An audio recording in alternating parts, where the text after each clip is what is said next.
Welcome to Magic Arcanum. I'm Ryan Gomez. Behind the scenes is Nicole Burdick, and we're so glad you're here because it's story time, live stream edition. I'm still getting the hang of this. I think I got some things figured out here, but you'll have to let me know if you can hear me okay, if you can see me okay, all that good stuff.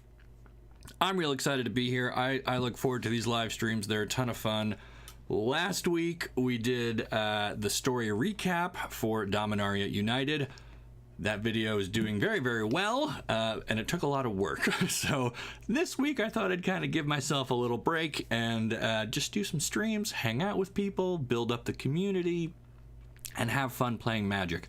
It's kind of a dreary, rainy Monday here. I feel like every time I do one of these streams, it's like a rainy, ugly day out. But that's why we're going to transport ourselves to somewhere magical where we can hang out and play some cards and just have a good time. So I appreciate you all being here. Like I said, I'm still trying to get the hang of live streaming, but you guys have been a wonderful supportive audience, and I'm so grateful to have you on this journey.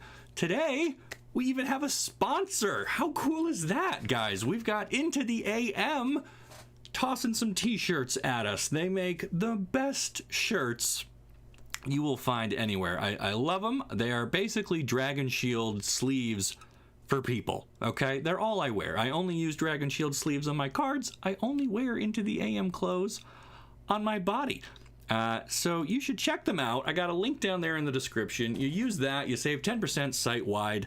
They're doing an end-of-season sale, starts today, but they're based in California. I don't know if they're awake yet. I don't know if that sale has actually started. I think right now they're doing like a flash sale with up to 40% off their bundles.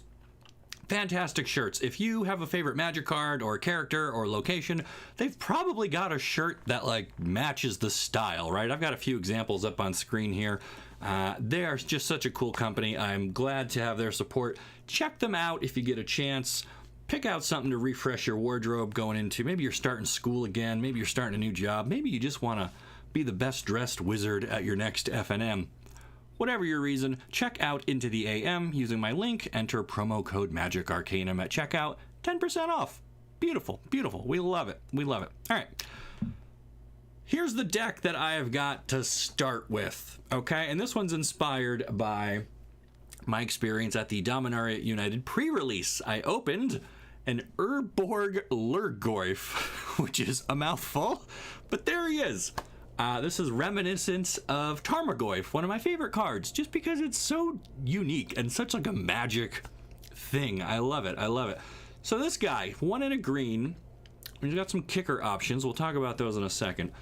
As Urborg Lurgoyf enters the battlefield, mill 3 cards for each time it was kicked. Its power and toughness, its power is equal to the number of creature cards in your graveyard. Its toughness is that number plus 1. So if you've got 3 creatures in your graveyard, this could be a 2-mana 3/4. Okay, doesn't trample, doesn't fly, can get really, really big. Like big enough to stop a Titan of Industry if your graveyard is full. And what I like about this is that when I play best of 1, which is what I mostly have time to play, not a lot of anti-graveyard cards in the opponent's main deck. That's usually more of a sideboard thing. So you don't encounter a ton of graveyard hate, which means your Lurgoyf is free to get very, very big. And this deck is designed to just make the biggest Lurgoyf we can. I don't think that's a winning strategy per se. I'm hoping you guys can help me out, maybe kind of tweak some cards here, but this is where we're starting. So we got 4 of the Lurgoyf. And to kick things off over on the 1-drop, we've got Death Bonnet Sprout, this little mushroom dude. At the beginning of your upkeep, mill a card.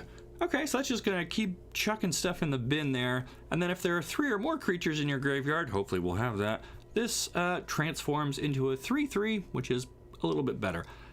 Not a super impactful card to play late game, but it does kind of get the ball rolling. Also in the 1-drop slot, we're trying some Erborg Repossession, so that kind of fits with the theme of our deck. So this, a single black, or you can kick it up to a black, a green, and whatever else. To return a creature card from our graveyard to our hand, gain a little bit of life. If it was kicked, get another permanent. So that could be a land, which combos all right with like Boseiju or Takenuma. But otherwise we don't have a ton of other synergies there, so this might be an area to improve. We're trying out a few copies of Cut Down. If you saw my early access streams where I did a draft, I tried this a couple of times, was not super impressed with it. It misses a lot of scary things, but we're going to try just a few in here because why not? Up into our 2-drops, we got some more removal, Infernal Grasp. And then we have Undead Butler. So he's a 1/2 zombie. When he enters the battlefield, mill 3 cards. So that puts some more potential food into our graveyard. And when he dies, you can exile him to get a creature card from your graveyard back to your hand. So that can be really, really helpful. If our opponent kills our Lurgoyf or whatever, we can get it back. It'll be a little smaller because the Butler won't be in the graveyard there. But I've been finding some success with these guys. Reclusive Taxidermist is kind of like another Lurgoyf, really, because it's a 1/2, but it gets +3/+2 as long as there are 4 or more creature cards in your graveyard. We can also tap it for a mana of any color. That is how we make the blue mana to potentially kick our Lurgoyf if it comes to that, but we'll talk about that in a second. Tear Asunder, this is probably my favorite piece of removal in the deck. 1 and a green for an instant to exile an artifact or enchantment. Great for getting rid of Meat Hook Massacre, wedding invitations, things like that. Or we kick it and it becomes a 4 mana exile, pretty much anything. Planeswalkers, Wandering Emperor. This even gets through Titan of Industry, the shield counters and stuff like that, because it exiles, it doesn't destroy. So this is really great. I definitely want to find more room for more of these, maybe. Lurgoyf, as we said before, you can just play it for 2 mana. You can kick it with blue and or with black. You don't ever really want to do both because then you're paying 4 mana and you get to mill 6 cards, but if you whiff on all those, you just paid 4 mana for like an 0/1. That's not great. Your opponent just spent 4 mana and played Shieldred, and you're in a really bad spot. So we have the option there. We can get blue mana out of the Taxidermist. Not our priority plan.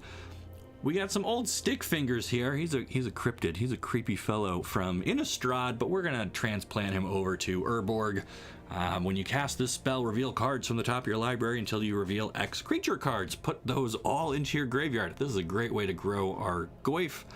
And then he's just also big depending on how many creatures we already got. But again, doesn't trample, doesn't fly, doesn't have any sort of evasion. So we end up with these really big creatures that don't seem to do a ton of damage, whatever. Going above that, we have Gravelighter. Now, this is where I tried to be clever and try to use my creatures as removal spells. This can force our opponent to sacrifice a creature. That's great if they've only got, I don't know, Graveyard Glutton or something out there. A lot of these Liliana and Mono Black decks don't seem to play a ton of creatures, so we can kind of catch them with this. Or we can use it to draw a card if something has already died. So I like the flexibility. I like that we have a flying threat. And I like that when it's in the graveyard, all of our other stuff is bigger. So I'm kind of high on Gravelighter, but, you know, we'll see. A couple of Morbid Opportunists. Stuff is always dying, and this turns that death into more cards. A couple of Heroes Downfall, just to get rid of creatures and planeswalkers. A little more cheap than Tear Asunder, the kicked version. And Eccentric Farmer, a 3 mana 2/3, not breaking the bank with our stats there, but it does mill 3 cards when it enters, and then we can get a land from our graveyard back into our hand. Again, a great way to redo our Boseiju or Takenuma. Overall, and then those are the lands. I got a few Deathcap Glades, some forests, some swamps, and the 2 legendary lands from Kamigawa. Pretty budget list. If you were doing this in paper, the Tarmogoyfs are like $3 right now, I think, and those are the only rares aside from the lands. You could get by with just forests and swamps, I think. Lots of opportunity to build on this. I wanted to play a game or two with it, get your feedback, see where we can make some improvements here. Looking at the chat, triumphs are probably too slow. Yeah, I tried to keep it aggressive. You really want to hit your 1-drops into your 2-drops into your 3-drops and just kind of curve and put pressure on. It is a very creature heavy build, which is interesting because there's another. Oh, do I not have any? What? Where's Tribute to Urborg? There's another card in Dominaria United that is also an Urborg card. It's Tribute to Urborg, which is not showing up on my screen here. Oh, there we go. But that's an instant that looks for more instants and sorceries in your graveyard. And then there's the Ratadrabig guy who brings back your legendary creatures and turns them into zombies. Couple different ways you can play with the Urborg theme. I don't know if going all in on creatures is where we want to be. Maybe we end up doing like a Sultai kind of hybrid here, green, blue, and black, so we can get our kickers, mix in some more spells. Honestly, the Goyf doesn't have to be much bigger than like a 4/5. Maybe even a 3/4 would be all right. So maybe we don't need a ton of creatures, but that's what we're here to experiment with. We're gonna play some games with Urborg Remembers. We're gonna see if we can steal some wins in best of one. People don't have a lot of graveyard hate there. And that's the plan. We're just going to hang out, play some Magic here today, sponsored by Into the AM. Check them out using the link down below. Let's jump in the queue. And you know what? We're gonna do ranked best of one here. Standard ranked Urborg Remembers. Let's go. Let's go. Thank you all for being here, hanging out with me on this stream. For anyone who's just joining, we're trying out some Urborg Lurgoyf deck, a little homebrew. Not that I look down on net deckers, by all means. How you spend your Magic time, that's all up to you. I try to build something myself every time, especially after rotation, especially whenever we've got a new set out. Great opportunity to just, you know, tinker and try stuff. So we don't have our 1-drop mushroom, but we do have our butler, we got some removal, we got a taxidermist, and we have enough lands to make that work. I'm going to keep this. And we will start with our tapped Deathcap Glade. And see what kind of opponent we're up against. All right, so they have Xander's Lounge. So they are on red, blue, and black. We are going to, I guess we start with the Taxidermist. That gives us extra mana next turn if we need it, or we can just drop the Butler, hopefully mill. Well, I guess we're not going to have 4 or more creatures off of a 3-card mill, but we'll see. Oh, there's our Death Bonnet Spout, a little late. Alright, well, I guess we'll drop our Butler. See how many creatures we pick up. 1, 2, alright. Halfway there with the Taxidermist. We'll get in for our attack, and hopefully we are not just playing a board right into Meat Hook Massacre or something gross, but Explorer is the best format. Changed my mind. I do like it. Oh my gosh, Runo Stormkirk. I've never seen this played in a non-brawl or commander setting. What is this? All right, cool. I dig it, opponent. You go. All right, so I kind of like dropping Eccentric Farmer because if we hit 2 more creatures, there's 1, there's 2. All right, and we get to pick a land back. Guess we'll take a swamp. All right, so now our Taxidermist is bigger. Big enough to attack through Mr. Stormkirk here. Yeah, I do like Explorer. Standard is fun, or especially right after rotation. So that's why I'm focusing on that today. I think there would be a better Explorer / Pioneer build. I thought using the Eldraine creatures like Bonecrusher Giant and the zombie, the 2/3, whose name I cannot remember. The guys who have adventures, because then you get to do the spell half, and there's still creatures in the graveyard, which would grow your Goyf. So there might be some synergy there. You could do like a Jund thing, or you could keep it Sultai with the blue fairy that bounces stuff. Why am I suddenly forgetting all the Eldraine card names? I don't know. Trying to focus on this game, that's why. All right. So our opponent has put some very scary things into their graveyard, and now I'm wishing we had graveyard eating cards, but we don't. Except we do, because our Death Bonnet Hulk gets to exile something when it attacks. So this is actually pretty good.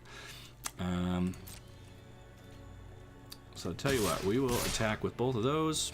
You can throw the farmer in there. Case could be made for killing this before it gets a chance to block, but...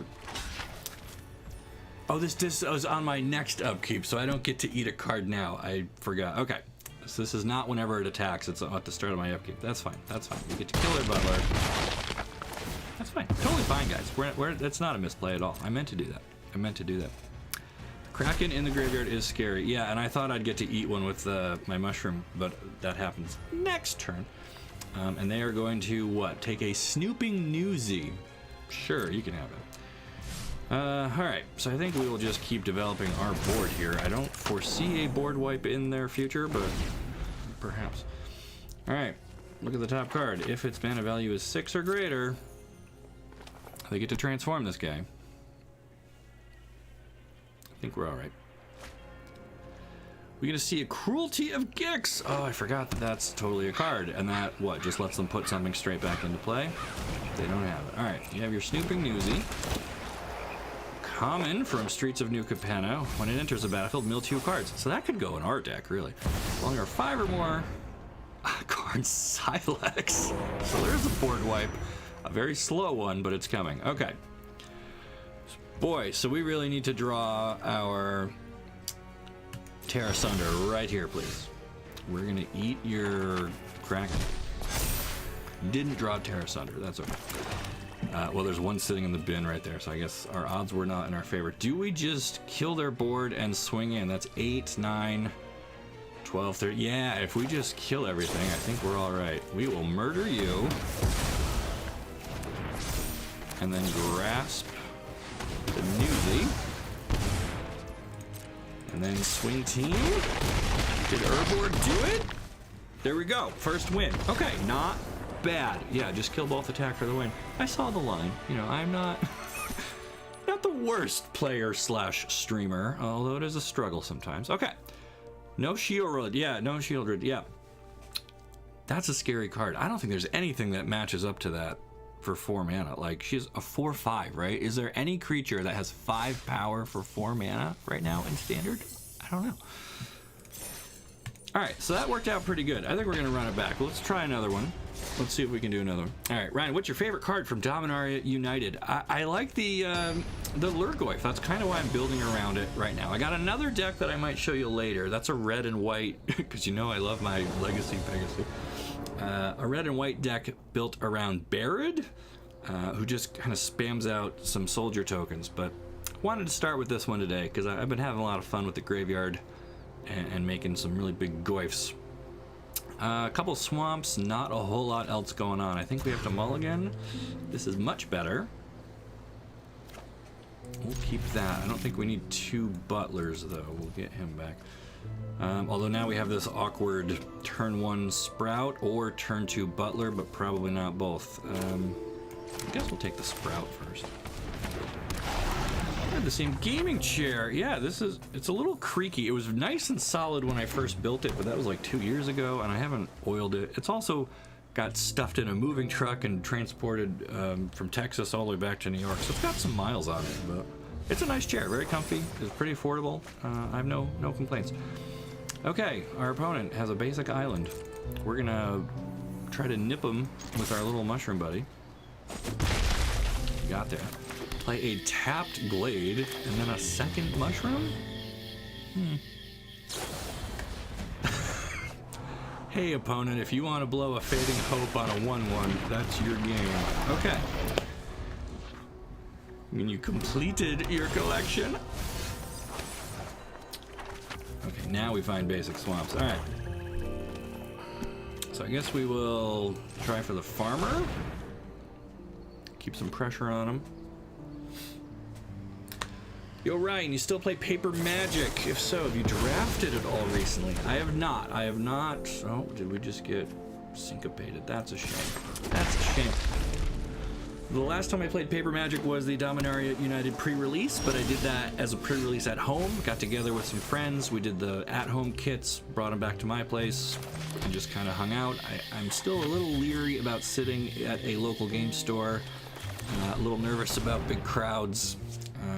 And a little nervous about COVID policies and whatnot, so I tend to be a homebody. I don't go out a whole lot, but I do play Paper Magic with people I trust in an environment where I can be in control. I would like to do drafts and stuff. We also do Commander Night and some constructed formats like that. But I miss it. Back when I worked at TCG Player, we had a Pauper League, and I had a ton of Pauper decks, and you would get matched up against a different employee every week, and you'd have the whole week to figure out your game and match up with them, and that was really cool. I loved meeting different people from different. See, this is weird when these trigger like that, because only one of them flips, but not the other. That's okay. Do we attack into a 3/4? I guess we don't. Do we use repossession to pull anything back? Ooh, Lurgoyf. Double Goyfs. I think that's worth getting. Since they are the namesake cards here, although now they're going to be itty bitty because I just took 2 of them away. Oh no, we don't even get to have them. This is a very mean blue opponent. I don't like it. Don't like it. So anyway, yeah, I love paper Magic. I haven't gotten to do a draft in paper in a while. Haven't been into a local game store aside from picking up my pre-release kits and then heading back out the door. This is a nice counterspell, card draw, fading hope, big scary things. I like it, opponent. I see what you're doing. We get to flip. I guess we get to eat some instants and sorceries and try to slow down their next terror. Don't love attacking into a 5/5. So I guess we just have to bide our time. Go hit with the zombie. They block, they lose. Do all your brothers still play Magic? I have 2 younger brothers. One plays more than I do. He goes to the game store all the time. And the other one only very rarely plays, like when we're together as a family for like Thanksgiving or something, and we can talk him into it.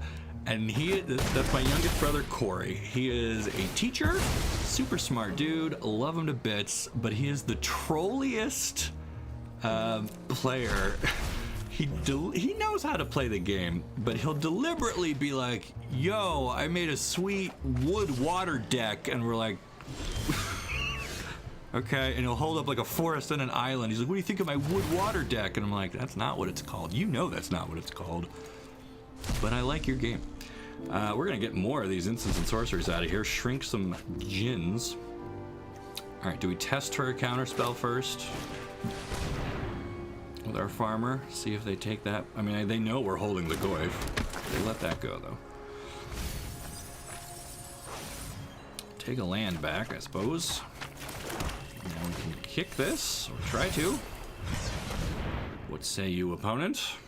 Will you let us have a 5/6? You will not. Percent. Blue is so mean, can't have nice things. Do you have to pay the... You have to pay the kicker of repossession. I didn't have to. I wanted to because that's how you get 2 cards back instead of 1, and I would rather get the value out of that. It's still no good attacks here. So yeah, so I have brothers. One of them plays a lot. One of them doesn't really play, except just to troll me, which is great. All right.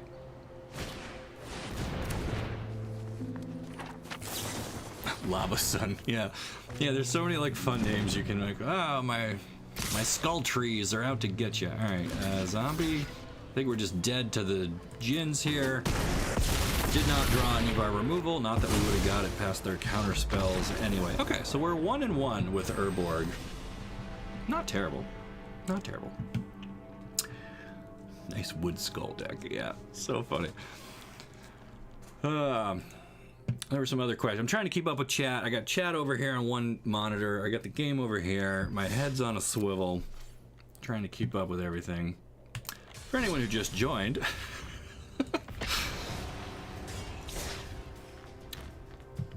We're doing some Erborg flavored decks here.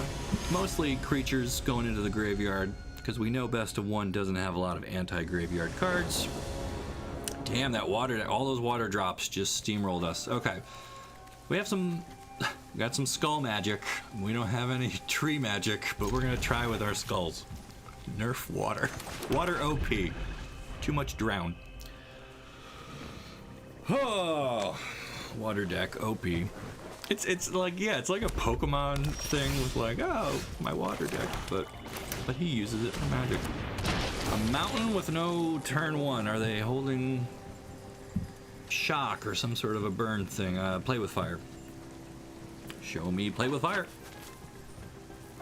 They're thinking about it. They're not gonna do it. Voltage surge 5. Alright, so that unfortunately stacks our triggers in a weird way. We can exile him to return a creature card, but we haven't milled any yet. But alas, there goes a Lurgoyf. Alright, need to find a land here, please. One time. Didn't. Never lucky. Never lucky. Too many skulls. Probably should not have kept a 2-lander. When I really thought we would have drawn a land. Did we mill any? We didn't even mill any. So we're like due for a land, right? This is gonna be something we can use.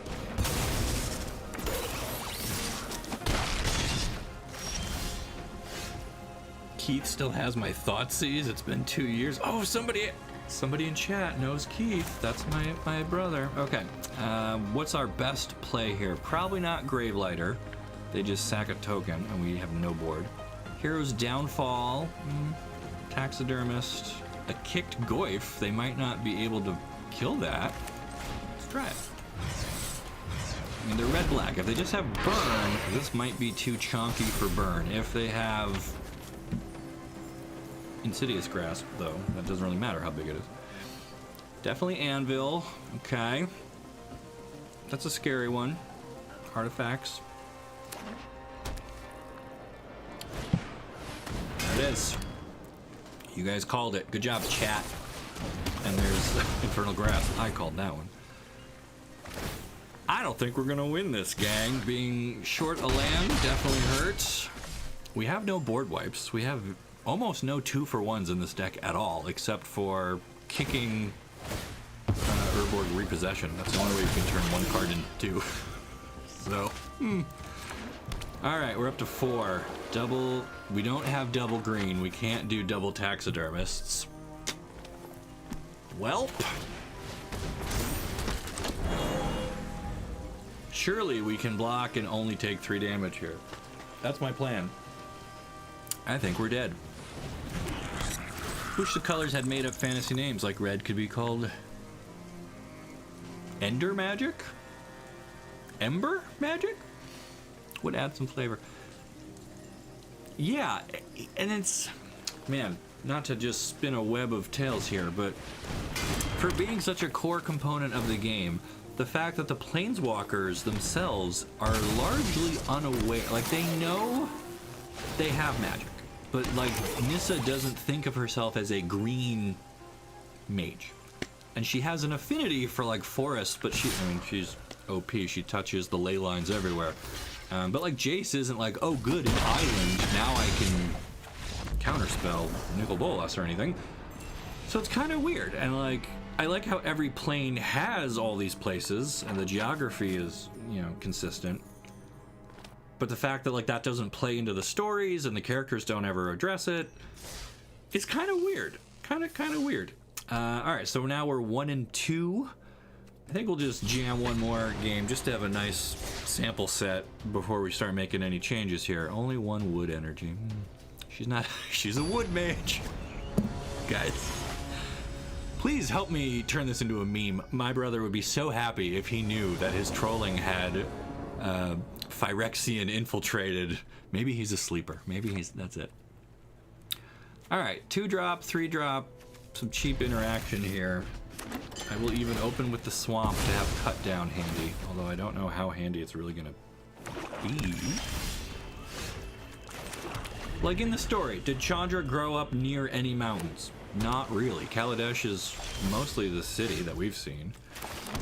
And then even then, well, I guess, well, okay. When she develops her pyro magic, her family does kind of move out away from the city, so she won't be discovered. Are they in the mountains, though? I have to go back and revisit that story. Tried to make a connection with the ley lines, and they just decided to throw it into the rubbish bin. It is hard. It is hard to establish rules for your magic universe and have them be consistent across different stories. I get it. Okay, this is kind of not doing anything.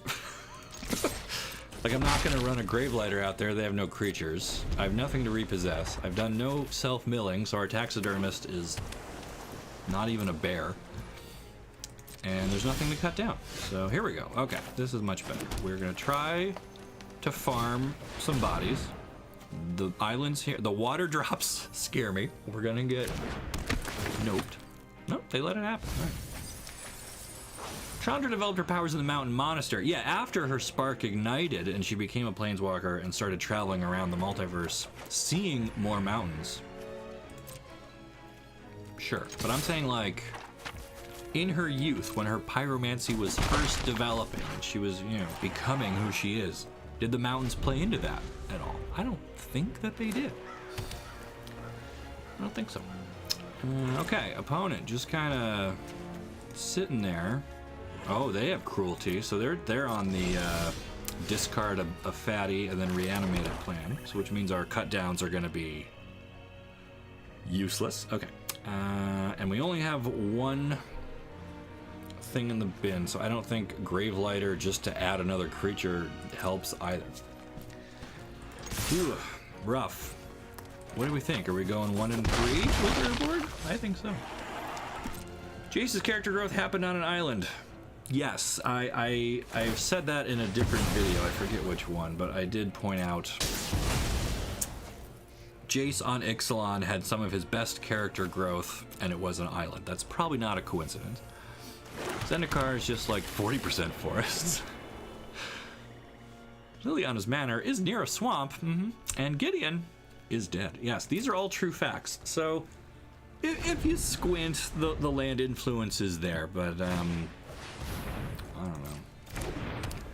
I don't know, like, New Capenna is just a vertical city. They have like a reservoir where they jammed a kraken in it for some reason. Ravnica is all city. We are drawing all lands, BT dubs. Don't think I didn't notice, deck. And they have, one of the other main deck graveyard hate cards in the format. The Unlicensed Curse. Can we destroy it? We cannot. Can we repossess something? I don't see a point. This is frustrating. What do I think of the new Squee card? I think you missed last stream. I think we talked about him once before. I like Squee as a character. It's a funny joke. I think it started, for anyone who doesn't know, Squee has been around for a very long time. He's a little goblin guy. And he kept getting into dangerous situations along with the crew of the Weatherlight, and he never died. No matter how scary and terrible things got, he always survived. And so the joke became he can't die. And then I guess Mark Rosewater mentioned that, there she is, Wandering Emperor, mentioned that Squee can't die, and then like the writers of the story took that as canon and made him immortal. And like, okay, that's funny. I guess we're gonna use cut down on something. But I don't need like 3 or 4 Squee cards that are effectively all the same. We're like, oh, you can cast him from the graveyard, you can cast him from exile, he just never goes away, haha, he's immortal. I mean, it's cool. I guess this now draws us a card, which helps. But I don't need it. Like, I'd rather they did something different. And coming back to Dominaria, if we're gonna see Squee every time just because he's can't be anywhere else. Sure, you know what though? We're trying that again, opponent. Good use of your wet skulls. Another cut down. My deck hates me. Okay. So I don't know. I don't play goblins. I don't do a lot of aggressive red stuff, as you can tell. I'm more of a mid-rangey, kind of a grindy value from the dark trees. That's where I like to be. Squee, it's fun. It was funny the first couple times, but this time I feel like that joke has just been stretched a little too far. Can we get a massive stick fingers here, or do they have the blue to say no? Well, I guess first we'll try to get this token. Sure. Then we'll try to draw another card. They let that happen. And then, sure, let's go for a 4-mana 4/4 here. Do we get it? Do we get it? Opponent says sure. That means they've got more board wipes or removal or whatever, and they're just going to eat our graveyard and shrink him down anyway. Okay. Most character development happens on their corresponding land type. You think that's true for Planeswalkers? Vraska also went through a lot of growth on Ixalan. Not really as swampy forest, but yeah. See if we can kill Wandering Emperor, which just means that they're holding another one. What do I think about Ajani's completion? I will answer that just a second. What did I miss? Void Rend. Cool. Cool, opponent. You have all the answers, but I still am drawing and playing threats. So, how would you like an 8-9? And then I guess since you are not really holding anything, we will take this opportunity to get what? I guess a 4/4. And then this guy. Although that shrinks our Goyf, but it wasn't going to be a lethal anyway. Oh, right, they could just exile those in response. Fabulous, fabulous. Okay. And then they use a whole board wipe to kill one Goyf. And then they make a samurai. So they haven't hurt us yet. They are also out of cards, but they can crew this massive car and smack us with it. That's where they want to be. Okay. And then we get a forest. Yep, that sounds about right. Okay. Nicole is in the chat, so if you see Magic Arcanum typing, that's not me, because I'm half focused on this game. But Nicole's over there. Thanks everyone for being here with me as I flood out on swampy trees. We're about to die to a car that does not have a license on it. That's illegal. You can't do that. Alright, we're gonna pretend we have nothing, and then when they crew this, we're gonna get them. Except this is a counter spell, so we're not gonna get them. Never gonna get it. Alright, they're not even gonna attack. They're gonna just keep eating our graveyard, which makes me a sad wizard. Oh, we just kill this. And we take 2 damage instead of 3. Great use of our magic. Teferi shows up. Okay, yeah, we're not winning this game, so that's a concession. That's fine. Alright, let me scroll through chat here while we figure out what changes we can make to our Urborg deck. Or do we just make a whole new one? Maybe we'll just do that. We'll see. No, they have the car untapped. Yeah, I see that now. There's a little lag between chat and the game, so sorry, I missed it. Hey, okay. Erborg remembers. How do we make this less bad? Let me scroll back over to chat. All right. Talking about the character growth. Yep. Everyone speaks the same language. How do we? Yeah, so that's part of Magic, right? You got to have that for the stories. Although you could say it's thanks to a common ancestor. I also heard that having a spark acts as a sort of universal translator. Like it just, the magic of the spark makes you understandable wherever you are in the multiverse. Whatever, that's fine. What do you think about Ajani's completion? What's your next bet on a Phyrexianized Planeswalker? All right, so I'm glad that people are getting completed. I'm glad people are dying. It sucks we lost Jaya, but like they brought her back out of cold storage and they barely used her anyway. I want characters to die. I want things to happen. I want the story to keep moving forward. I do not like the comic book style where your characters exist forever and no one's really ever dead except for Uncle Ben because that's part of Spider-Man's identity. That feels stale, right? Like you can't be innovative. You can't push the envelope. You just get stuck in a loop, and like it's good for building up your MCU and your comic backlog. But I'm glad that Magic is like, okay, this Tamio completed, Ajani completed, Jaya dead. Like they should have done this with War of the Spark 4 years ago. But they kind of chickened out then, and hopefully now they're like, okay, we had an opportunity to kind of do a soft reset. We didn't take it. The story didn't really go anywhere for like the next 4 years. And now we have the opportunity again with our big scary Phyrexians. How do we show that they're actually scary?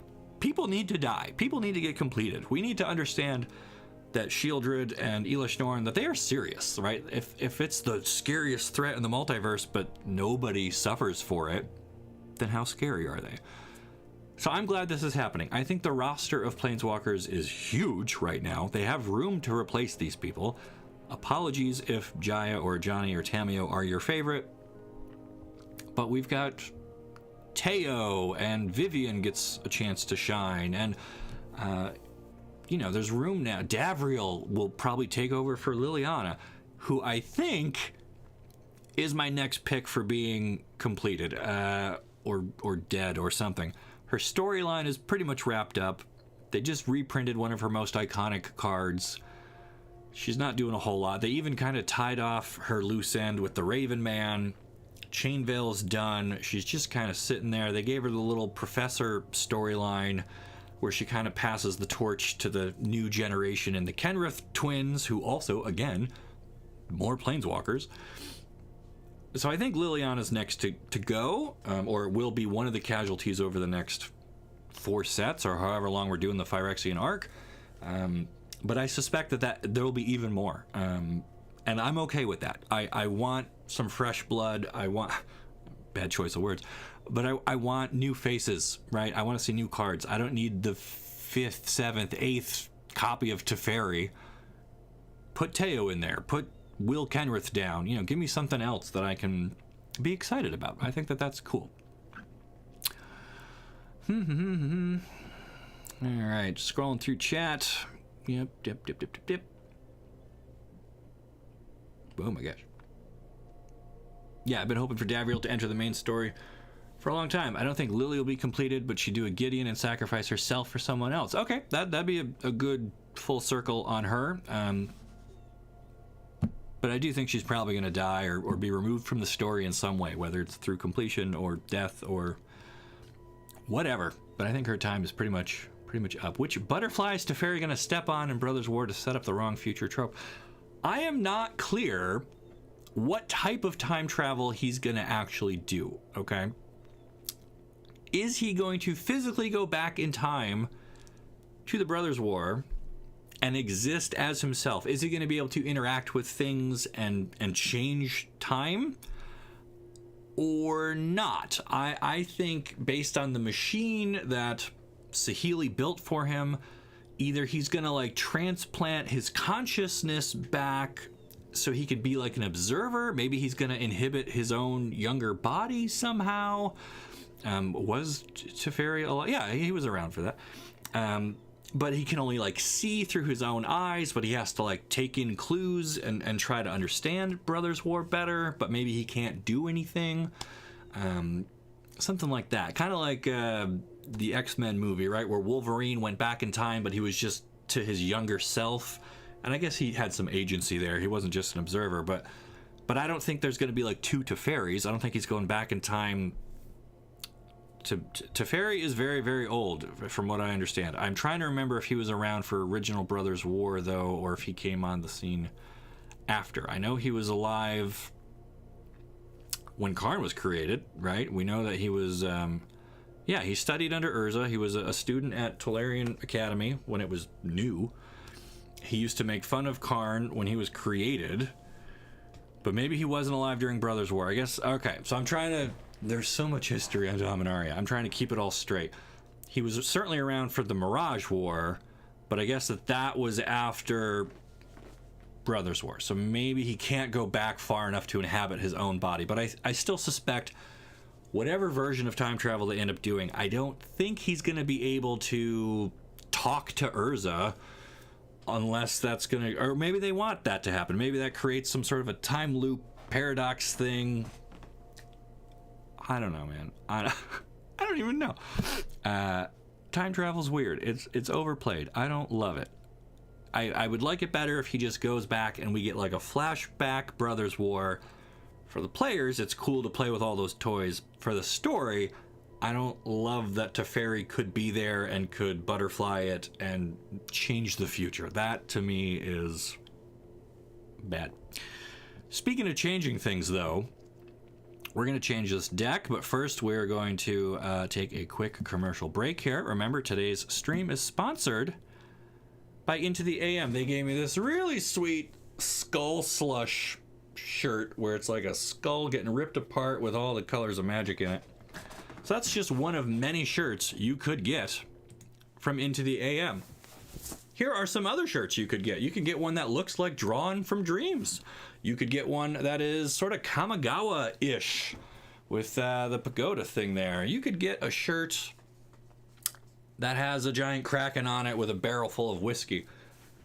Whatever you like best about magic, there's probably an Into the AM shirt that looks like it. But if you don't like any of those designs, they have the basics, which are just solid colors. Those are gorgeous, too. I wear those every day when I don't want to have a cartoon on my shirt, basically. You can get those as bundles. They're even cheaper. You can use my 10% off. Save yourself some money. Spend that on booster packs. Thank you so much, Into the AM, for sponsoring today's stream. We are going to now change up this deck the same way I just changed up my shirt. There you go. So this is a little skull with a rose in it. Pretty badass. I feel like I should be riding a motorcycle. I don't have a motorcycle. I would never ride a motorcycle. I am too scared of them. What do we do with our Urborg deck? What were our weaknesses? We got killed by counter spells. We got killed by an anvil. We got killed by a wandering emperor. A lot of control decks out there. I feel like we were not aggressive enough to get under the control decks. But I feel like we were not controlling enough to stop the anvil kind of game plan. We're like a mid-range deck, but we don't have a solid footing. So we need to make some changes. What changes do we make? What direction do we go to not be bad?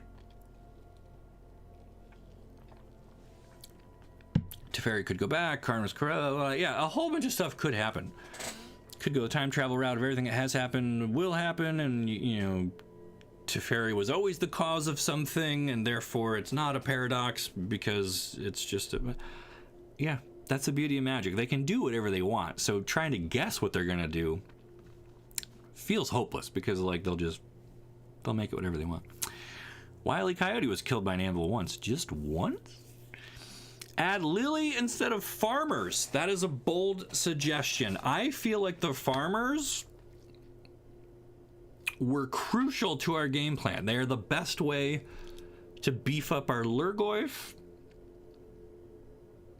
and they get us lands back. Maybe we need more Boseiju for like crushing anvils and stuff.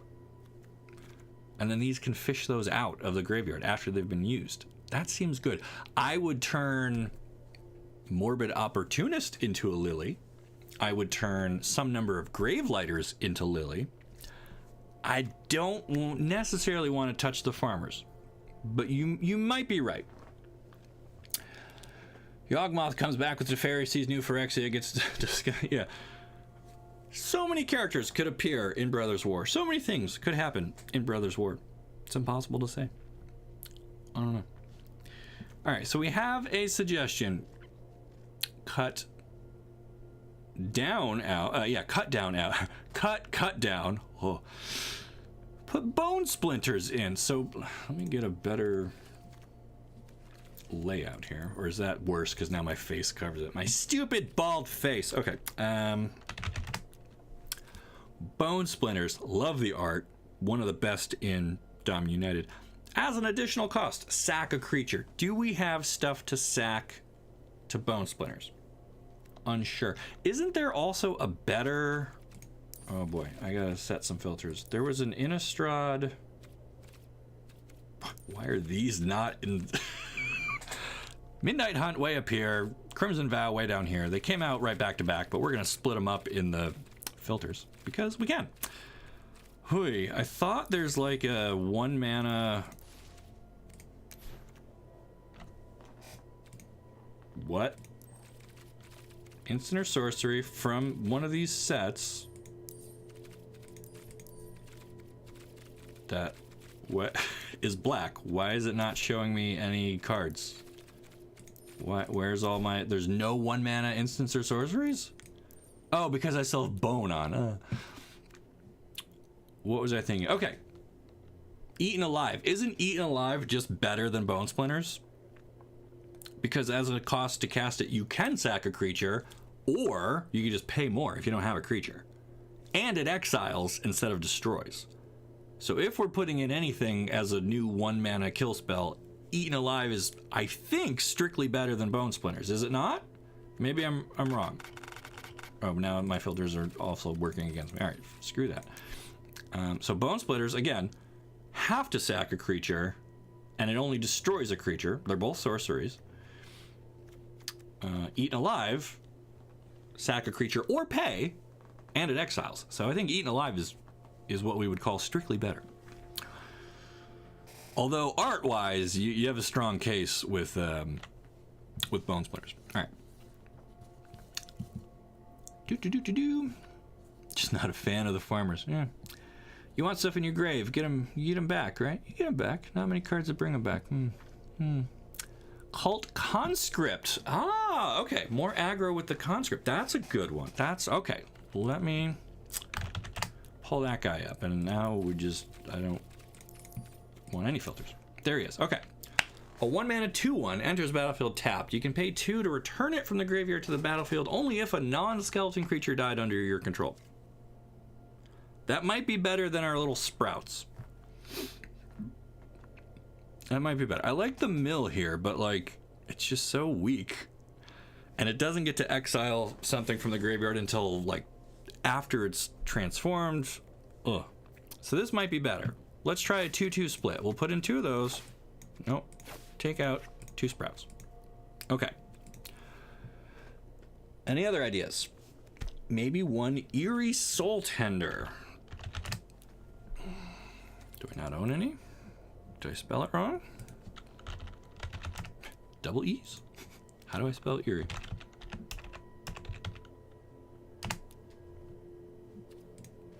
Is it not a black card? Why do I fail searches so much? Oh, because I still have 1 mana on. Someday I'll be good at this game. There's the Soul Tender. Okay, 3 mana 3/1. When it enters the battlefield, mill 3 cards. So same thing as our Eccentric Farmer, but it punches a lot harder. And then we can use it from the graveyard. We can exile it to return another creature card from our graveyard to our hand. Ah, is that better than getting a land back for free? This is interesting. Maybe we try a 2/2 split here as well. And I certainly have the common wild cards for it. Thank you for the dramatic illustration. No, I don't want to craft more. 2 in, go down 2 farmers. Okay, so that gives us some options. Time for you to go. Best of luck with the improved Woodbone deck. Thank you so much for being here. I appreciate the suggestion. I do like Liliana. Every deck has to have her. I don't even own any yet. All right, but do we have mythics? We have 21 mythic rare cards, guys. We're splurging. We're taking, what, 2 of her? We'll take 2. For now. Okay, I don't know how well she fits with our game plan, but like probably better than the Morbid Opportunist. That did nothing for it. Do we even draw this? I don't think so. We'll take you out. How do I? Sure. Okay. And then I did like Eaten Alive. I don't need to craft them. Don't need to craft them. Eaten Alive instead of the cut downs. Repossession, probably don't need 2 of. We can go down to 1 of those. And that gives us room for what? Maybe another piece of removal? I think I want another Terra Sunder. That's what I want. That's what I want. Okay, and then maybe we'll double up on our Boseiju and our Takenuma. Come down a basic. Come down a basic. Okay, new improved list. Is this better? Is this worse? Who knows? Let's find out. Did I have styles I could have applied? I think I did. Can't go into battle without our styles on. Apply Harry Styles. Got it. Done. Okay, cool. I think it was a skeleton. Love it. All right, a little more aggressive. A little more teeth on this one. Let's see if we can do better. Eaten Alive will work well with the Conscript. Yes. Good point, good point. Now we have some fodder that we can get back. Okay. Guys, we're doing it. Appreciate it. Maybe one more Eerie Soul Tender, huh? Do we have the best basics? I've got the Mirage basics, which have been our good luck charm. I did buy the stained glass recently, though. I wouldn't mind switching up to that. Okay, so this already looks okay. Although these are all cards that we had in the deck already. Here's our test. What do we open with? Forest, please. And I don't think we're going to play an 01 Lurgoyf on 2. I guess we're starting with our Taxidermist. Or a Butler. I think Taxidermist is still better. Let's go! What's the basic like mechanic you're going for? What? Okay, we could Lily here. Does that help us, or are they sitting on like a nope? A nope. We're just gonna try to humbly mill ourselves some more. That stuck. Okay.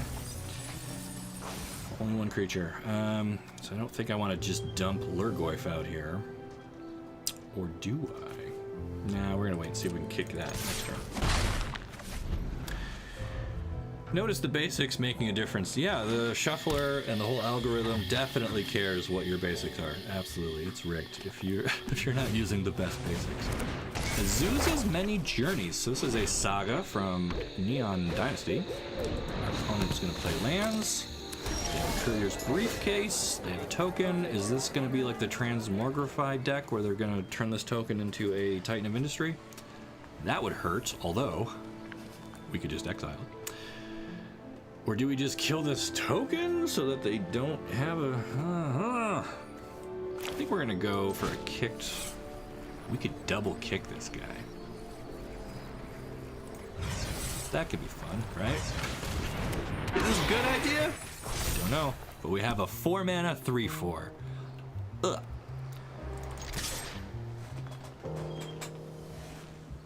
Opponent doesn't want to give up their only token, probably because they're about to morph it into something horrendous for us.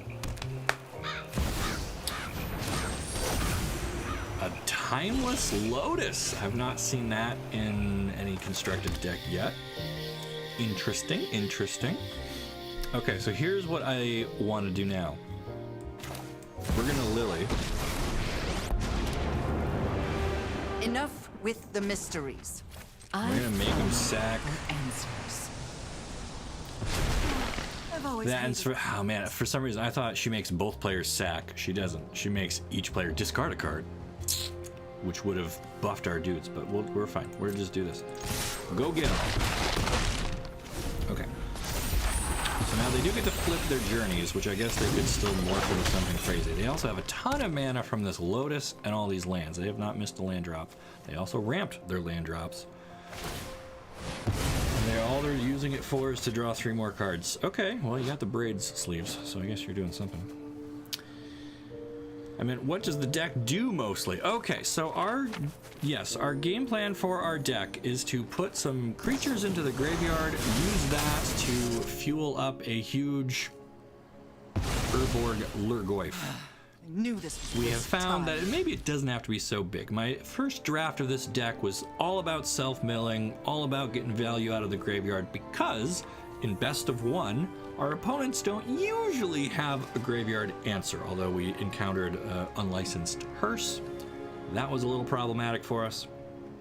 I think the play here is a Butler. Oh, probably should have been Farmer, but this is fine. Opponent is trying to decide if that resolves or not. Sure. We get to mill, which hopefully is going to make people bigger. There it is. And then I'm actually okay with sacking that Butler to our Eaten Alive, which is one of our new cards, which further grows our Goyf. I don't think we're going to exile. And as long as our opponent doesn't have a counterspell here, Spawn of Turd could be good with all the self-mill. That's one to go back and look at. I think he cares about lands being in the graveyard. So Huh, okay. So that's kind of my, not frustration, but the puzzle. We'll say that's the puzzle for an Urborg deck. Urborg Lurgoyf wants creatures in the graveyard. Tribute to Urborg is a solid removal spell, but it wants instants and sorceries in the graveyard. And that big meat hook. What was I saying? Yeah, we're gonna exile that so we can get back.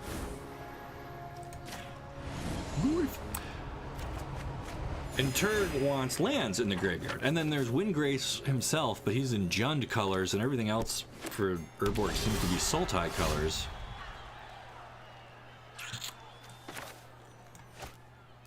I think we are going to channel that, get back Lily. A fight? And you think you can win? So yeah, so there's a lot of different directions we could take this deck. Do we do more spells focused? Do we do more creatures focused? Do we care about lands? Do we just put all of them in and just get general value from self-milling? Boy, how useful We is all have things we'd Hero's rather Downfall at this point? I think it's worth holding on to if they do play a Planeswalker or something. And this guy, now we don't even have to kick him. We just get a 2-mana 7/8. That feels pretty good. This is probably more than we need, but that's what we got. And hopefully that can protect Lily, and we can just kind of keep going. Burn down the house to kill our Lily. Luck favors the foolish, after Rude. all. Rude opponent. So they have what, like a domain 5-color thing? They've got the briefcase, binding, burn down. I guess we just attack for 7. Do they have Wandering Emperor Man? No, of course they do. All right. So we're going to exile the Goyf. I am the Emperor of Kamigawa, And it doesn't matter if we downfall her or not. Although I guess I don't want them to untap with her and make Samurai. Oh, we don't even get to kill the Emperor. That's fine. Okay. So I think this deck is better. Although we are still running into the same problems as before. Our opponents just seem to have answers for everything. We weren't aggressive enough to get under their Planeswalkers or through their board wipe. We are now flooding out. We don't really have any way to ditch these lands. There are no creature lands anymore because those rotated out. So we don't have like a good freebie mana sink. This is where like the skeleton would be all right to get him back, but he still needs something else to die first. So like we're just kind of now stuck, right? They have too many cards. We have no way to draw more than one card a turn. We do have a Lily left. That's like our only way to get like advantage every turn. Did we try Writhing Necromass? It's a big dude, costs less depending on the creatures in the graveyard. New moves to teach you. That is what that card did. There's not a land. Okay, so we're ditching this. You are correct. Here is my stance on suggesting cards for the deck that I want to try. I've seen other streamers do this. To make a suggestion, tell me what problem our deck has. Tell me how your suggested card fixes that problem. And tell me what card we cut to make room for your new card. I need all 3 of those pieces of information to make a swap. Necromass absolutely fits with our theme. It is cheaper the more stuff is in the graveyard. It's a 5/5 Death Touch, if I'm remembering correctly. Does our deck need a 5/5 Death Touch? I mean, that's a good attacker, for sure. Does it help us with Wandering Emperor? Does it help us with counterspells? Does it help us with generating advantage every turn? You know, those are the kinds of problems that we are still struggling with. I don't think our problem is getting a good-sized attacker. The Goyfs kind of already do that. Erg is a mana sink too, seeming better and better. Okay, so let's head back to the deck's page. See if we can make room for a Turgle Burgle. I don't know. Okay.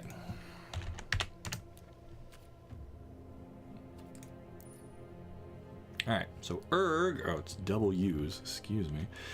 Urg, Spawn of Turg. 2 black and a green for an star 5.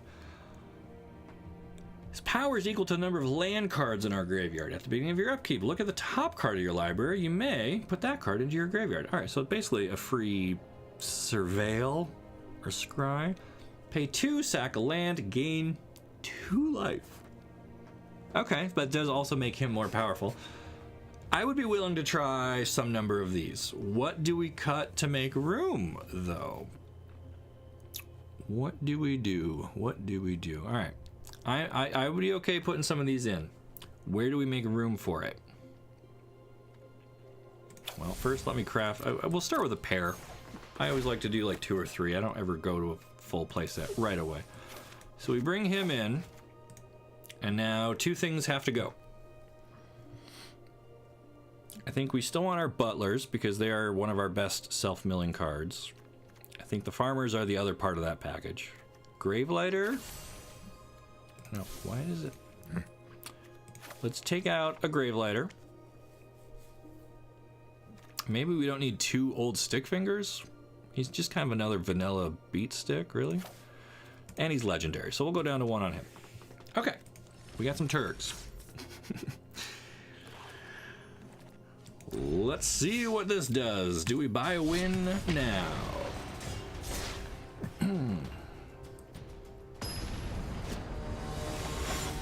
Don't think you need to build around it. A third of your deck is already lands. That's true.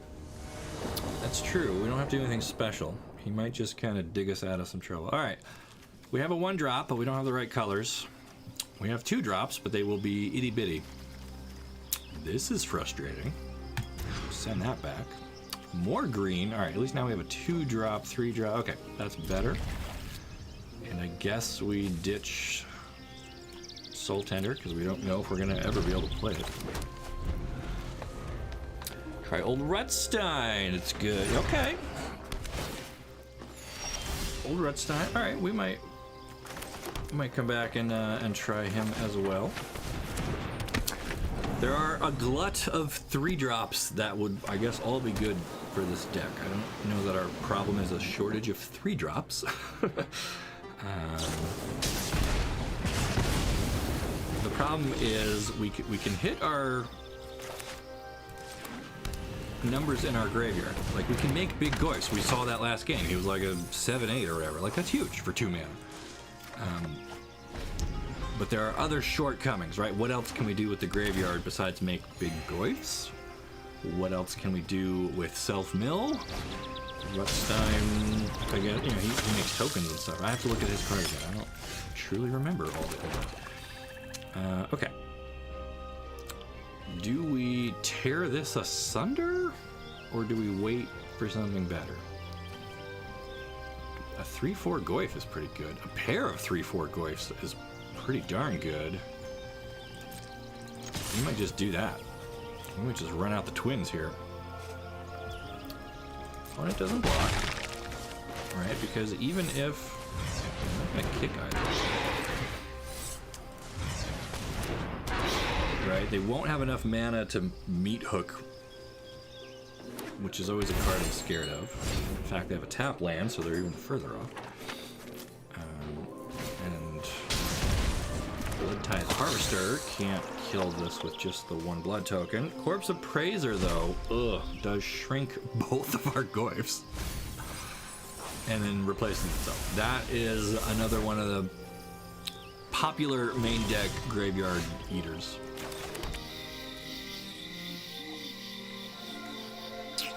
So who are we more scared of? Harvester? I guess.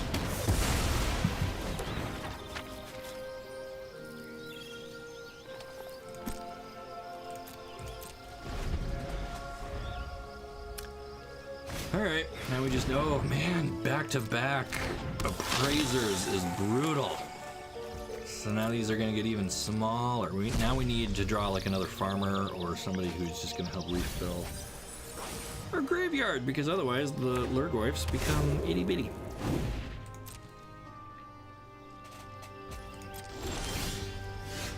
Double Tear Asunder, not super helpful.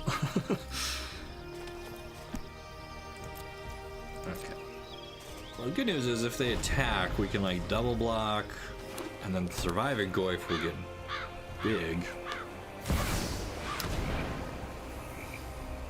Not gonna live long enough to do that. Okay. Well, so we'll just swallow up one of these before they get to attack us with it. Nope, we're not even gonna get to do that. Okay, so again, this game's pretty much over. And we're at 20 life, and this game is over for us, basically, right? Meat Hook just so good all the time. And now it was just more lanes. Like, frustrating, to say the least. Meat Hook's good. Our graveyard is like almost gone. They have Solkanar. Oh, is this the Grixis Solkanar deck that I've heard about, but I've not actually seen? Okay, okay. We're gonna chump block here in the hopes that we draw another Goyf or something that's bigger. Sure. And then, what does this do? Probably draw a card or drain some life.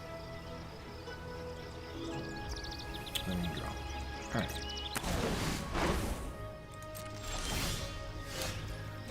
More lands. Okay, so we are not winning that match either. Hooray! All right, Cruelty of Grix, Titan of Industry could be good combos. Could be. We could turn this into more of a reanimator. I was going just for more classic value, kind of incidental value. I wasn't looking to set up any true combos. Just because I feel like those are even more of a glass cannon when you do come up against unlicensed hearse or whatever. Then I feel like you have nothing. Whereas here, like, it sucks that they eat a few cards, but at least they're not eating like your key card that you were trying to pull off. Let's look at the deck again. And I saw some suggestion. We'll start with looking at Rutstein here. Ye old. Oh, what? How many cards have the word old in them? Soldier. I get it. There he is. Okay, so for 3 mana, we get a 1/4. Legendary Human Peasant. When he enters the battlefield or at the beginning of your upkeep, mill a card. If a land is milled this way, create a treasure. If it's a creature, create an insect. And if it's neither, you get blood. So he doesn't care about any other milling. It's only when he does it himself, which is just when you play him and once a turn after that. Again, I don't know that that really helps us with any of the problems that we're currently having. It is a nice fill your graveyard kind of guy. But we have that already. Like, Farmer just dumps 3 cards right away. Butler dumps 3 cards right away. And Eerie Soul Tender all dump 3 times as many cards. This guy has to live for like 3 turns before he equates them. Yeah, I love Redstein. He's too slow. I agree. Good suggestion. This is another one that I had my eye on during my drafting of this deck. Discard a card, it becomes indestructible, and then if there are 4 or more creature cards in your graveyard, it transforms. So you have to discard a card to transform this.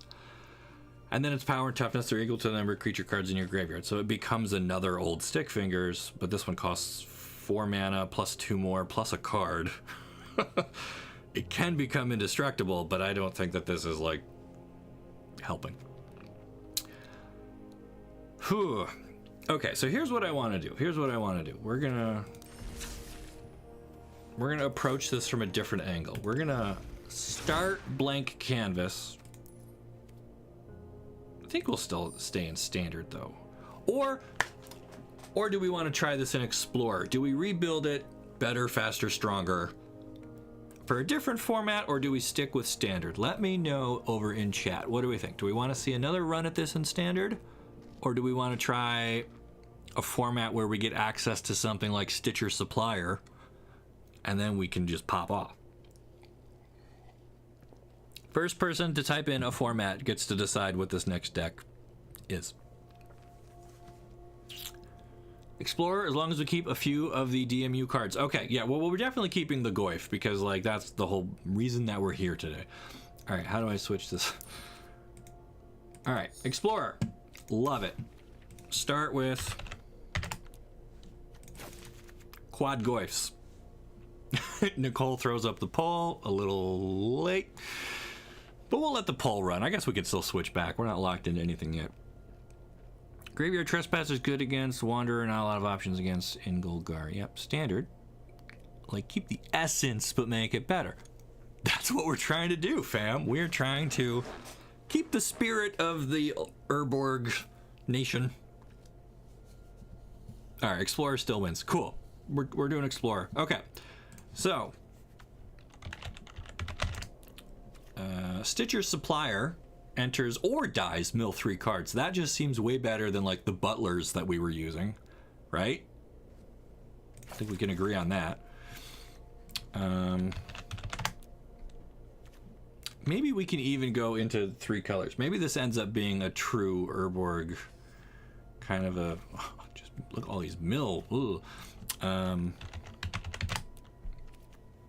So Tribute to Urborg could be our removal spell. Target creature gets -2/-2. If it was kicked, additional for every instant and sorcery. If we end up with any other instants and sorceries, this might be one to keep an eye on. I don't know.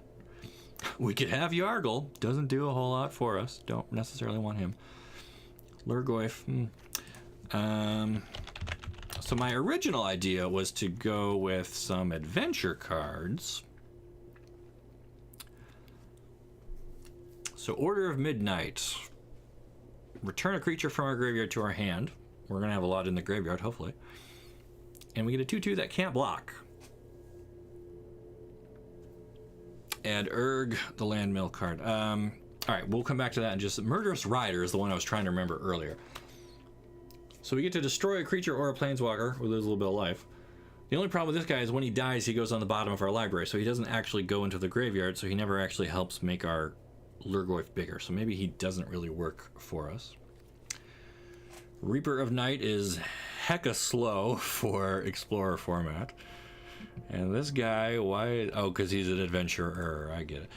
Foulmire Knight, a 1/1 Death Touch that can also draw a card. That's not nothing. But I guess I don't really love any of these adventure cards. Bone Crusher Giant is like super good. Do we do like a Jund thing with the Giant? Or do we do Brazen Borrower here?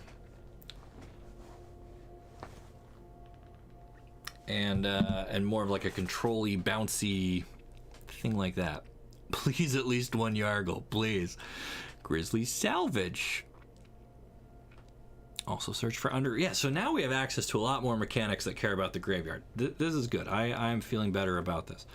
We could Merfolk Secret Keeper and just mill ourselves 4 cards. That's, you know... And then you just have a nice big booty there to absorb some damage. But Brazen Borrower is tempting. I don't know, maybe Adventures isn't where we need to be. I thought that there would be some synergy there because you get spells while also having creatures. But what else is a creature or a card that... is that how you spell Grizzly? Grizzly Ritual. Salvage. Reveal a top 5 of your library. You may put a creature or land from among them into your hand, the rest into your graveyard. Okay. That's a possibility. Good way to fill up our bin. A little bit of card selection. It's an instant. Tell you what, we'll try two of those. Get in the right column. What else? What else? Undergrowth, I heard some calls for. Necrotic Wound. Okay, that could be good removal. Painter, Secrets. This guy is really big and slow. Harpooner is pretty good creature just overall. Raiders.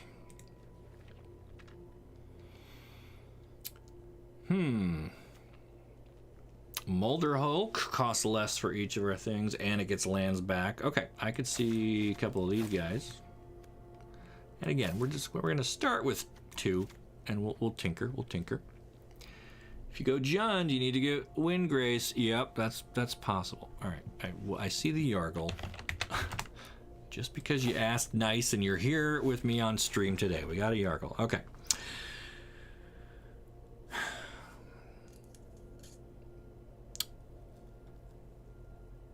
Might need some card draw. Yeah. So how do we draw cards in Jund, or in Golgari colors at least?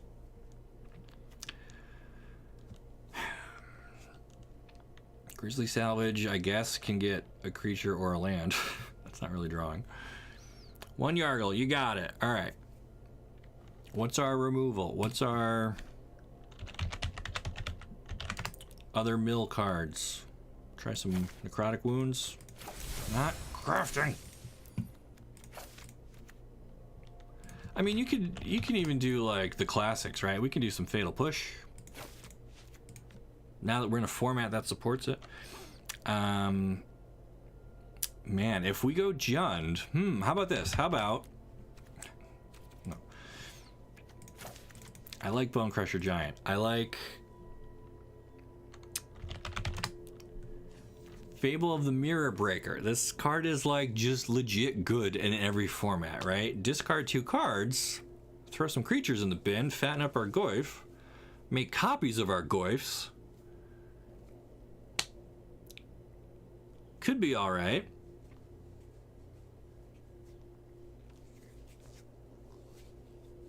What do we think? Is Fable worth running? It itself is not a creature. It doesn't really help. So either, I mean, I like Bone Crusher. If we're in red, that seems like Fable should be in there too. But maybe not. Maybe we need stuff like Big Score? Discard some creatures, draw new cards, make treasures?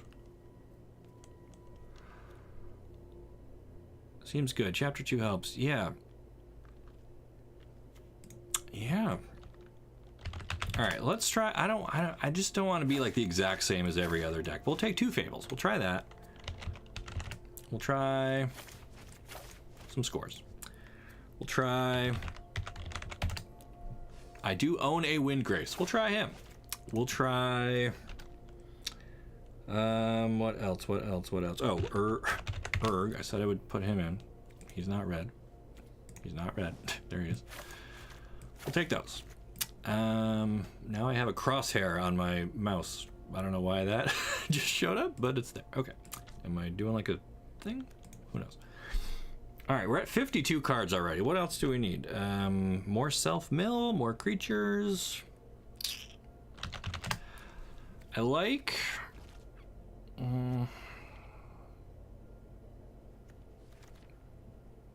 Concealing Curtains, no. I'm think what's like the... There's like a... Not Duress. Thoughtseize. Acquisitions Expert. When it enters the battlefield, opponent reveals 1 card, we'll say. They discard it. So I'm looking for like creatures that have good abilities that can like mess with our opponent. Brain Maggot locks up something, but it's just a 1/1. That's not super good. Kitesail Freebooter. Okay, but not great. Satyr Wayfinder. Okay, now we're speaking the same language. I can't spell it, but I know the card. He's not black. Do I not have any? Satyr Wayfinder not legal in this format? Huh. Exploring stuff, though, could be okay. Right? Like Seeker's Squire? We can just choose to move a creature to the bin, or it helps us find lands. I don't hate that. I feel like we still need, like, removal. We still need... We're taking our 2... I spent wild cards on these. We're taking our lilies.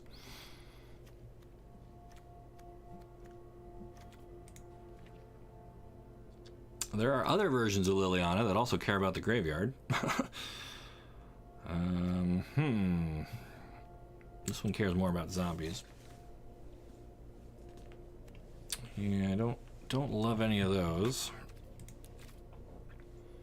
What are we at? 54 cards. What are we short on?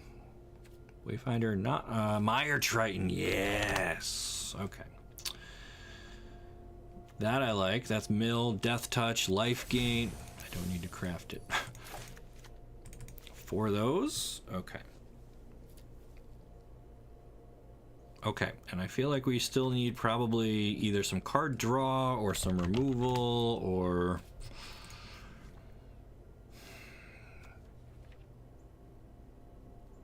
something else.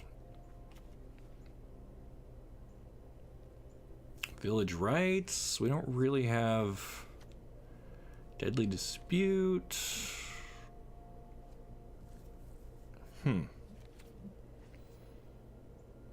Cultist.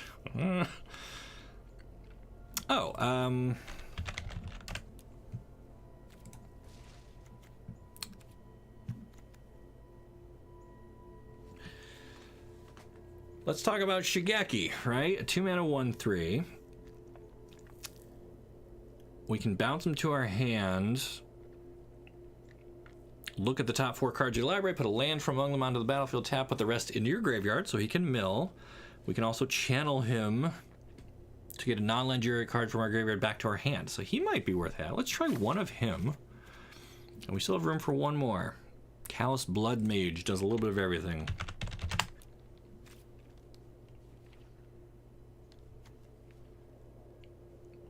Oop, there he is. Makes pest, sure. Draw a card, sure. A little graveyard flexibility, I will take it. Okay.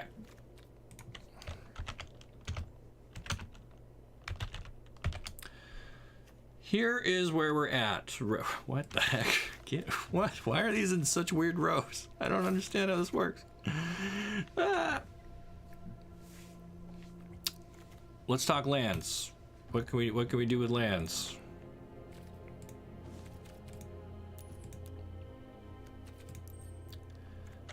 Some number of playgrounds. I guess we'll try 3 of those. Oh, I need to craft my grizzly salvages. Okay. And then do we like pathways? Do we like shocklands? Checklands?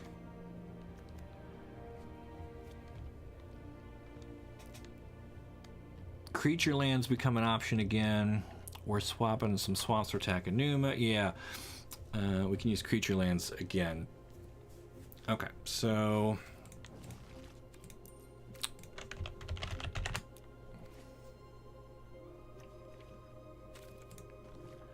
we'll put in like a hive, a den, and a lair. And we'll take Boseiju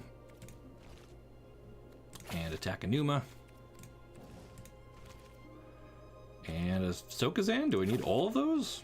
Just for variety's sake, I guess. Alright, and now we probably just need some, like... What else do I need here?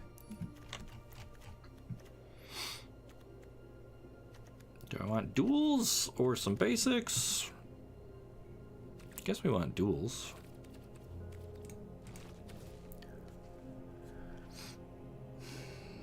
Shocklands. Those hurt, man. The life is gonna add up.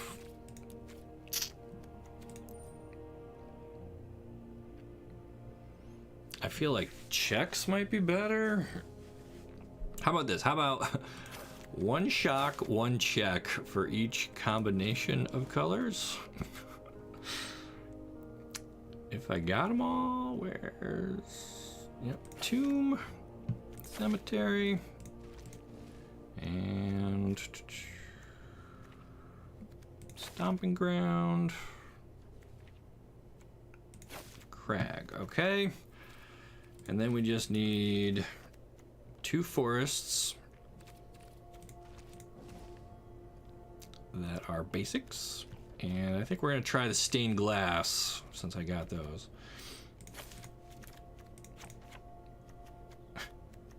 And that's it? Okay. Oh, no, there's swamps. Okay, and mountains. All right, I got you. I got you. Couldn't see them. They were behind my own bald head again. Swamps. What do we got? 6. And a single stained glass mountain. Nope, that's Chandra's mountain. There we go. Okay.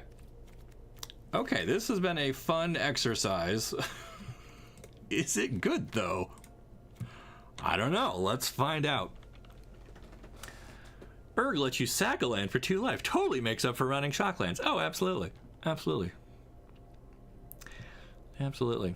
Don't forget, change out the basics. We did it. You don't need red mana until 3. Checklands seem awkward when you could play Painland, Shocks, Pathways, Proving Grounds. Well, you know what? We're experimenting. This is still figured out phase, and we need a good sleeve is what we need. What's my best sleeve here? So many sleeves, so many cosmetics, so much time spent playing this game that I will never get back. Everyone, there you go. Keep Nebraska, keep in our green book. Done. Let's play a game. If your head is often in the way, place the camera to the left. Well, it's only when I'm working on the deck, right? During gameplay, I think my head's in a pretty good spot. All right, formats. Ranked, Explorer, Goifs. Let's go. Thought about adding some flashback synergy. We can take this deck a ton of different directions. Any thoughts on a cure or a way to save completed planeswalkers? Makes sense. I don't think so. I am under the impression once they get into you like that, you're done, right? Like Ajani and Tamio, as we know them, they are dead. They have been completely replaced. Like some of their personality remains because they still talk the same and they still. Okay, this is certainly cards. But like their flesh is ripped apart. Their organs are now all other things. It's hard to go back to having regular heart and lungs when they have been pushed out of the way by a breathing sac or whatever. So like, I don't know. I don't think you can undo it. I don't think you can. I don't want them to. You know, that just, again, belittles the threat of the Phyrexians. If you're like, ah, well, you know, they got me, but undo, here's the cure. Then they're not scary. I know very little about Explorer. I guess we take this trade. Okay. Very little about the Explorer meta field, so I don't know what's good, what's bad.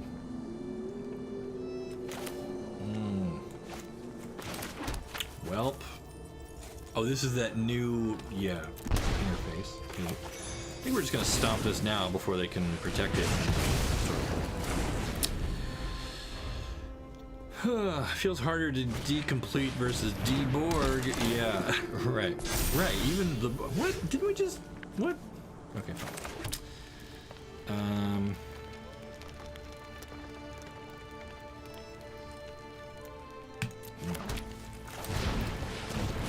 We could have gone for Windgrace there, but we don't have any.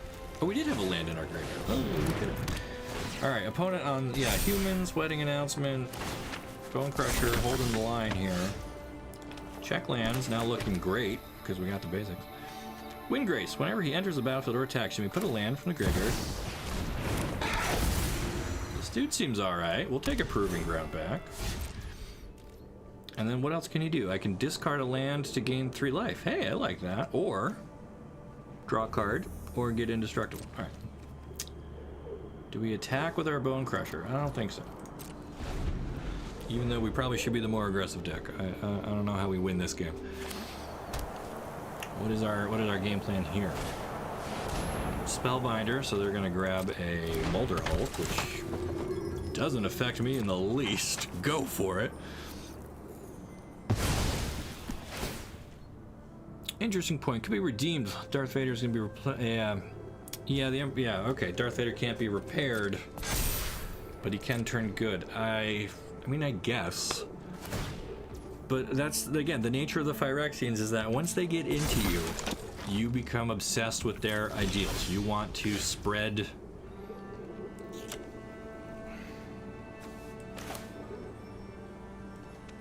Well, do we hold this land to ditch and gain life, or draw a card? I guess, ooh, let's do this. Discard land. Draw a card.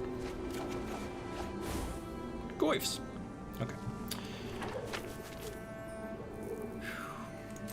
And then I guess we can just send these guys in. They're gonna either chump block or have to give up good cards to kill our good cards. I think I'm fine with either one, because next our Goyfs are gonna be tiny though. We don't have enough in the bin to make them big, unless they block and kill. They don't. Interesting, okay. So can we kick this one time?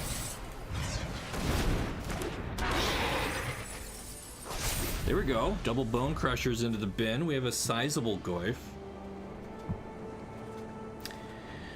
Goyf 'em.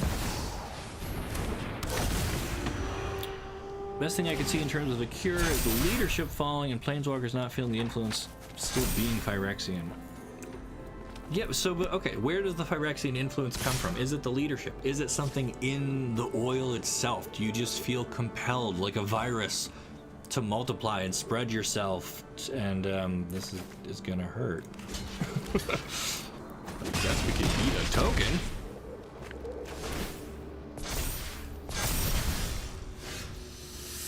Welp. I like that Windgrace lets us, ooh, find my waifu. Enough with the mysteries. I've come for answers. Do I make him discard? Or do I make him sack somebody? I guess they just give up the token. I don't know, then they don't really have blockers. Sacrifices must be made.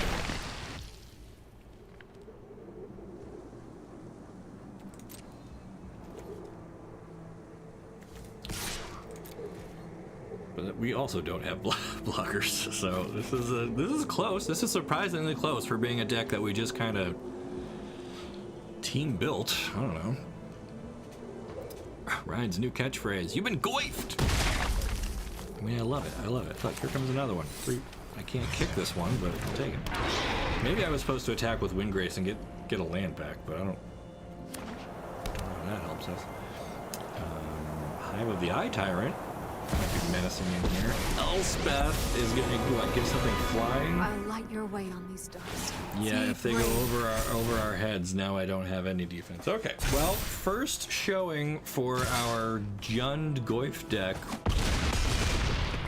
Not bad. I felt like that was better than almost any of the games we played in Standard, but GG, get Goyfed. Oh, savage. I think the elixir on New Capenna will cure the Phyrexians.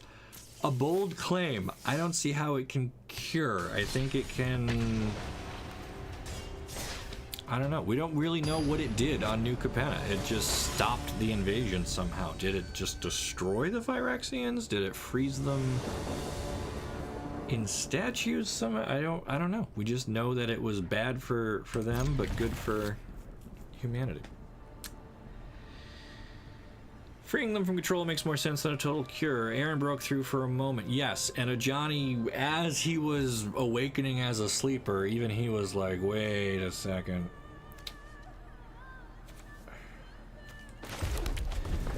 So there is, I guess, some humanity in there up until the last moment, and maybe you can push through it, but I don't know. You'll still never really be yourself if your organs and your bits and pieces are now metal. Then like you're never really the same. Even Darth Vader, not really the same. Okay.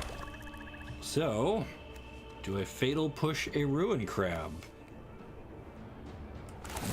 Oh no, I want them to mill me though, right? This might actually be good for us, so I don't want to fatal push it. Is Jundum a valid strategy? I think so. I don't think that our build is anywhere close to optimal yet. I don't think that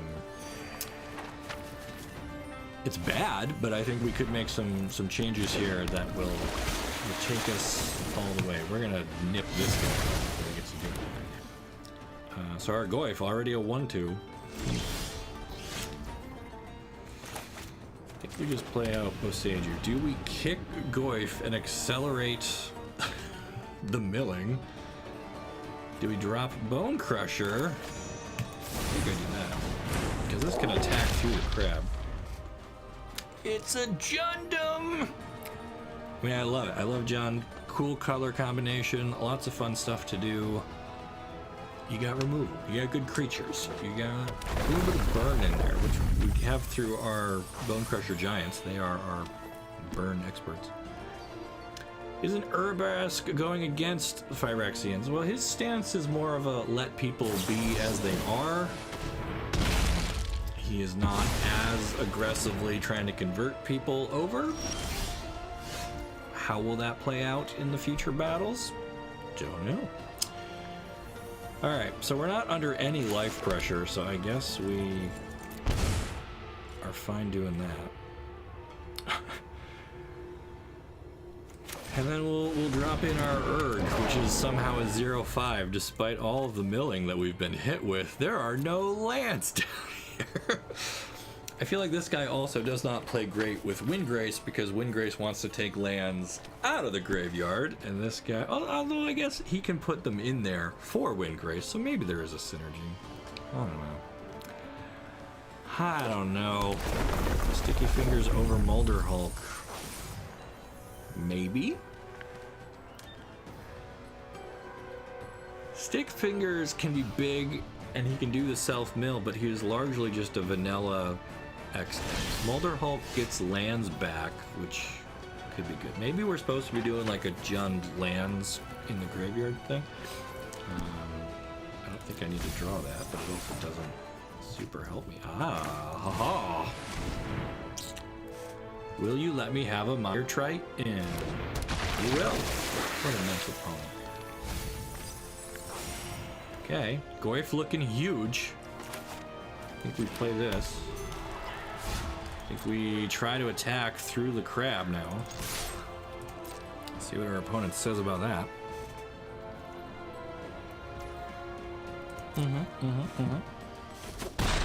Got him. And what is this? What 4-mana spell are they sitting on?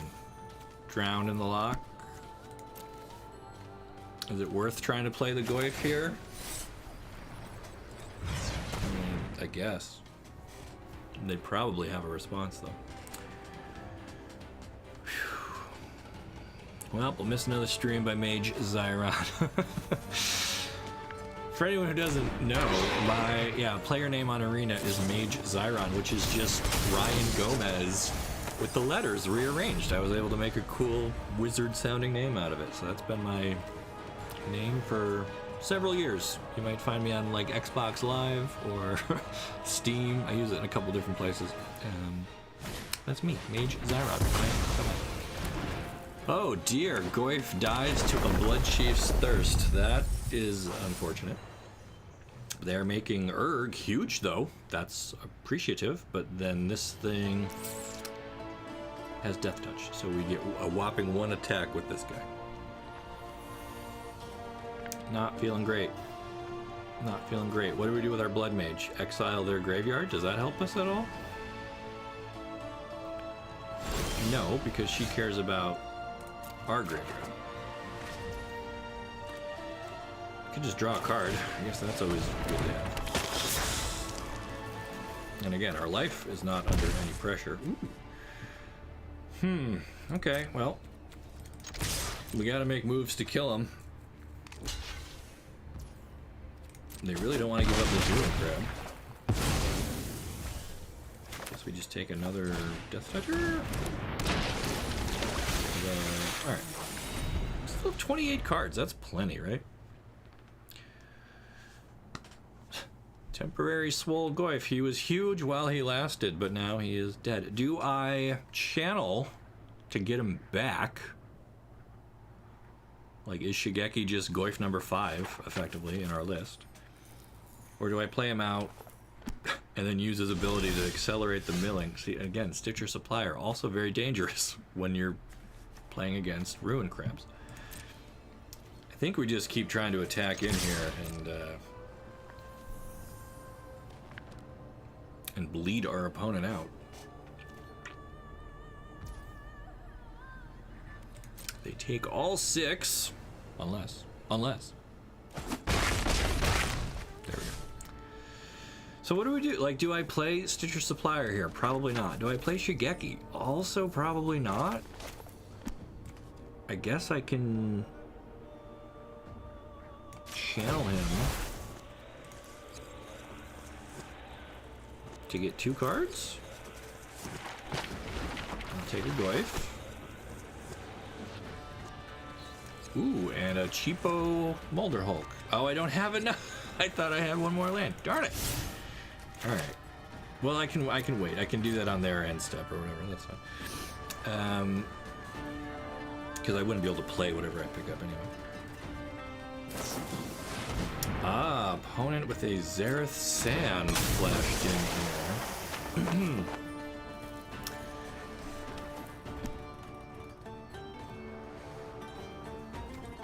So now, I guess I just... Oh, I can't... Okay, I am in my end step. I thought they had somehow flashed that in when I was still in my second main.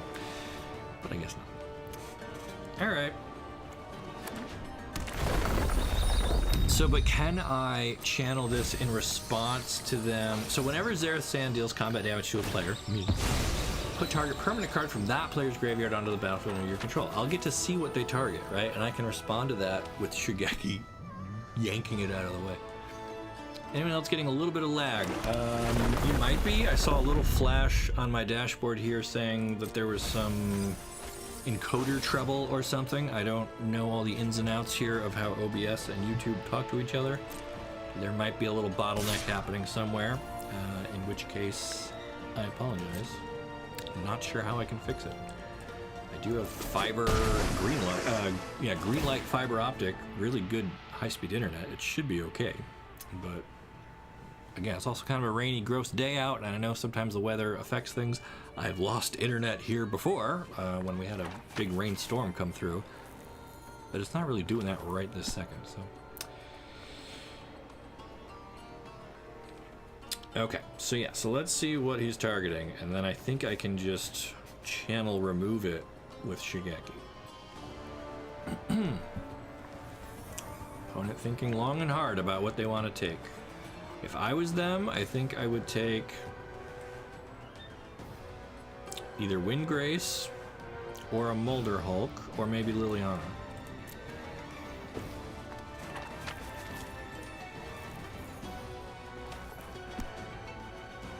Video is a touch laggy, audio seems fine. Well, that's good, because I majored in radio, so as long as my voice comes through.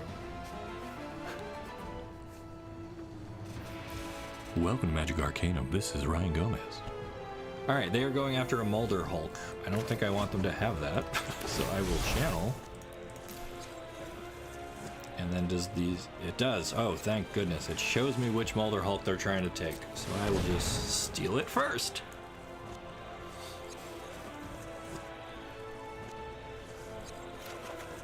Probably more Arena's fault? Could be. I mean, the game's running fine for me on my computer, although I did build this computer myself like 5 years ago, so it's not... maybe not the best. But it's running fine. So I'll keep an eye on it. I don't know what settings I can really change. Okay, we get a land back. Do we want Hive? I guess so, right? Because that can... Menace. Case could have been made for the Hydro land, because that can get big. But... oh no, Heartless. Okay, and we still have 20 cards left in our bin here. Can we kill them before they mill us out or steal all of our good stuff? down into 5. We're gonna self-mill for 3. Oh boy. And now hopefully they don't have a way to kill this, so we can stop Xerath's Sand. They draw some cards.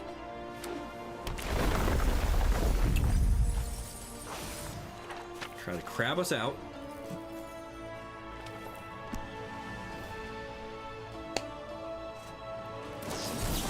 Oh, they did find removal. That's a pity. Okay. But let's see. So if they attack with... Oh, no. All right. So if they attack with Xerath's Sand, they get to steal something. So they will still have enough blockers, even if it's higher. That's a problem. It's a big problem.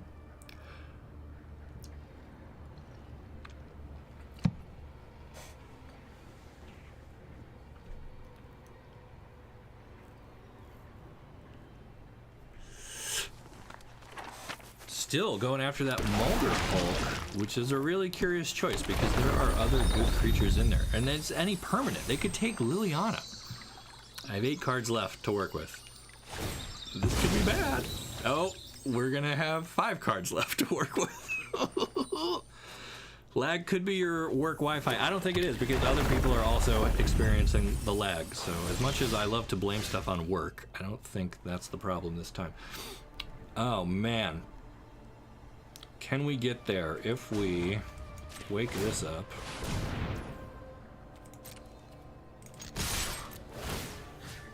And attack, and I mean, whatever.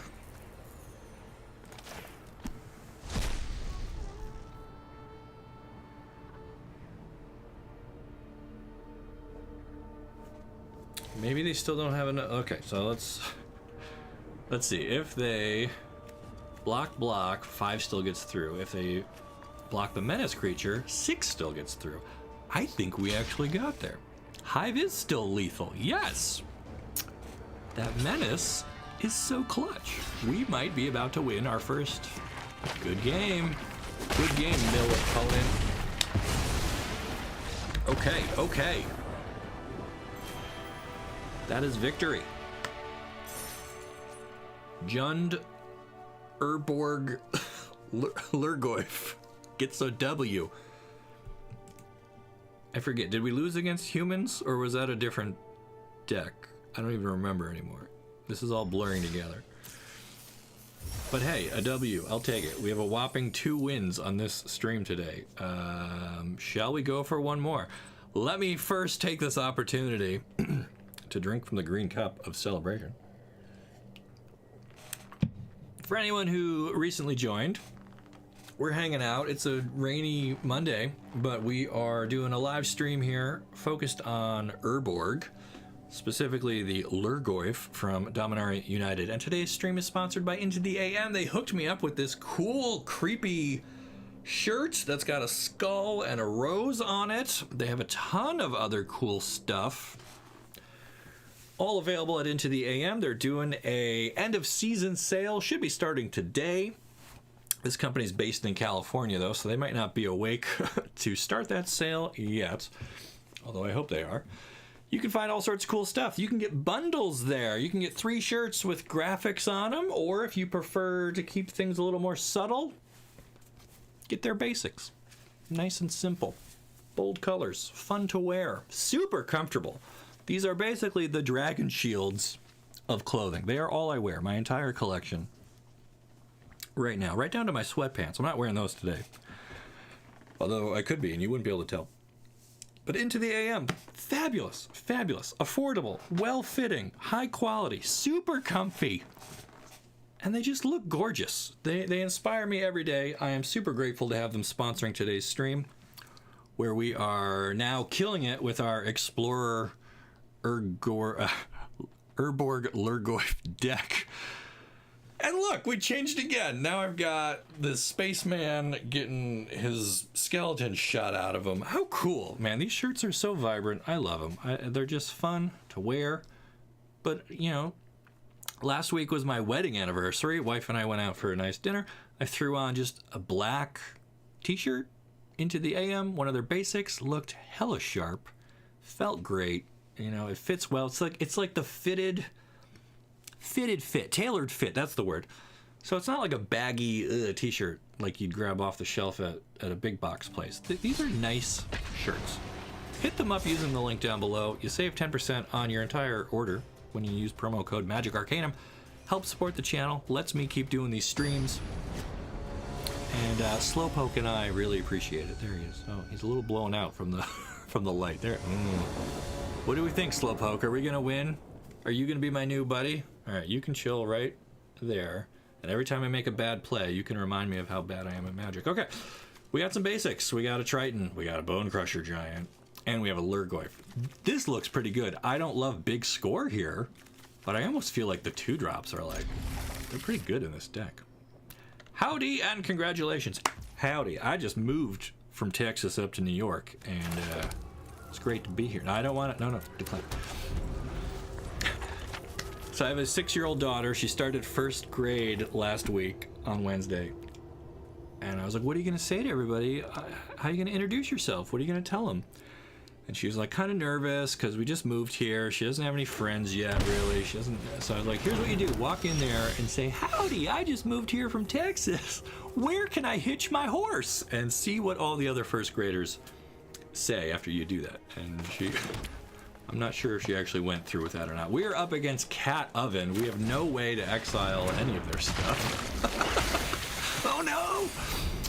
We're just gonna have to plow through it. We don't have any tramplers. Our Goyfs are gonna be big, but like they can just block with a cat for days. So this could be bad.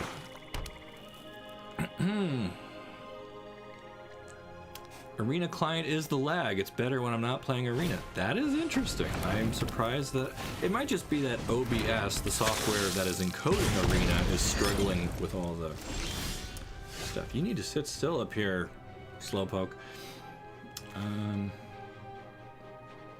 Okay, so they have double ovens.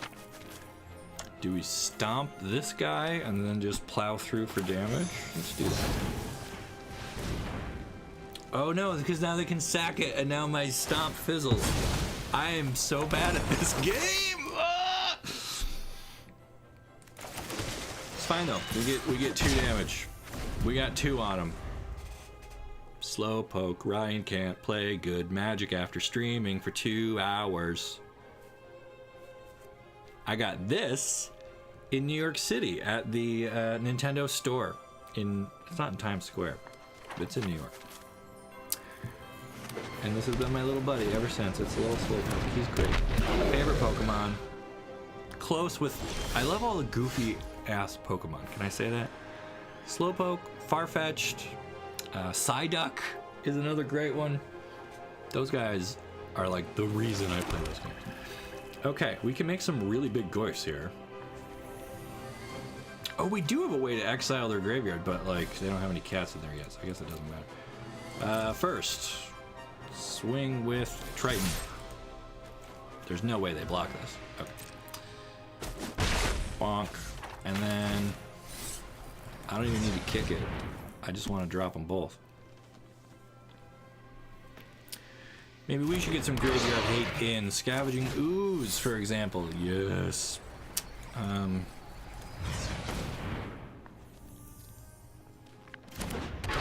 Got a problem multiple times today. Don't know. Yeah. You're probably not wrong. Scavenging Ooze is very good. Again, this deck, we can tinker with it all day. Looks like the lag cleared up. Could have been the rain.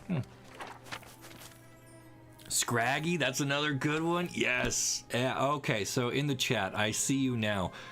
Gomez Gazelle. That's my brother Keith, who I have told some really embarrassing stories about. But there he is, if you want to jump on him. That's Keith. I'm not sure if he's supposed to be. What just happened? We got claimed. We got claimed the firstborn. They took our Lurgoyf, but it's not very big. They're going to kill it. It's going to go to our graveyard, and then ours gets bigger. I am okay with this chain of events. Scraggy's a great Pokemon. Yes, you're not wrong. Choose blockers. Sure. Have you seen the brown Palladia Wooper that people are calling Pooper? No, I have not. I've not really touched a Pokemon game in many, many years. I've played the card game pretty recently, but I've not followed any of the new developments there. I don't know any of the new ones. I think I still remember all original 151 because I grew up playing red, and my brother, who's in the chat now, played blue. Sure, village rights, my guy, that's cool. But now this gets to deal 1 damage. You're gonna ping my Triton, blue. If you were a Pokemon, what Pokemon do you think you'd be? Well, I don't know. Which one has the best mustache? Isn't there? There's like a walrus one, right? Whale? No, not Wailord. He's a whale. Isn't there like a walrus Pokemon with a mustache? Am I thinking of the right one? I think that came after the 151 that I knew. But failing that, I would just be a goofy something. Farfetch'd, again, great. Slowpoke, just chilling. These are my people. Okay, let's just attack here, I guess. We don't have like a great game plan. I like most of the cards in our deck. I think there is some synergy here, but they do not seem to be like... We're not doing cat, oven, mayhem, devil level stuff here, right? We're just doing okay. I think we can big score and trade this land in for something else. A sea lion-like Pokemon. I mean, I do like the water. I like going to the beach. I like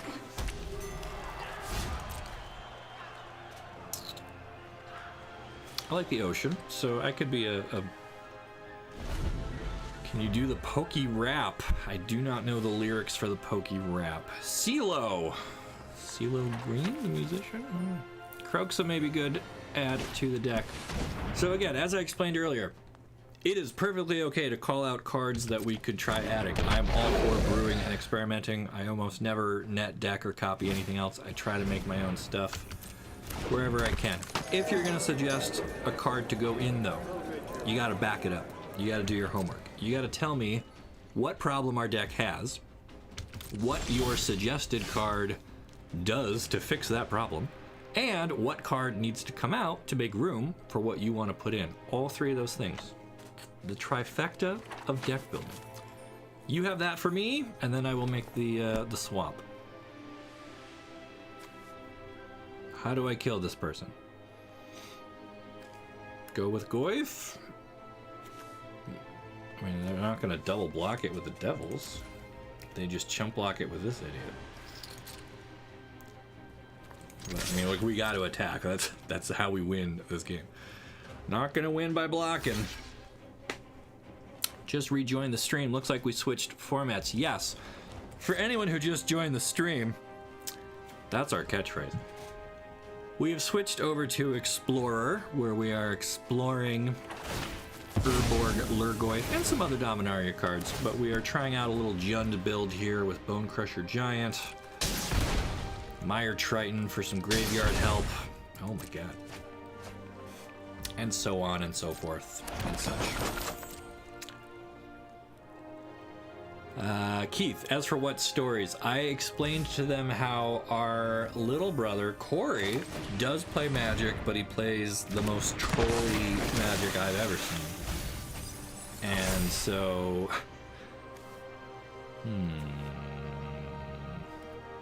Do I just have to go wider than their board? Oh, they have a cat in the graveyard right now, but they can sack food to bring it back, so there's no point.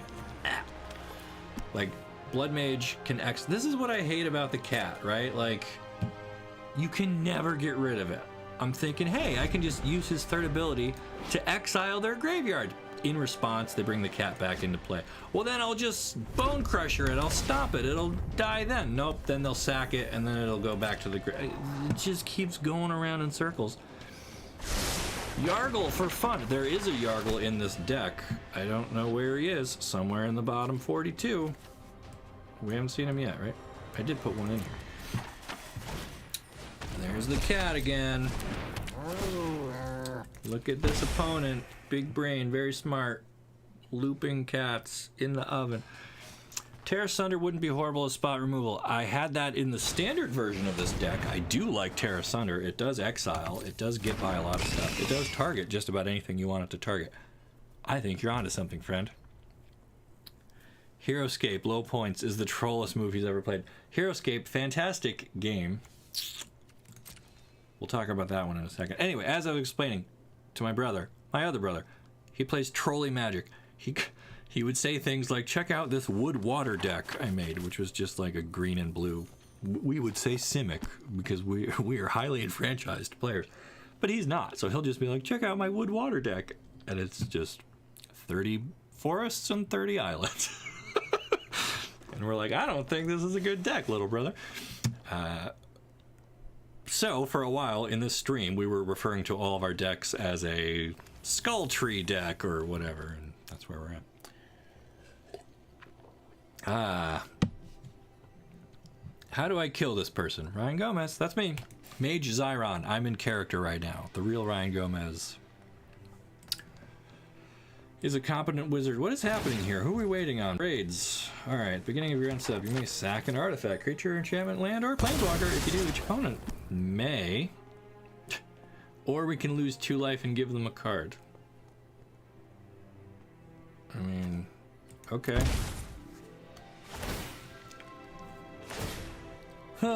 They kill our Triton, which grows our Goyf.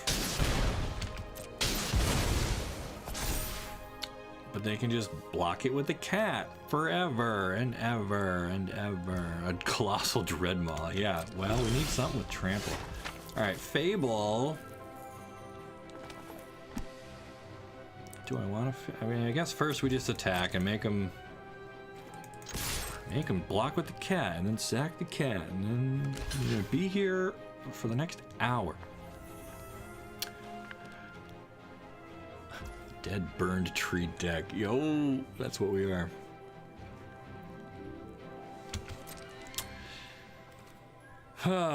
We are the spooky leaves that are on fire. And we cannot push our way past a 1-drop. One of the formats defining 1-drops. Can you believe it? Next, go to damage. There's no damage, JK, LOL. Yep. Just keep looping your kitty. Is it even worth playing this game out at this point? Is it even worth?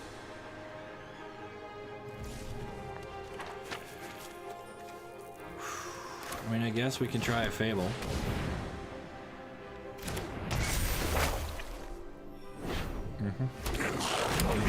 I'm even willing to use a treasure to draw another card.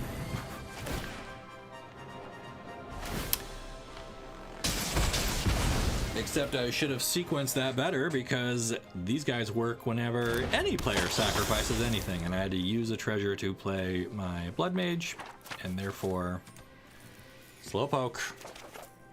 Slowpoke of shame. Our win con is to play Yargle and fling it. That's what we need.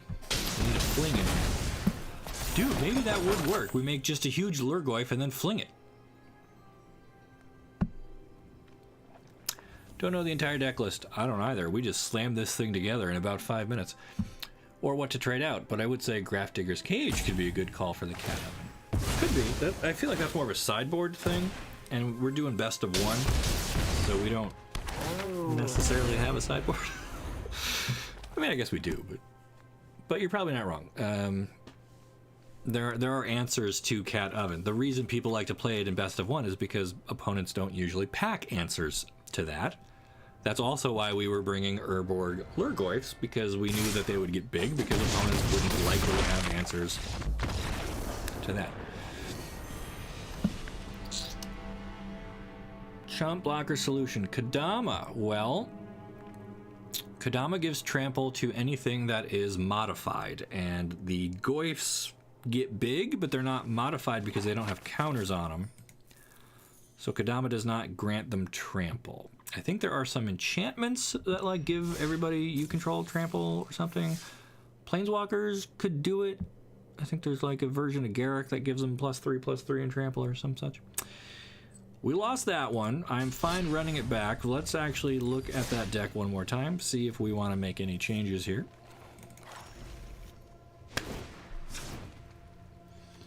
Been working on a mono blue tempo with counters. The new Jin. I'm almost at Mythic. Hey, congrats. That's awesome.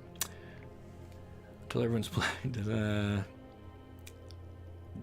Does everyone this deck? I think we're missing a word or two there, Furious Chicken. I'm not sure what you're trying to ask, but congratulations on almost reaching Mythic. Do you still ever use the rule of 9 to start building a deck? Seems like a great starting point. In hindsight, I probably should have started with that here.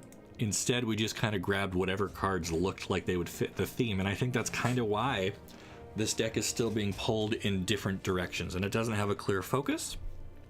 And we might have to try the rule of 9 to rebuild it at some point. That's a lengthy process. For anyone who's not familiar, I did a deck tech video some time ago for TCG Player when I worked there about how to approach building a new deck, and we called it the rule of 9. And basically you picked 9 cards that work well together, and you do 4 of each, and that gives you 36 cards, leaves you room for 24 lands. And then I kind of talked through what each, you want at least one of your 9 to be removal. One of the 9 should be card draw, and you kind of just build little packages that way so that you at least start with a well-rounded deck that has a game plan and so on.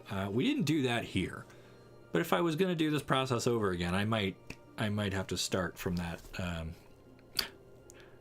foundation. Okay, so hear me out. You need to cast Living Wish. Get the Angel of Jubilation from your sideboard. Sure, that is some hefty magic. We could do that. Croxa. Yep, Garrick Unleashed is the Tramply Boy. And we do have Yargle in there, clearly violating the rule of 9. Although he is a 9 power. Oh, so good. Mono green Stompy with Graveyard Synergy. I use the blah, blah, blah. I use the new Goyf. Yep, and the Mushroom. We tried that for Standard. That was also just kind of hitting the same wall. So here's what I propose. We're gonna take a little break from this deck. I had another one prepared for today that I wanted to show you guys. This stream is going on over 2 hours now. This might be the longest stream I've ever done, short of like the early access live streams. But I had one other deck that I wanted to look at. It's for Standard, but it is kind of the opposite direction.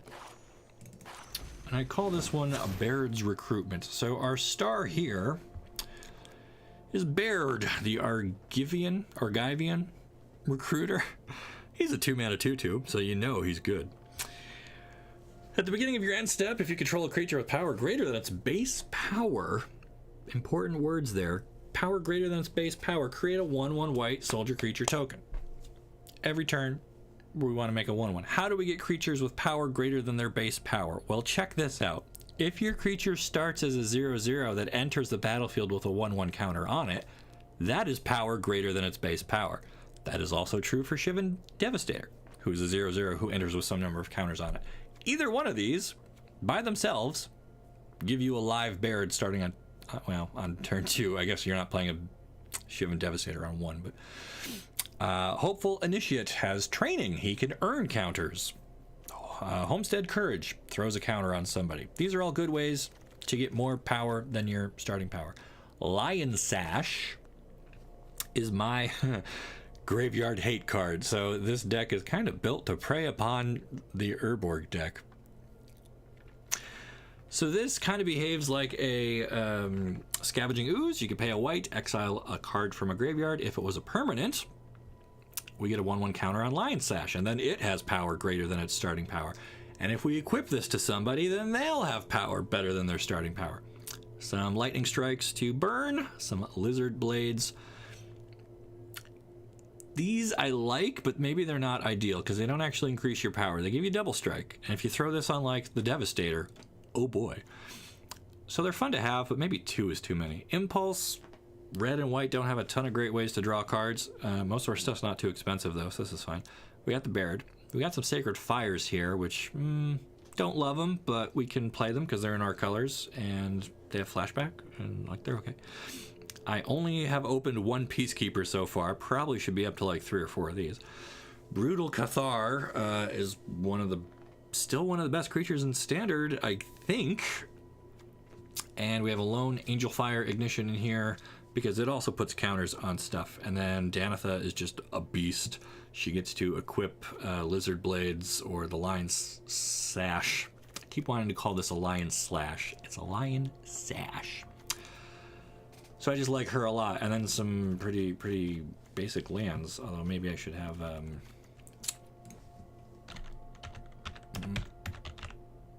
No, I. Ganjo? Is that it? Is that how we spell it? Yeah, close enough. It's like to take two. Oh, I only own one. I can't take two. Ha, just kidding. All right, we'll take one of those. So this is my other deck that I don't understand. I don't understand. We're just gonna run it. This is my other deck that I wanted to show you guys today. It's kind of a different direction entirely from what we've been playing, but I think this one is fun as well, and maybe we can just jam in a game or two here before we call it a night. We're gonna switch back to standard. We're gonna see if we can recruit an army. But again, this deck, maybe it needs wedding invitations. Maybe it needs... I thought about doing red, white, and green, a Sunny Leaf deck with some heat to it. Because there's that queen who, anytime you make a token, she makes an additional token, and then her power is equal to the number of tokens. So her with Baird just kind of makes a huge board. This deck crumbles in the face of Meat Hook Massacre, though. I will warn you of that right now. Luminarch Aspirant puts on counters. She is no... Oh, she is still... No, she's not in standard anymore. That's the problem. That's why I didn't put her in here. This is a standard deck, although I wouldn't mind rebuilding this one for Explorer if we decide that we want to go that direction. But right now we're back in standard. There's no Aspirant because she was from Zendikar Rising, which just rotated out. Alright. Furious Chicken is sharing their deck that took them to Diamond. Looks pretty good.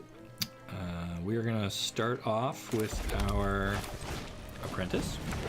And so this is great. We already have a creature with power greater than its base power.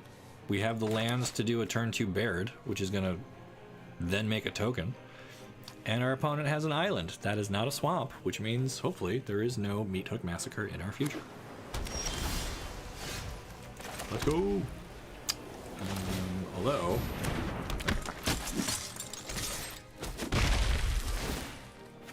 Cool, this deck is now working perfectly, firing on all cylinders. Let's see if it's any good. Opponent with 3 turns of doing nothing.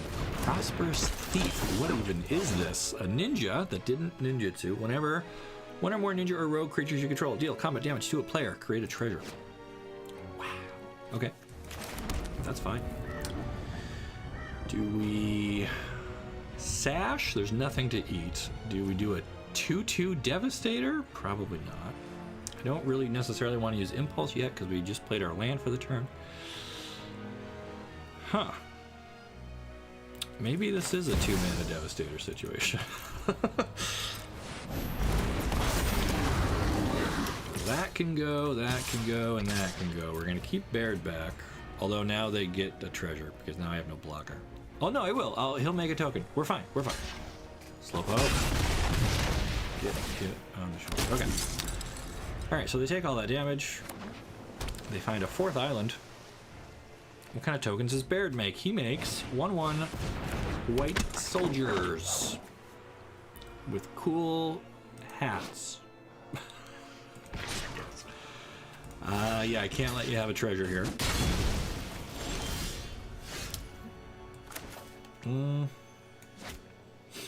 Alright, maybe this is where we go with the Impulse. And there's our land for the turn.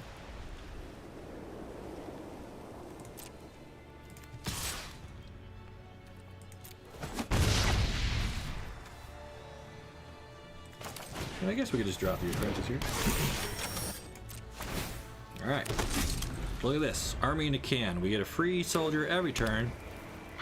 Seeing the Baird's value here makes him seem so fun. Yeah, I like this deck. I was torn as to which one I wanted to show in today's stream. Thought the Urborg one had a bit more going for it, but after playing that for the last 2 hours, no, I'm not so sure. Okay, they have upgraded these into 4/3s. We could triple block one of them, then the other gets bias.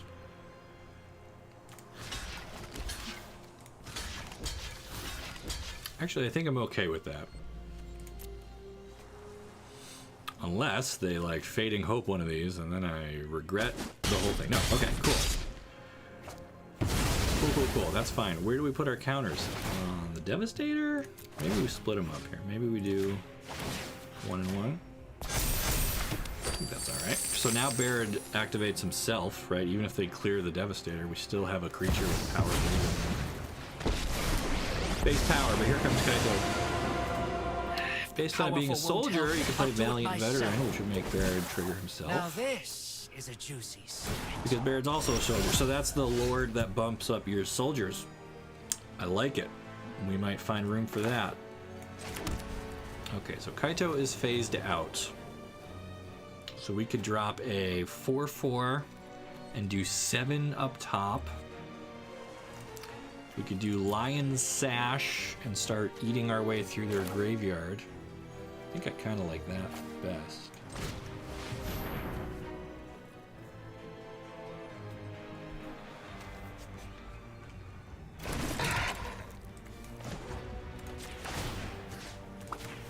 You're gone.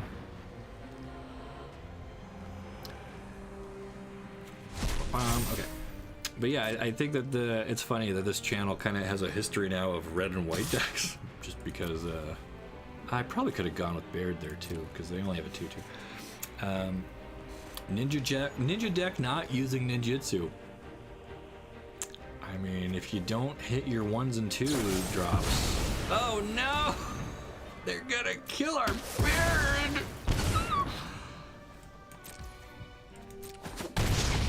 Well, I have news for you, my GGWY. That Baird had a twin brother whose name was Baird.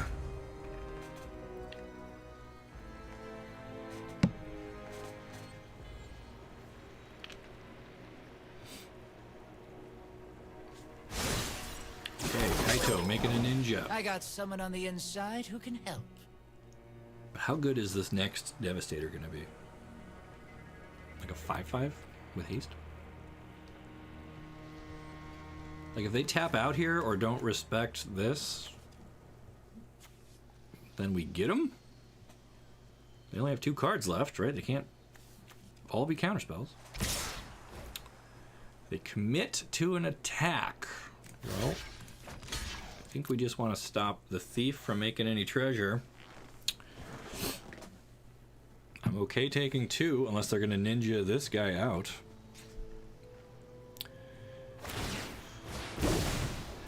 It's George Foreman kind of. That's a deep cut. Oh no, the 1,000-faced shadow. I don't even remember what this one really does. When it enters the battlefield from your hand, if it's attacking, create a token. That's a copy of another target attack. Oh, he's gone again. Wow. Okay. Cool. You have 2 treasures. We know one of your cards is this. Are you dead to my dragons? Oh no, it's only gonna be 8. Oh no. We have, okay, we're good. I think we're good. Because they didn't leave blockers. So unless they can flash in somebody else.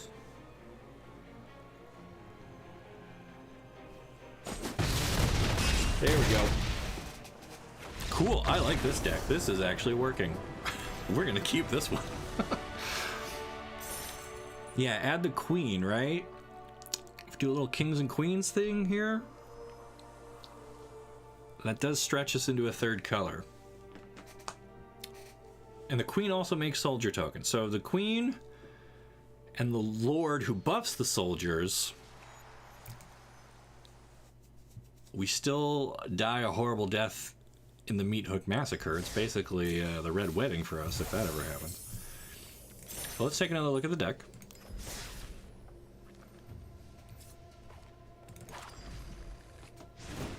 I like this one. For anyone who's just joining, today we started out with some Urborg Lurgoyf stuff. We have since pivoted to a standard deck based around Baird, who is doing a great job recruiting some allies here. And we were just talking about adding a, what's he called? I don't even remember. Valiant Veteran. Okay, that's the, yeah, Val should find it. Valiant Veteran. I own 2 already. Cool. Okay, so let's put those in. And now what do we take out? Don't say Danitha. Why does it go at the top of the... This is such a...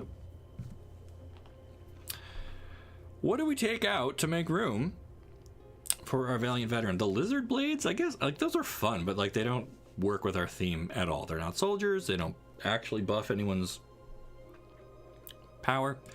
Sorry, little blades. You're cool, but can't have you. Okay. And then, so the Queen, just to look at... Excuse me? Why is she not? There's no queens? What?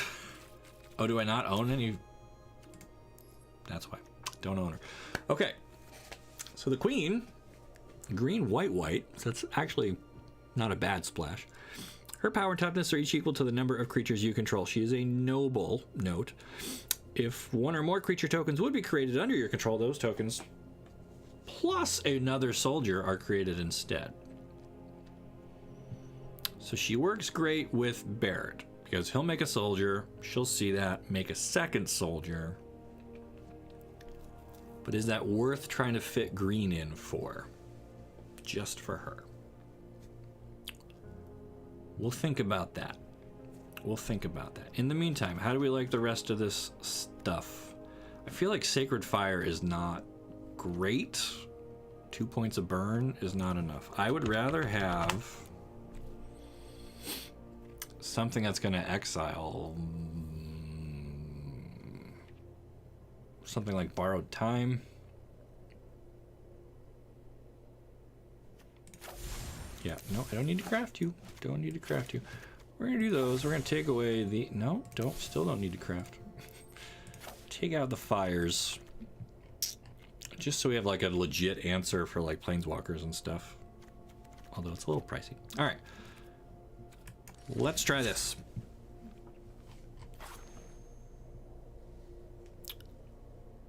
Thalia's still legal. She is, and she is a soldier. I believe.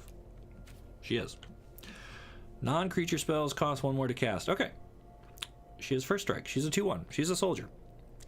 So she would benefit from the buff of the Valiant Veteran. But that's about it. She doesn't really have any way to increase her own power. She's a good target to receive the counters from the Iron Apprentice. But again, what do we cut? And maybe it's lands because our curve is so low. We could ditch Danitha. I like this card a lot. I don't want to get rid of her. Let's just run this one time. We'll see how these Valiant Veterans work, and then we'll do another round of changes. And then maybe we can even do a version of this that works in the Green Queen. But, I mean, we just won. I don't like to tinker too much when we win. I'm more of a tinker when we lose. Replace Sacred Fire with 2 Thalias or 2 Citizen's Arrest. I did. I put in Borrowed Time, which I think is the exact same as Citizen's Arrest, but it's easier to cast because it's only 1 instead of double white, and we don't need Devotion here or anything. Okay, we have a very, very white hand. This is great until we draw a red anything. 1 Danitha with 1 Thalia. That might be a reasonable split. You see, everyone wants to ditch Danitha, but like a 4/4 lifelink first strike vigilance is just so good. I guess we could just run this out. Nothing to feast upon yet. I like Lion Sash quite a bit. It might be one of my favorite cards from Dynasty. Especially if they are gonna try to put something in the bin and cheat it into play with the Gix. Yeah, they know they can't sneak it by me. Look at that. There we go. That was easy. That was easy. Yeah, Danitha's only payoff is the Lion Sash now, but like it's fine. She's still just like a house creature. But all right, we'll drop in a Thalia. We'll try it. We'll try it. Again, I don't like to change things when we win, and we did just win off of our Lion Sash, but I know people out there like Thalia, and she can maybe buy us a turn against a meat hook. So we're gonna split. Now we got two powerful women soldiers. Seems good. Seems good. Let's run it back.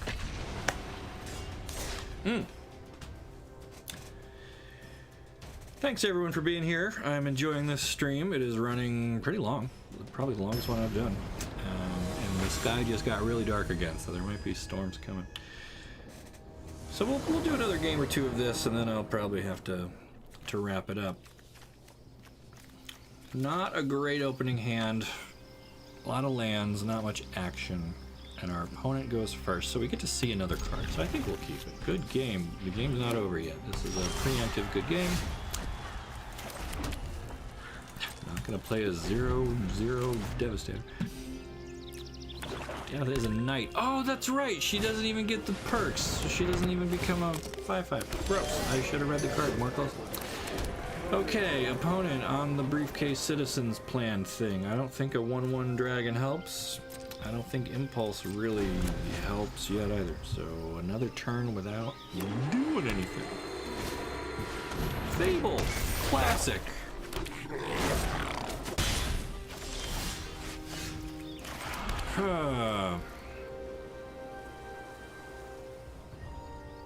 Alright, do we play a 2/2 dragon, or do we exile their Fable before they get any more value out of it?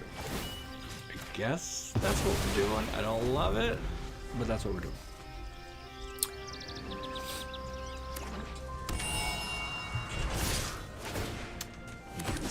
Three on us. Oh my gosh, too many lands.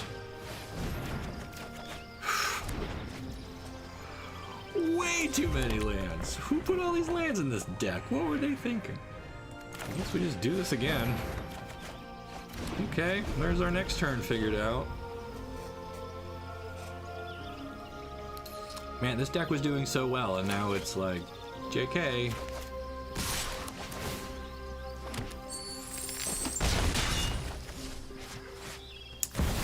Be interesting to okay, this is okay, come on. There's you. Do I make a 4/4 dragon? No, because I still die to that. Do I make a 3/3 dragon and just get some damage in? Sure.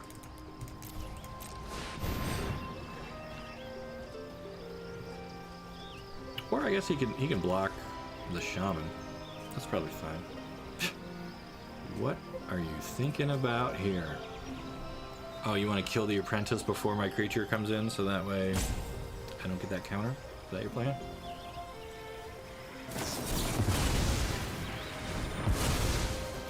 Rude.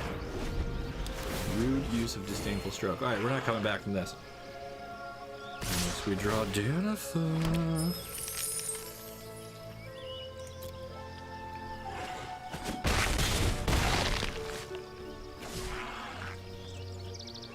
Okay, deck, show me one more land, please.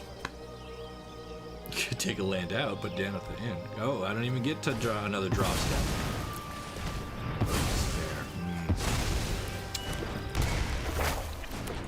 Nice. I am still alive. No, I'm not, because I'm going to draw a card. And I'm going to die. Ow! Wrecked. Look at this. 1, 2, 3, 4, 5, 6, 7, 8, 9, 10.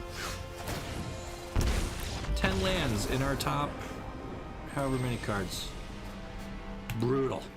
Brutal. Alright, I feel like that was not a fair showing. Wi-Fi just dropped. Can anyone in chat confirm I'm back? You are, in fact, here where you want to be. Right here with Magic Arcane, and we got a few more games left in us. I'm kind of running out of steam. I need lunch. It's like almost 2 o'clock here in New York. But I think we could squeeze in one more. Maybe not with this hand. So we have a turn 2 impulse at best. I can't keep that. This is way better. up a land because we know we're going to draw all of those. Hello, Pangolin. Show there's too many lands. Yes, the old sample set of one. Flood out one time and you clearly have too many lands. Do we go with Barad when they have a untapped mountain? Or do we Thalia it up? Probably could have got away with Barad there. Based on the fact that it is skipping right through. Ah, please attack. So close. Alright, well, if you won't attack, I will.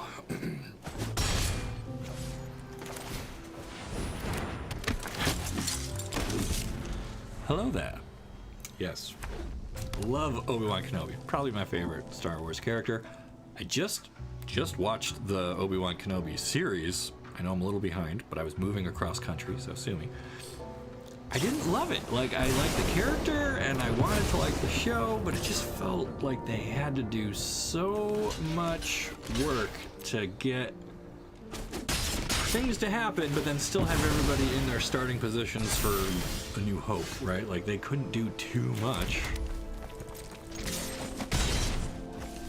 without it getting weird. Anyway, Thalia picked up a counter, so now our second copy of Baird makes another soldier, so now we're doing all right. We are beating down a red deck until they like flame with us or something. There's that squee character. There's another land. Oh boy. Well.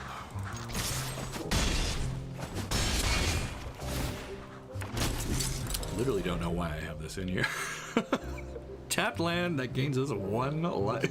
I think I just wanted both colors, but like I don't have the rare duels for red and white for some reason. Oh boy, Thundering Raiju. That might be a good inclusion here. I mean, it's not a soldier, but it does put counters on stuff.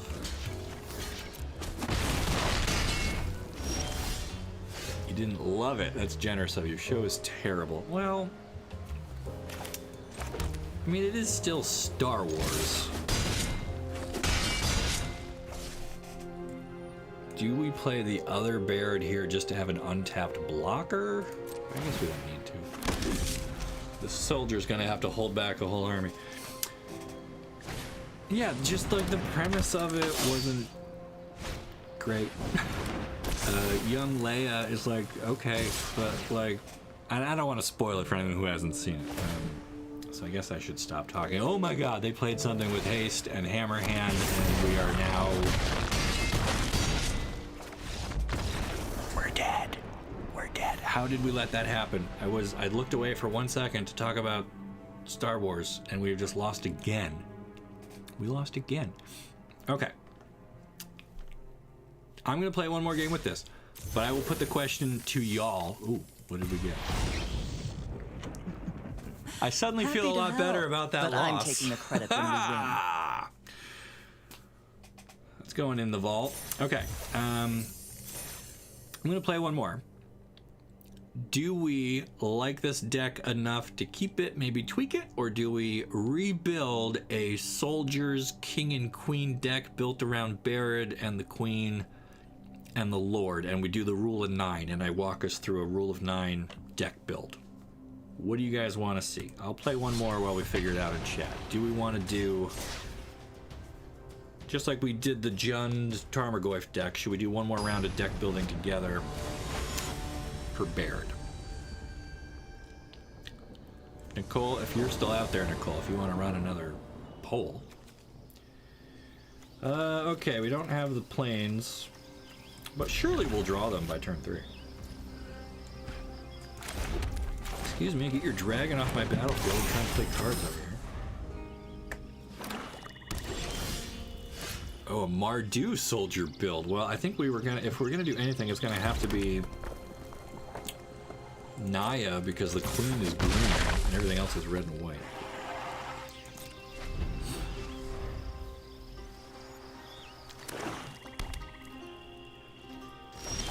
All right, double swamps. This is making me sweat a little bit.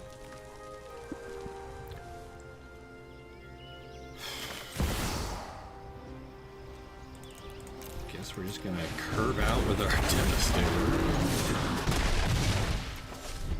We should have a poll about a poll, and the poll... Kings and Queens. Okay, alright, so cool. We'll finish this match, and then I think I'm gonna just take a minute to refill my water cup and get situated, and then we'll do a full deck build together. So we'll finish this. A 1-mana meat hook to kill our apprentice and grow our dragon. Is that out of desperation? Or do they know something we don't? What just happened here? Why did they just want the gain and drain? Why would they spend 3 mana to kill a 1/1 that just hunts its counter up the food chain? What cards have to be in your hand to do that? Okay. Ouch. Alright. I'm feeling a rebuild in our future. Might be prudent.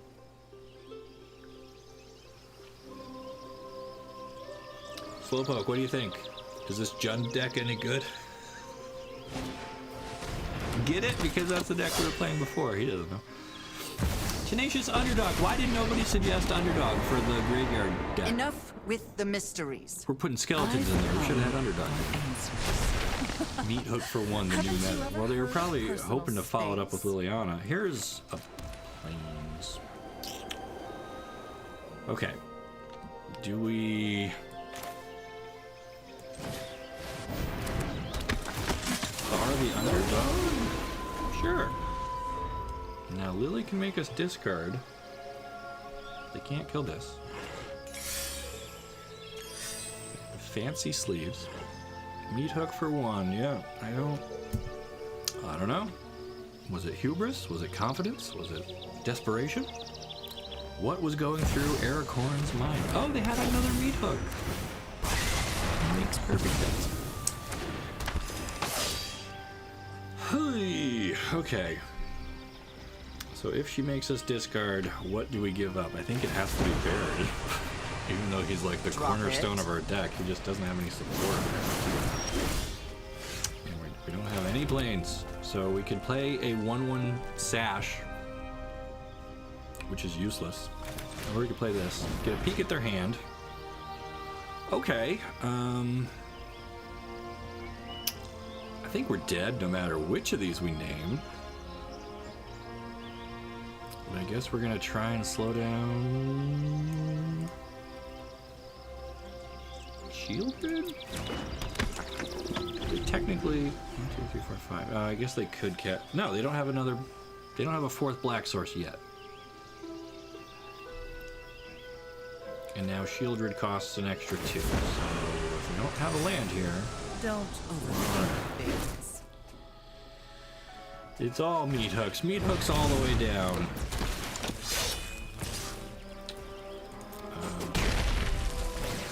I need to draw something very compelling here.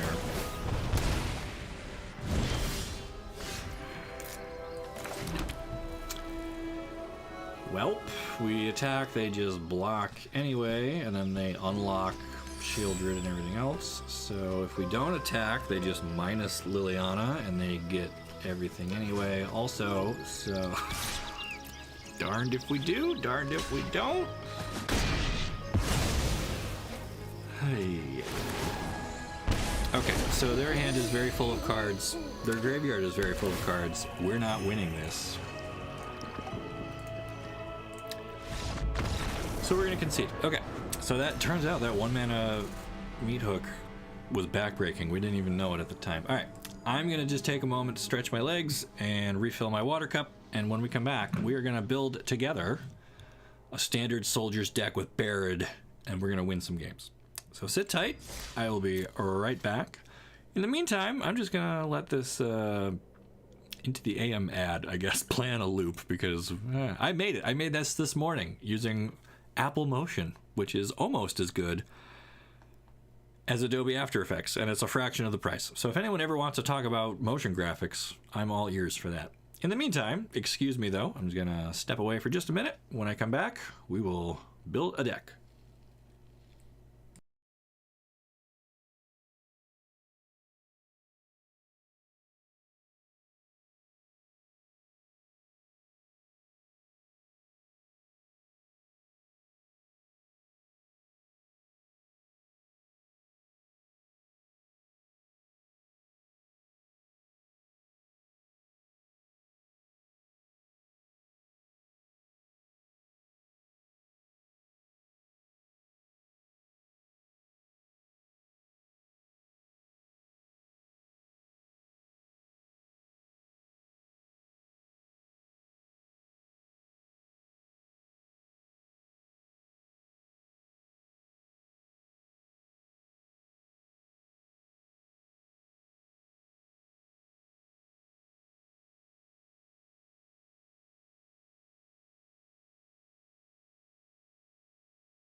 Okay, thank you for waiting while I got myself, geared up for the next round here.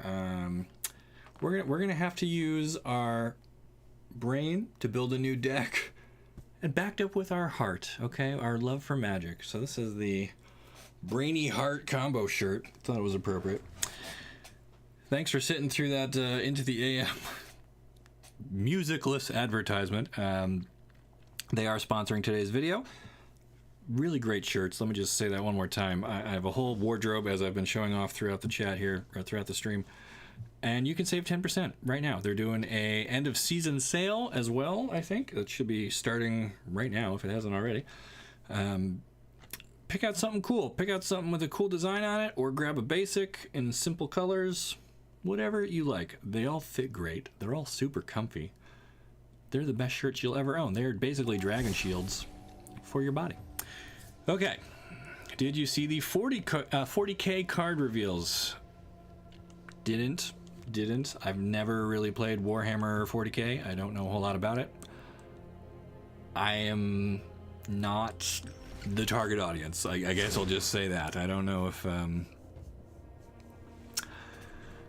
don't know. I don't particularly desire any of those cards for any of my decks. I don't want to cross the streams. But again, Universes Beyond, like, I'm okay with like Lord of the Rings and like the fantasy stuff, but like a true sci-fi property coming into Magic, I don't know. Is there Magic in 40k? I don't even know. I don't know enough about it, and I don't feel that Wizards has done enough to educate me as to why I should want these cards in my collection. I don't know. That said, if WotC wants to send me one of those decks to talk about on a stream or something, hey, then I love it. But until then, I feel like that's a giant medical concern. If your heart is that far to the right, but also the brain having traveled from the skull, well, with Magic, anything is possible. That's what I will say. Okay, so we're gonna make an improved version of what we just experimented with. We're gonna try to build it using the Rule of 9, which is just a deck building kind of blueprint. If you are ever stuck or trying to figure out how to build your own first deck, if you've been playing Magic just, a little bit, and you're just kind of getting into things, you've been using maybe the precons, or you've done some drafting and whatever, and you're looking to build your first constructed deck. Now, I generally don't net deck, although I have no problem with that. How you spend your time playing Magic, entirely up to you. If you only get to play a little bit and you don't have time to innovate on a deck and you just want to copy what you know works and spend your wild cards responsibly, you do you. I like to build from the ground up, and the scaffolding that I use for that comes from the Rule of 9. And the idea basically is that you pick 9 cards that work well together, get 4 copies of each. That gives you 36 cards, leaves room for 24 lands. You have the startings of a deck. You're going to play with that a few times, figure out what works and what doesn't, make some cuts, make some additions, and so forth. We decided that the centerpiece of our next deck, our red and white deck, is going to be this guy, Baird, the he's from Argive, New Argive. That's a city. I know the city's called New Argive. New Argivian recruiter. So he's a 2/2 human soldier. At the beginning of your end step, if you control a creature with power greater than its base power, create a 1/1 soldier creature token. So we're going to start with 4 copies of him. He is legendary, so you can't ever have more than one of him in play at a time, but that's okay. He's going to be so important to our game plan, and he's kind of fragile with just 2 toughness, but we're going to start with 4 of those. Then we decided we want to see how he works with this lady, Queen Alinal of Ruidak. I don't know where that is, but I'm sure it's a beautiful place based on the art. So the queen is an elf noble, and she says her power and toughness are each equal to the number of creatures you control. So if she's by herself, she's a 1/1. If you've got 5 other things, she's a 6/6. If 1 or more creature tokens would be created under your control, those tokens plus a 1/1 white soldier creature token are created instead. So if Baird makes a soldier token, she says, wait, let's give that a friend. makes another soldier token, and then her power and toughness go up by 2. Now, she doesn't have a base power and toughness, I don't think. I'm not actually... I don't know if it counts as being 0. I don't think it does. I think her base power and toughness is just because it's a star that overrides whatever. She's also legendary. Does the rule of 9 work with lots of legends? So when you are following rule of 9, you don't worry about legendary. We're going to build the deck 4 of everything. As long as I've got the wild cards for it. 4 of everything. Then after testing, if you're like, boy, I keep losing because I get stuck with 2 queens in my hand and I never have the chance to play them, then we'll go down to 3 and tinker from there. But for the start, just again, very 101 level deck building. 9 cards, 4 of each. That's it. So we're going to drop in 4 of her. Fortunately, she's uncommon, and I have plenty of wild cards to cover that. So, 1. Why does it not ever put these in a reasonable spot? I don't know. I don't usually do the deck building with the horizontal layout, but because my face cam is over there, I don't want to block the whole deck list. Okay, so, no. And then when you click on something with the crafting button lit, I don't like it. Okay, so we have our 2 legendary heroes that work well together. Baird still needs a way to buff up things' power, and we had a way to do that. Where did it go? Valiant Veteran. So it's a 2-mana 2/2 core soldier. Other soldiers you control get +1/+1. So all the soldier tokens get buffed. Baird gets buffed. If you have multiples of these guys out, they will buff each other. And for 5 mana, we can exile the veteran from our graveyard to put a +1/+1 counter on each soldier we control. So, we're going to try 4 of them.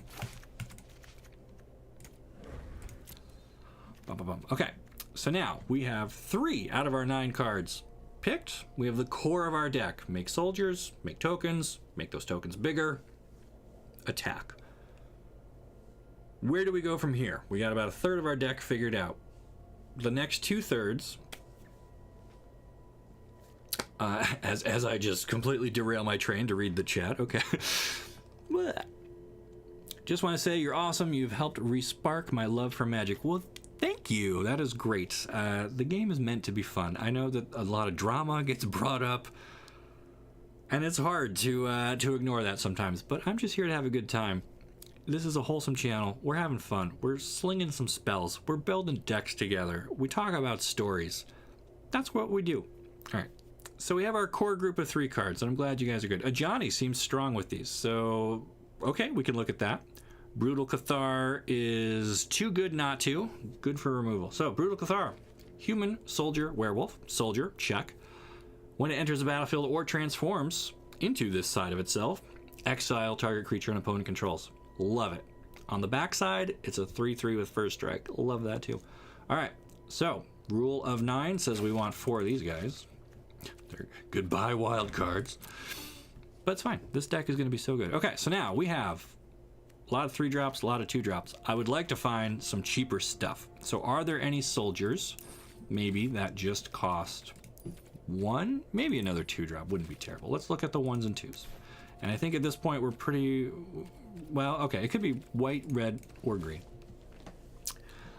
All right, so there is a 1-drop Gavany Trapper, which is a 0/2. Not excited about this. This is more of a draft kind of a guy. Quirion Beastcaller can trigger Baird. White Adversary, Beastcaller. All right, well, we'll pivot over to that in just a second. Let's scroll through here. So, Gavany Trapper, not great. Benelish Sleeper is a soldier. He's just really in our deck just going to be a 3/1. Doesn't make tokens. Doesn't have any way to buff his own power. Oops. Cathar Commando would be better than the Sleeper because she can at least destroy enchantments and stuff. Could get us out from underneath an oppressive Meat Hook Massacre. Perish Blade Trainee is a soldier. When it dies, you get to move its counters onto another creature. That could be a good way to buff up stuff. I don't love that she starts as a 1/2 for 2 mana, but maybe. Sungold Sentinel, a 3/2 for 2 mana, is a soldier. When it enters the battlefield or attacks, exile up to one target card from a graveyard. Okay, so that could help us get rid of a whole bunch of stuff that could be sitting in a graveyard. And then she's got the Coven thing, where we can give her hexproof from a color, and she can't be blocked by creatures of that color. I don't know how often we're going to be able to activate that, but Sentinel is a maybe. Thalia is a soldier. Again, doesn't really have any way to buff herself or do anything with the tokens, but okay. And or Vampire Slayer.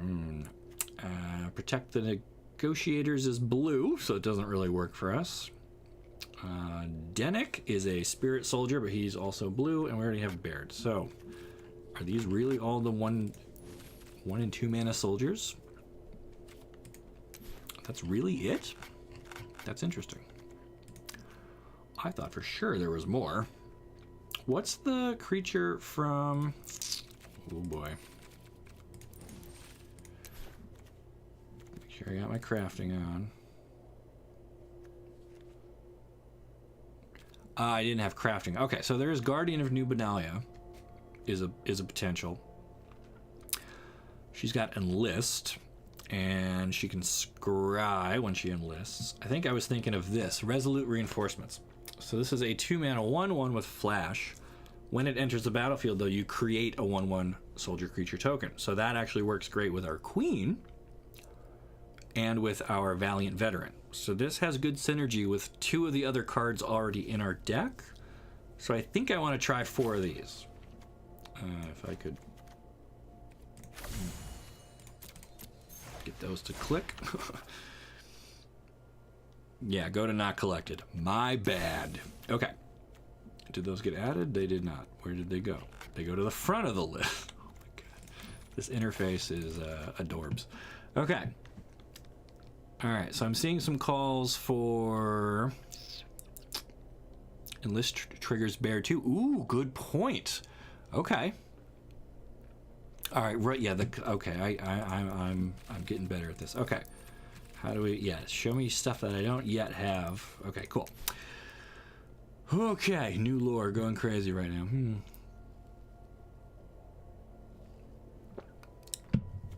Thalia can delay the Meat Hook Massacre by a turn. That's true. Enlist does enable. Okay, so who had Enlist? What soldier did we see that had the Enlist? Just the Guardians. Cards like Guardians and Seasoned Hallowblade have been really, really good in the past. That is true. That is true. Do I want to spend another 4 rare wild cards on her, though? I've got 9 left, and I got plenty of gold. We can buy more packs or whatever. All right, let's think on that for a moment. What I still want are other ways to get creatures with power greater than their base. I still liked the Shivan... the white Shivan card. Shivan Devastator, is this worth having? It's a flyer. It comes out of nowhere. It scales well at any point in the game. It's not a soldier. Doesn't make tokens.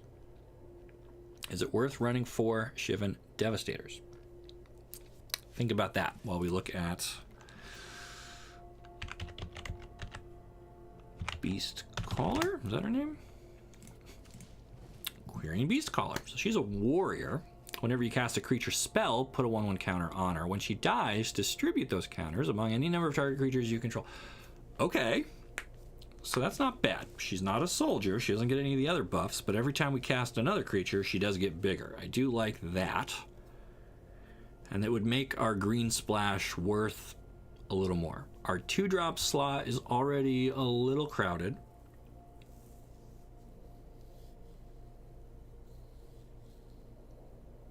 So here's how we do this with Rule of 9. I'm just going to set one of her into the deck for now. Same with the dragon, just as a reminder that these are options. Sun Gold is good against the underdog. Oh yeah, that's true. Okay, she does exile stuff. So in the past we used the Lion Sash.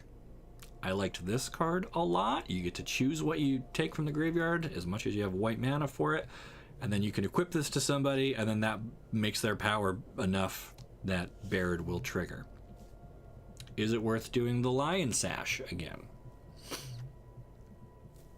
What do we think? Great late game payoff, no reason not to run it. Are we talking about the dragon? All right, you plan to do best of 3 or best of 1? I usually do best of 1. That's what I have time for. You know, I have a kid, I have pets, I have stuff that tends to pull me out of games pretty frequently. So committing to 3 games with sideboarding or best of 3 is a bit much. So I tend to stick to best of 1. But if you want to add on to this and add a sideboard and figure out where to go with it, by all means. Yes, Lion Sash, I am hearing. Okay. Sun Gold is good. Maybe it is just like a 2-deck tribal thing. Maybe that's it. Sun Gold being more mana efficient and being a soldier makes me want that. Okay. You've sold me on Sun Gold.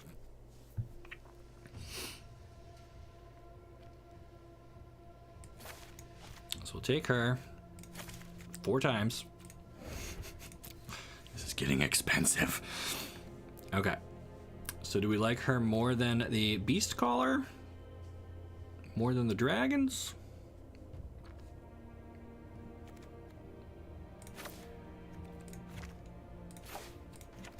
So we are at 1, 2, 3, 4, 5, 6 out of our 9 slots. We still need ways to draw cards, some way to interact with our opponent's board, some sort of removal maybe would be nice. Those are things that I would like to find within the next 3 cards. So the best way to like draw with these colors is probably Reckless Impulse. Easier on the colors than the Beast Color. Yeah, one of those should be card draw and removal. So what's our best removal? What's our best card draw? And then we still got like a flex slot. So is Impulse our best way to get more cards? We get to look at the next 2 and play them as long as we're playing them pretty soonish. I think that's pretty good. We have a pretty low curve. So I would say these. We'll try them. And then for removal, well, we have options like Banishing Slash. We don't have artifacts or enchantments. We'll never get the samurai part out of it. We have Runic Shot. We can't kick it, but we get to destroy a tapped creature at sorcery speed. Fateful Absence might be the best. Destroy a creature or a planeswalker, give it its controller a clue token.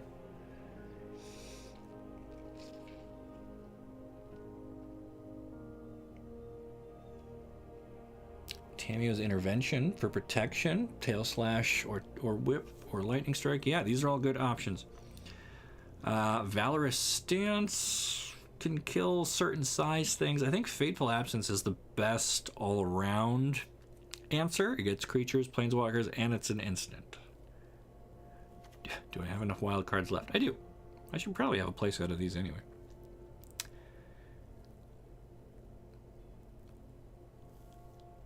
Lantern's Flare. Ugh. X damage to target creature or planeswalker, and you gain X life. X is the number of creatures you control, unless you cleave it, which we'll have the mana for. So then it just becomes a burn spell, a fireball, if you will. It's an interesting option. Pyre, yeah. 3 damage to target creature or planeswalker, and or discard up to 2. Or not, and, it's one or the other. Or discard up to 2 cards, then draw that many cards. Okay. Is that better than Impulse? It might be better than Impulse because it's flexible and it's an instant. Let's do that. Let's go down on Impulse and we'll take 4 Pyre. Good call. Okay, so we still have 7. 1, 2, 3, 4, 5, 6. We're at 7 cards out of our 9. We need 2 more. Still would like an answer for planeswalkers or random stuff.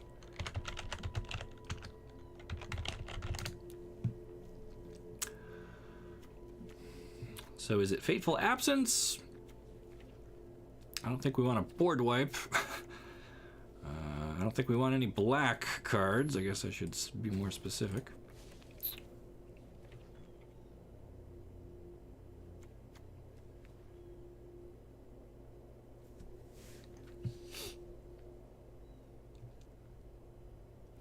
Explosive entry. Destroy up to one target artifact. Put a 1/1 counter on somebody. Oh boy. I don't think that that's where we want to be. We got a lot of green stuff that knocks out flyers. No. Yeah, not feeling it with any of that. All right, so the green's not really helping. We can just do red burn. Pyre's neat. Could help with the legends. Yeah, we can discard our extra copies of the legend. Sure. If we're playing Jetmir's Garden, we could somewhat cheaply play Leyline of Binding. Yes. Okay. So this is a domain enchantment with flash. Like it. One less to cast for each basic land type among the we control. So assume we control all 3 land types. Then this only costs 3 mana. When it enters the battlefield, exile target non-land permanent and opponent controls. Okay. So it's just basically a flash version of something like Borrowed Time. Is that better than just Borrowed Time? When it enters battlefield, exile non-land permanent until it leaves, and it always just costs 3. It never has flash, but it's always only 3, and that might be better. Let's just take the Borrowed Times for now. If we decide that the flash is super relevant, we can upgrade these later, but for now, and for the sake of my wild cards, we're gonna do that. All right, so we have 1, 2, 3, 4, 5, 6, 7. We're at 8. What is the 9th card? Lunarch Veteran. At 1. That's a human cleric. Can gain us some life. Can disturb itself out of the graveyard and become a 1/1 flyer. Not a soldier.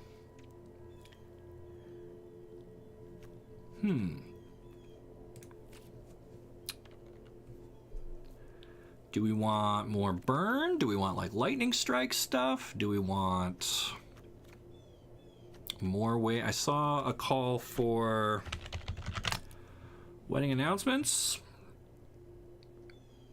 Creates general humans. Creating tokens is still good for the queen. She likes to see tokens. And eventually this becomes an anthem that buffs up everybody, which Barrett likes. So I think this could be our winner. What about Tear Sunder? Well, Tear Sunder is green with a black kicker, and we're not going to have black. So it would only exile sorceries or enchantments. Doesn't hit creatures without the black. March or Wedding? I think it's got to be Wedding. This does a lot for us. It makes tokens, which the queen likes. It buffs up everybody. It doesn't make soldiers, so our veteran doesn't really care. But there's a contender here, and then I'm hearing March. So we have 3 options for marches. March of Otherworldly Light. Exile an artifact, creature, or enchantment with mana value X or less. Okay, so that's good. That scales well. I assume you're talking about the white march, because the red one lets us exile the X top cards of our library, and we can play up to 2 of them. So this just seems worse than Impulse. And then March of Burgeoning Life. Choose target creature with mana value less than X. Search your library for a creature card with the same name. So this doesn't really help us either. And we would really need a 1-drop. Well, I think we're going to be playing some lands that come in tapped. So I think we're okay there. So, all right, here's what I do. Normally in the rule of 9, we play 4 of everything. I'm going to make a little exception here. We're going to take 2 March and 2 Weddings. And that's partly just so I don't have to spend any more wild cards. partly because both of these seem good, and I'm not really sure which one's going to work out better for us. And collectively, now we have 9 things, 4 copies of each. We're doing a little split here, but the idea still works, right? So here is our rough. Why do they go up in outer space? Deck. We're going to look at some lands next. Make sure that I'm not have any weird filters on. Okay. Why do I not? Oh, because I still have wedding. Okay. So lands. Jetmir's Garden, of which I own 0. So here goes my last handful of wild cards. So this gives us all 3 types. We're not doing the domain thing anymore, but rule of 8 and 8.5 tails. Yeah. Many decks would end up with fewer than 4 of these specifics. That's true. So we are starting with 4 of everything. We're going to make some trims and some cuts and some edits as we go, but I wanted to be as close to the rule of 9 as I could while doing this. Phoenix Chick, Kamano. Yeah, so there's other options. Hold on to those ideas. I want to just see where we go with this, and then we'll edit. How many Jetmir's Gardens do we need? 3? So the lands, you don't have to follow the rule of 9 necessarily, because we have a weird 3-color split. Let's try 3 gardens. What else do we want? If we do...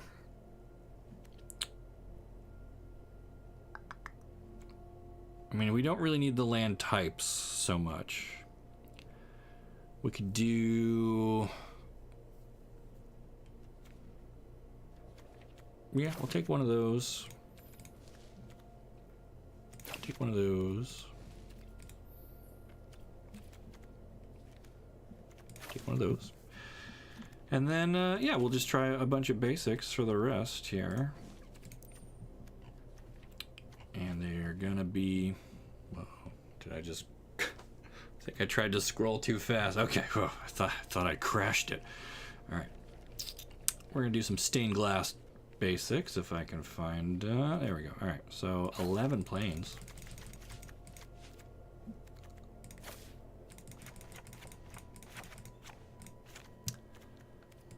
Five mountain. It doesn't let me just grab them by set. Okay, well. Scroll. Past it. 1, 2, 3, 4, 5.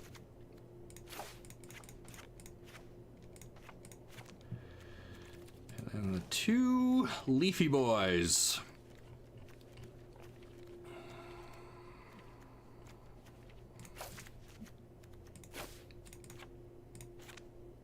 Okay. As for appropriate sleeves, oh, I don't know, who's a good soldier kind of a...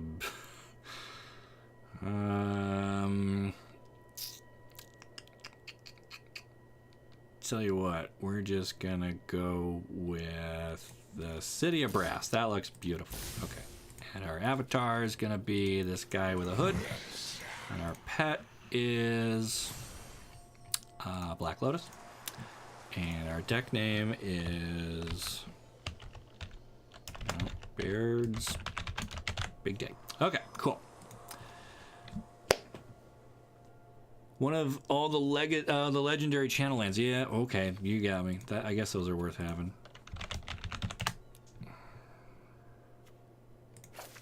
So those replace just a basic, right?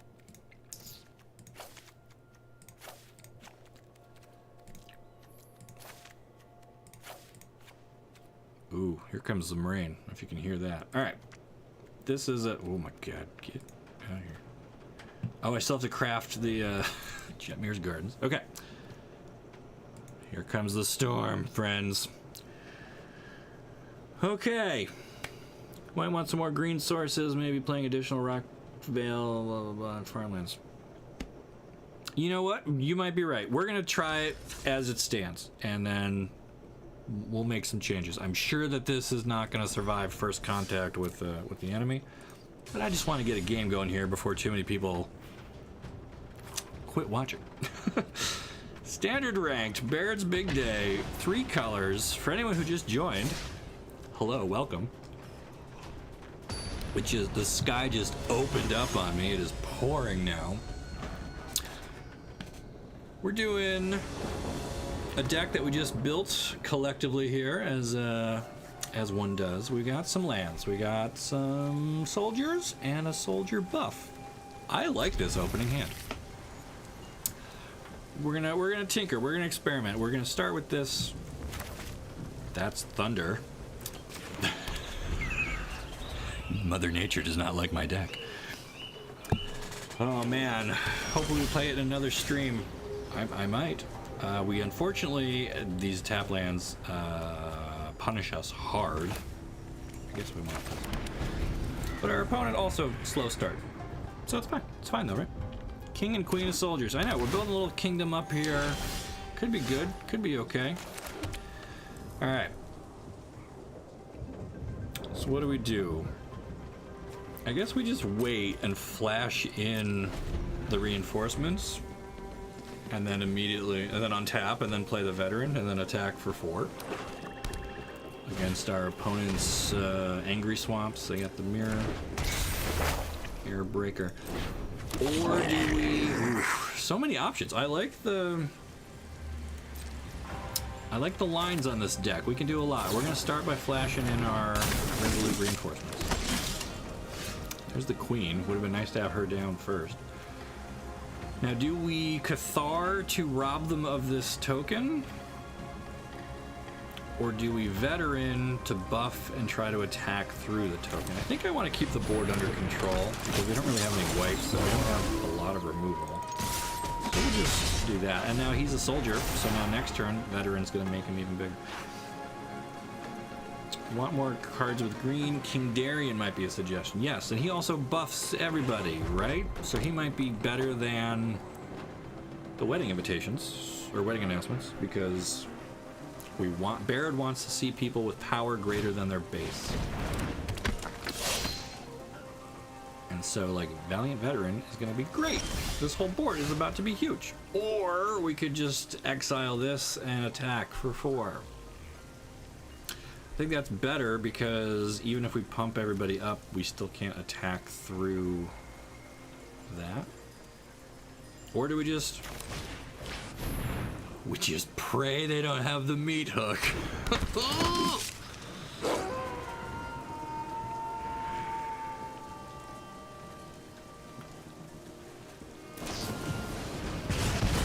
Sure. Alright, well now I guess we're not attacking into that at all.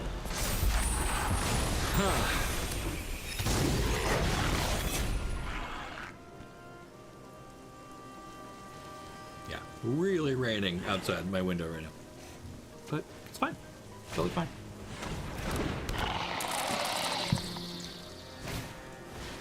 And our opponent has a Battlefly Swarm, which I've never seen outside of a draft, so this is interesting.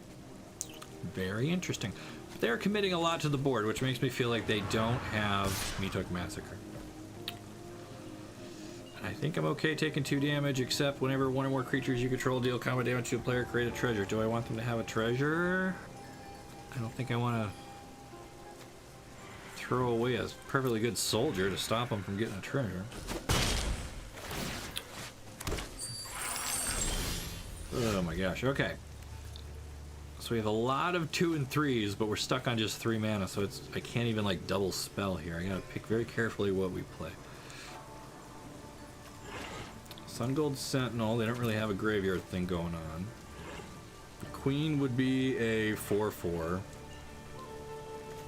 Veteran at least lets us make some pretty good attacks. Could maybe use Pyre to ditch something and try to draw more and find lands.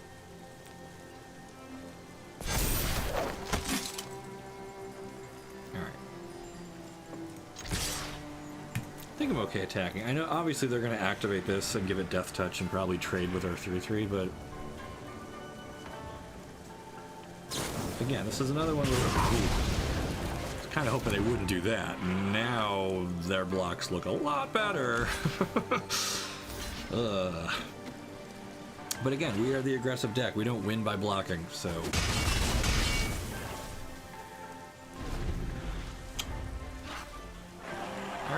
Well, this is an awkward first showing for Baird's big day, but it's okay. We're gonna do like 2 or 3, get a feel for how the deck is working. See where we can make our upgrades.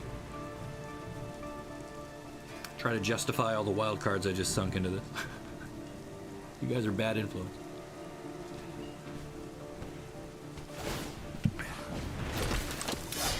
Are we still getting lag on the stream now that the rain is back? I'm wondering if that's affecting it or what. All right, so they are cloning their face breakers.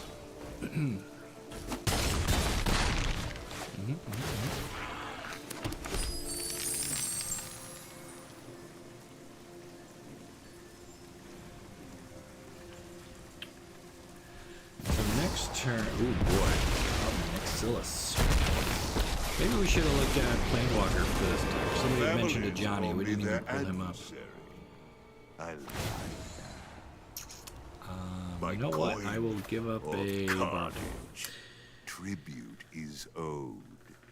Okay, stream is still clear. Well, you know what? And you'll lose everything.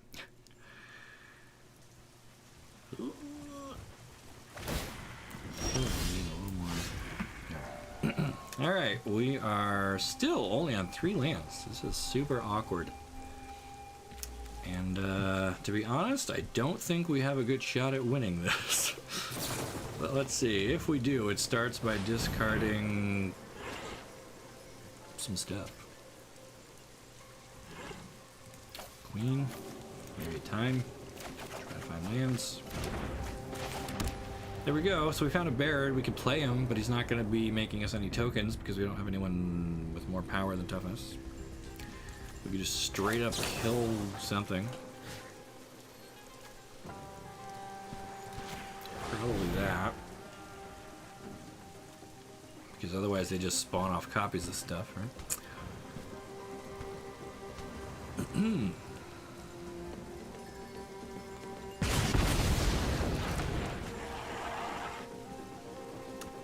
And then, is it even worth attacking here? I mean, I guess.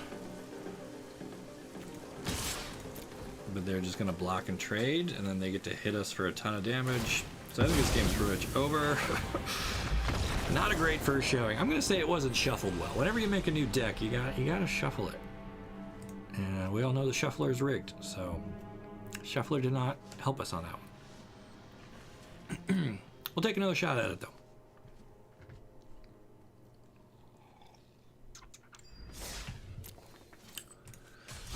Right.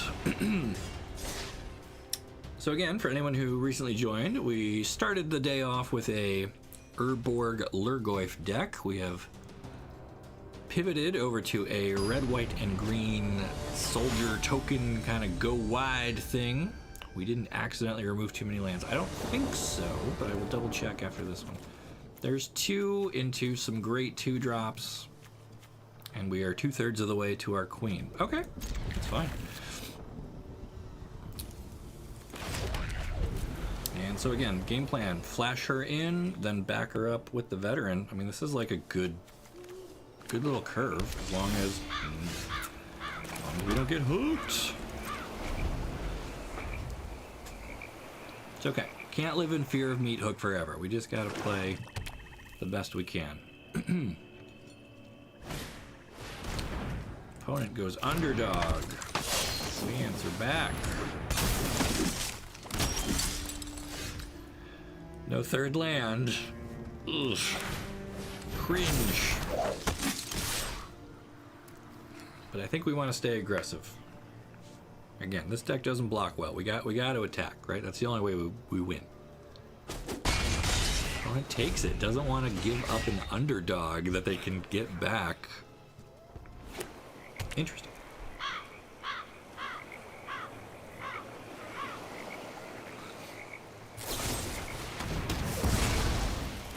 Opponent spends 3 mana for Hero's Downfall to kill our veteran.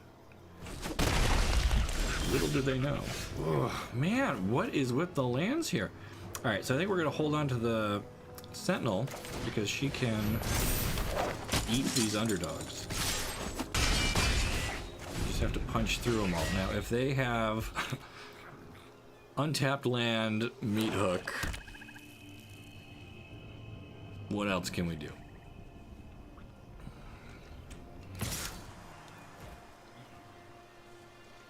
Yeah, no block. I'm not trading my veteran for that. And now you are gonna wipe the board with a meat hook for 2? No. Super. Okay, cool. Okay. Guys, what? What is happening? Alright, so they can pump this up to a 2-2 and then into a 3. But like...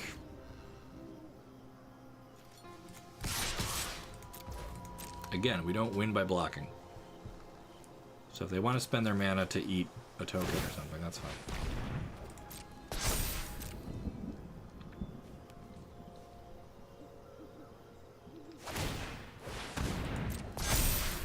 Sure.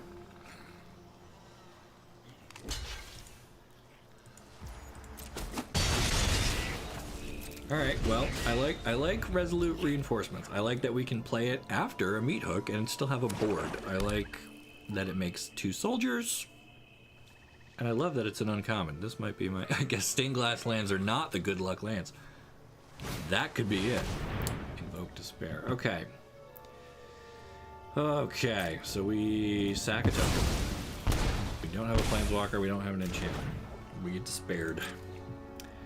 I wonder if the 3-mana cleric that lets us look at our opponent's hand is worth taking and making room for.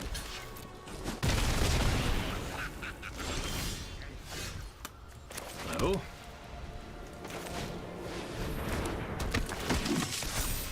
Goodbye. This is surprisingly close for being stuck on 3 lands all in the same color in a 3-color deck, but you're right, maybe stained glass is not where we want to be.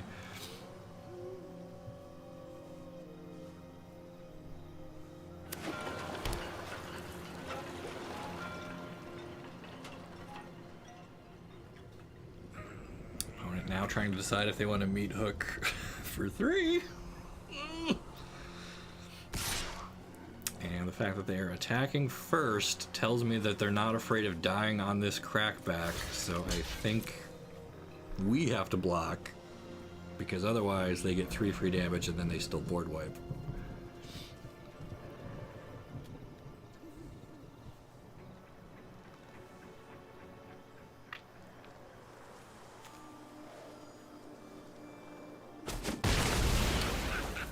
Okay.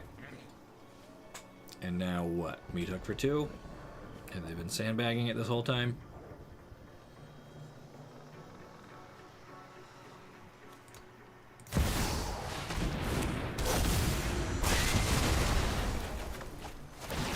Okay.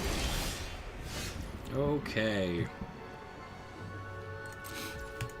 I'm not gonna run Cathar out on an empty board. Although I guess a case could be made that I should have, like, having a threat down is better than nothing. What does she do? When she enters the battlefield, exile target card other than a basic land card from an opponent's graveyard. Search that player's graveyard hand and library for any number of cards with the same name. Okay, so you take away 1 veteran, you get all the veterans. Great.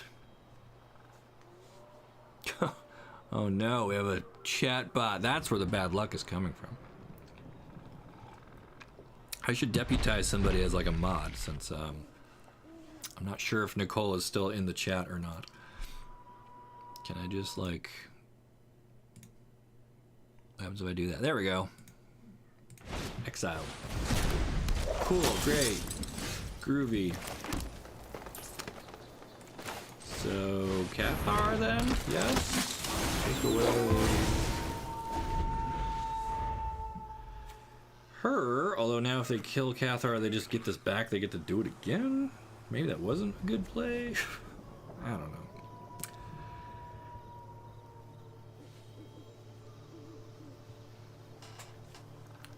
I don't know. Our opponent probably has 4 ways to kill this Cathar, and they're just trying to decide which one's the most efficient. Don't even kill it. Just send it back to my hand.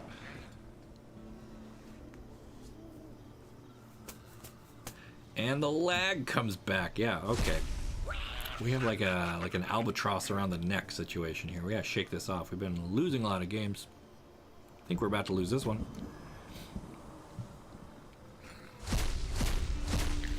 And they just took away our Sun Gold Sentinels. Then they can play. Look at, they're using our own deck against us. When you have the mana and you get your soldiers and everything, it works great. Works great. All right. So what answers do we even have left in this deck? What can we hope to draw here? Plains isn't going to be it. 1, 2, 3, 4, 5. So we could do a queen and she's just a 1/1, or we could Cathar and we still would lose.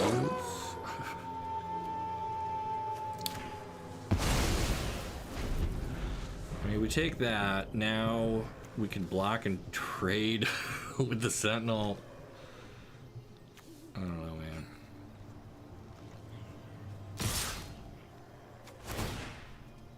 Yep, sure. Exile something from my bin. That's cool.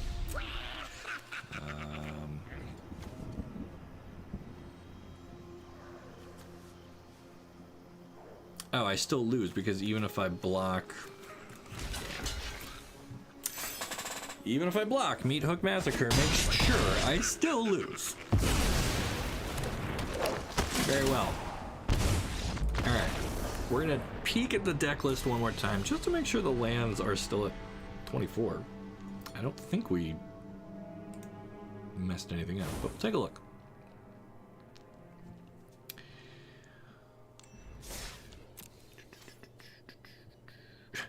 When folks beat me with my own deck, I take that as a win. That's a good outlook to have. I like that. All right, we didn't lose to our opponent. We lost to ourselves. Okay, stats. Lands are still at 24, mostly white, some red, a little bit of green. Our average CMC is 2.3. So everything that we want in there is in there. Is our curve no good? Change it back to Mirage. Yeah, okay, I will do that. That's where we'll start. You're right. Yeah, too many. Everybody bear with me as I click my way through. There's probably a faster way to do this, but I don't know it, so we're just gonna click. And what, one of those. Okay, what other changes can or should we make?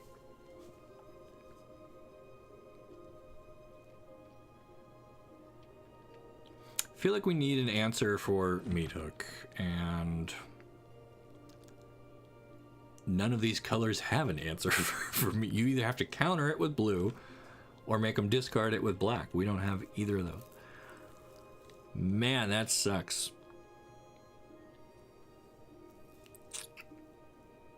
I mean, the only card I can think of is that one that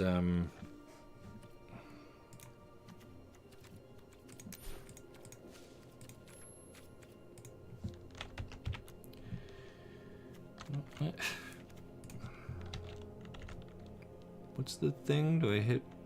Oh, POW. Yikes. Anointed Peacekeeper. It's a cleric. It's a 3/3 with vigilance. When it enters the battlefield, look at an opponent's hand, choose any card, whatever. Thalia was the other option. She might be what we want.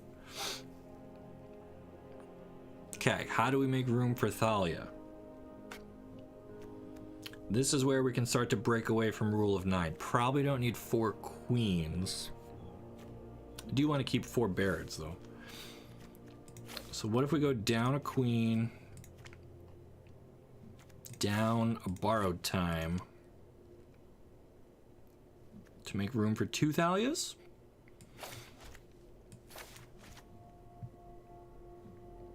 Oh, and then, yeah, King Darien.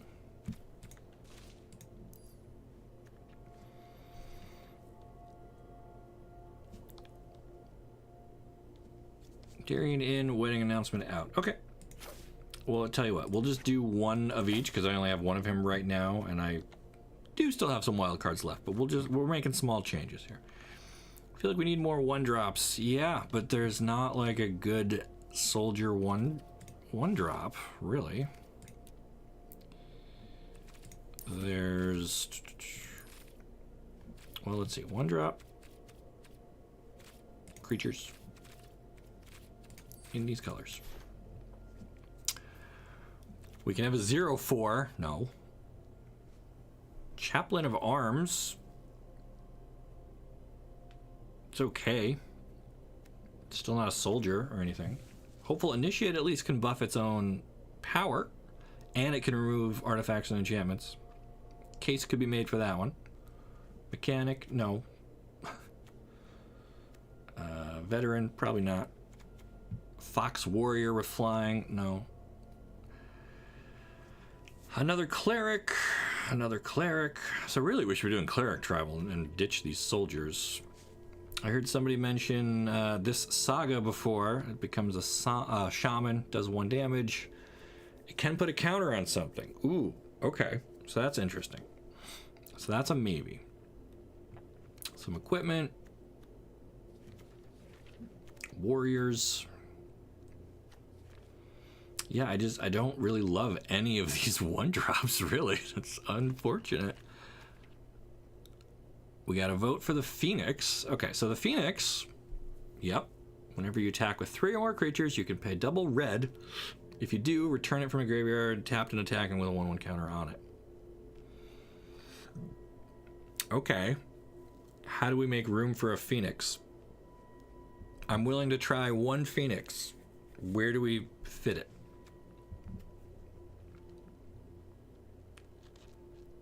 Go down a borrowed time. What about the 0/0 artifact creature I had? Yeah, I think that might... It's the Iron Apprentice, I think. Yeah.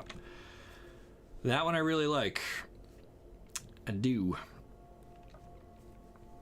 But now we just... Where do we put him in? Let's say we wanted 3. Do we ditch like a Pyre? Don't want to give up the veteran. Don't want to... Maybe we can get by on 3 sentinels. I like these. We like Buried. Maybe just run 1 March? And we have another vote for Kumano faces Kakazan. Sure. Maybe we go down to 2 and 2. Okay. How do we fit Kumano in now?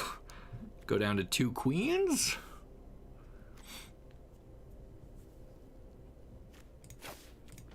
Let's try 2 queens. What's this doing to our curve? We're down to a 2.1. Ditch another Sun Gold.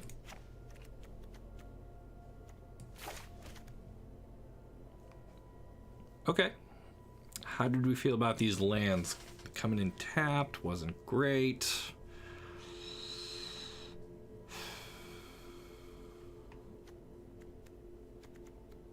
I mean, there's only 1 of each. That's probably not bad, right?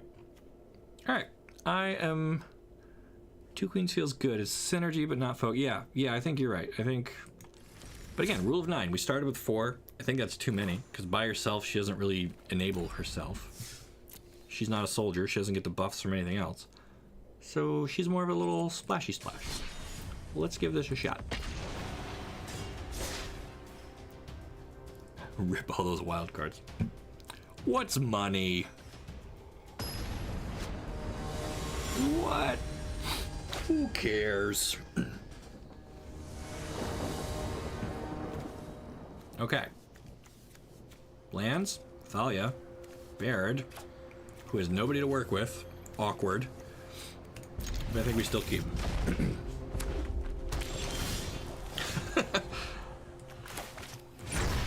Alright. Deck really wants us to have Baird, even though he's got nothing to do yet.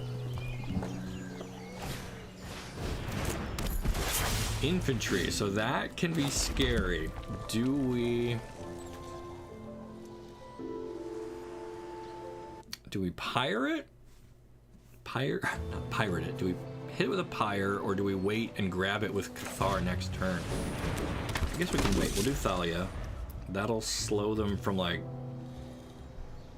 Well, maybe it won't, because they can still just lightning strike her.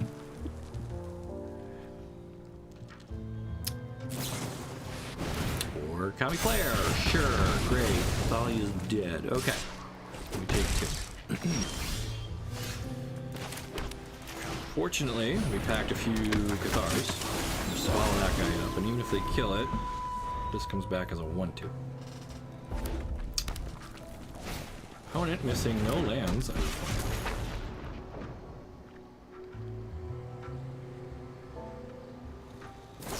Do it.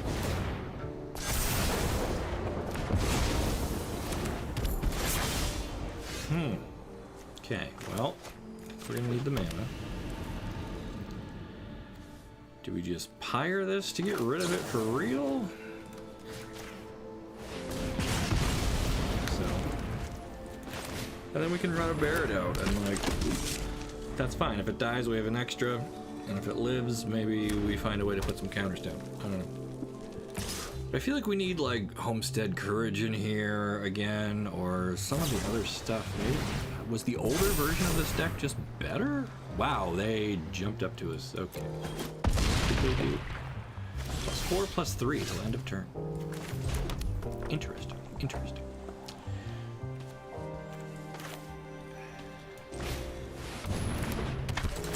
We're gonna try to swallow that up yet again. And then, actually, since that's an instant, I'm gonna wait. But I'm probably gonna ditch my extra Baird to try and find something playable. But if they play something small, I might just roast it. Okay. So what are you gonna do with that?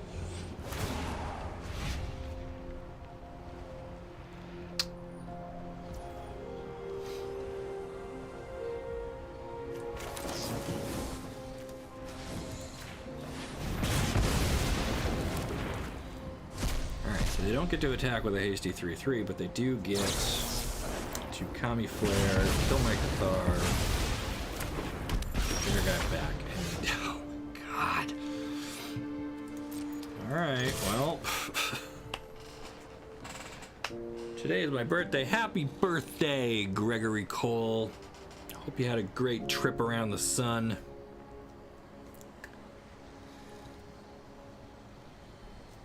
What our opponent has to think about here. They're not blocking with a 1/2.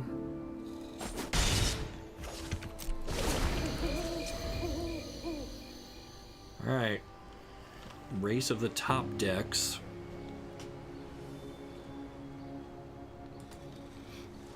It feels like the fewer decisions remain to be made, the longer an opponent takes to make them. They cannot beat us. Alright. Did they think we were just sitting on more removal pieces? Okay. I'll take it. I'll take it. That's a win for Baird and his soldiers.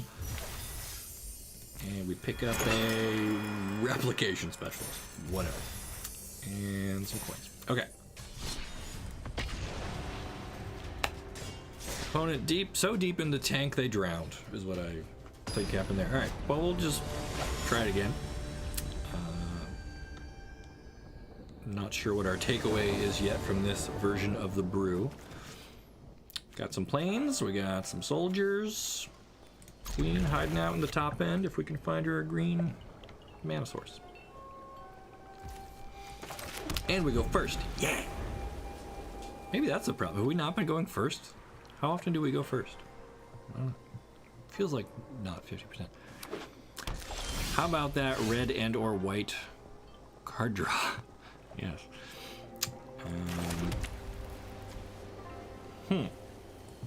Well, nothing in the graveyard for her to eat. That's fine. Any chance we can see a Dominaria United historic brawl deck with side stories as the theme and topic of discussion? Always a chance. If that is something people want to see, sure, we can find a way to make that happen. What do we do here? I guess we set up for the queen by playing a tapped land and buff our thing, and they're just gonna chump block anyway. But right, I would love to do more like themed content. Writing scripts for the big story recaps is, you know, I feel what I do best still. But that's a lot of work. That's a lot of time goes into editing and animating and writing and researching. If I could just sit down and show off a cool deck with a story behind it and chat with you guys as we play, that's like why I've invested in my little streaming rig here, why I'm trying to get better at this whole process.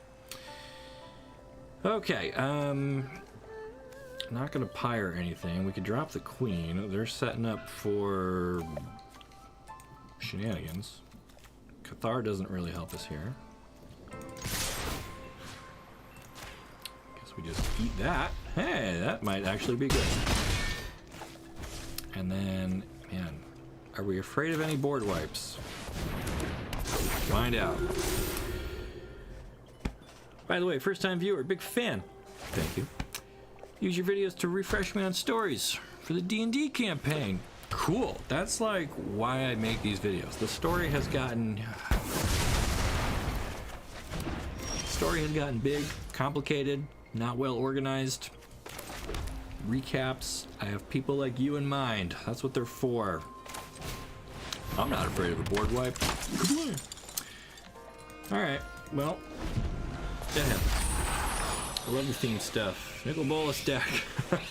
Somebody knows Nicol Bolas is one of my favorite characters.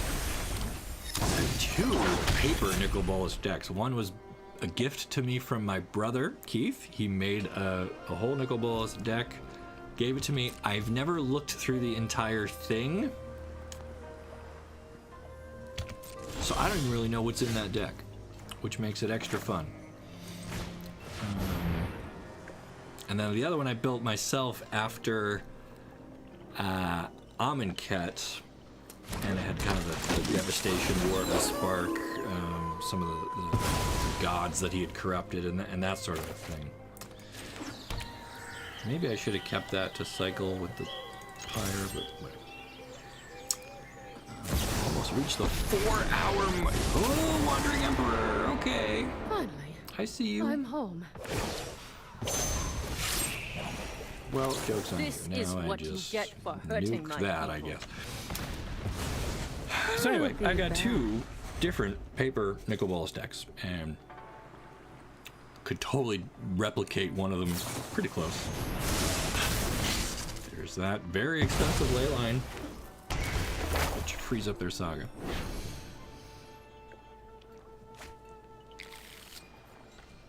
Stream style is great too. Big videos are very nearly the same level of hype.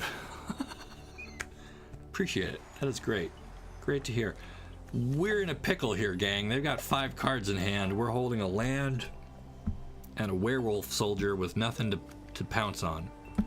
What am I even doing? What is this deck? I thought we had something. And blue-white control, Pacho over here, is gonna walk all over us. Hot take, Bolas is the less evil of the brothers.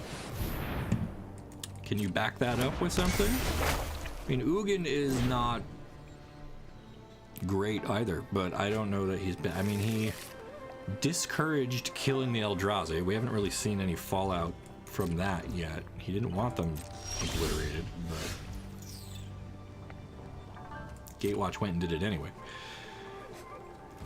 Yeah, Ugin is also manipulative and kind of shady, and was I supposed to play the lands over 1, 2, 3, 4, 5, 6, 5? Yeah, it wouldn't matter. Or no, I would have had 7. I could have done 5 and 2.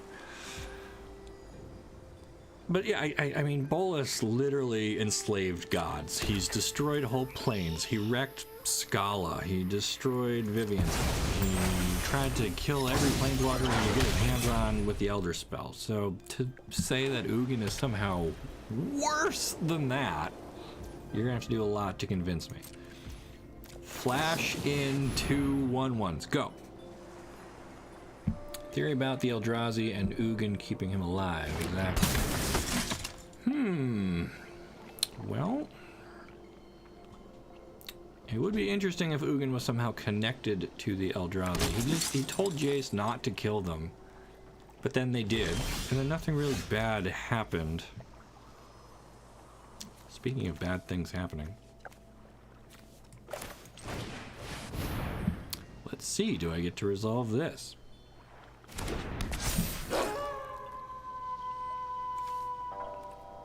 Oh, it's nighttime, so it comes in on the, oh, okay. Well, that's fine. Yep, so if he ever flips back, then we're in good shape. But until then, I guess I will put out a land. I don't know what for. Probably should keep it to cycle of fire.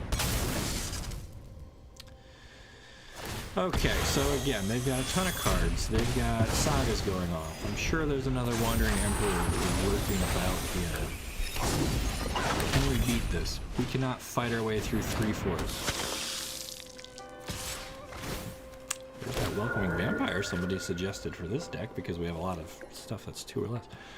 Alright. Alright. I've seen enough. I see it. Ugin liked the movie Ultraviolet, unironically. Same with Mishra. Was he more evil than Urza? Well, as we get closer to Brothers' War, I'm sure I will do videos expanding on that whole history of time. Some of the Phyrexian get Tamio to use the scroll. Okay, I'm going to stop you right there. I don't think the Phyrexians want anything to do with the Eldrazi. I think the Phyrexians want to stay as far away from them as possible. I'm not sure you can complete an Eldrazi because they don't actually exist in the physical realm. They're part of the Blind Eternities, and they have a projection of themselves that exists in the physical realm that you can fight and kill, and maybe you could complete that. But then the Eldrazi would just sever its connection to that part of itself, and it would, I don't know, dissolve, crumble, whatever. You wouldn't be able to get anything out of it. So I don't know that there's any benefit to the Phyrexians going after the Eldrazi. If anything, the Eldrazi will just sweep in and devour new Phyrexia or whatever, and then the Phyrexians lose. So it doesn't help you to try to cross those streams. I just never understood why people thought that those two would be connected or want to work with each other somehow. They don't. Do the Phyrexians know about the Eldrazi? Presumably now that they have corrupted Tamio, they would know through her, but it's unclear. They've not explicitly said, ooh, this sounds interesting. So it's possible. I mean, also Tezzeret probably knows about them. He might have mentioned it at some point.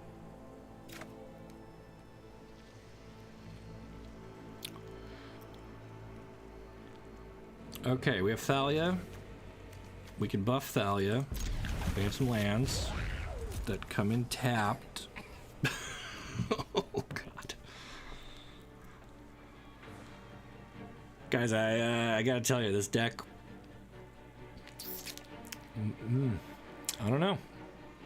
Do you think Gideon will be revived? I do not. Gideon is... There's no physical body left on Gideon to revive. He is a pile of ash scattered in the winds of Ravnica.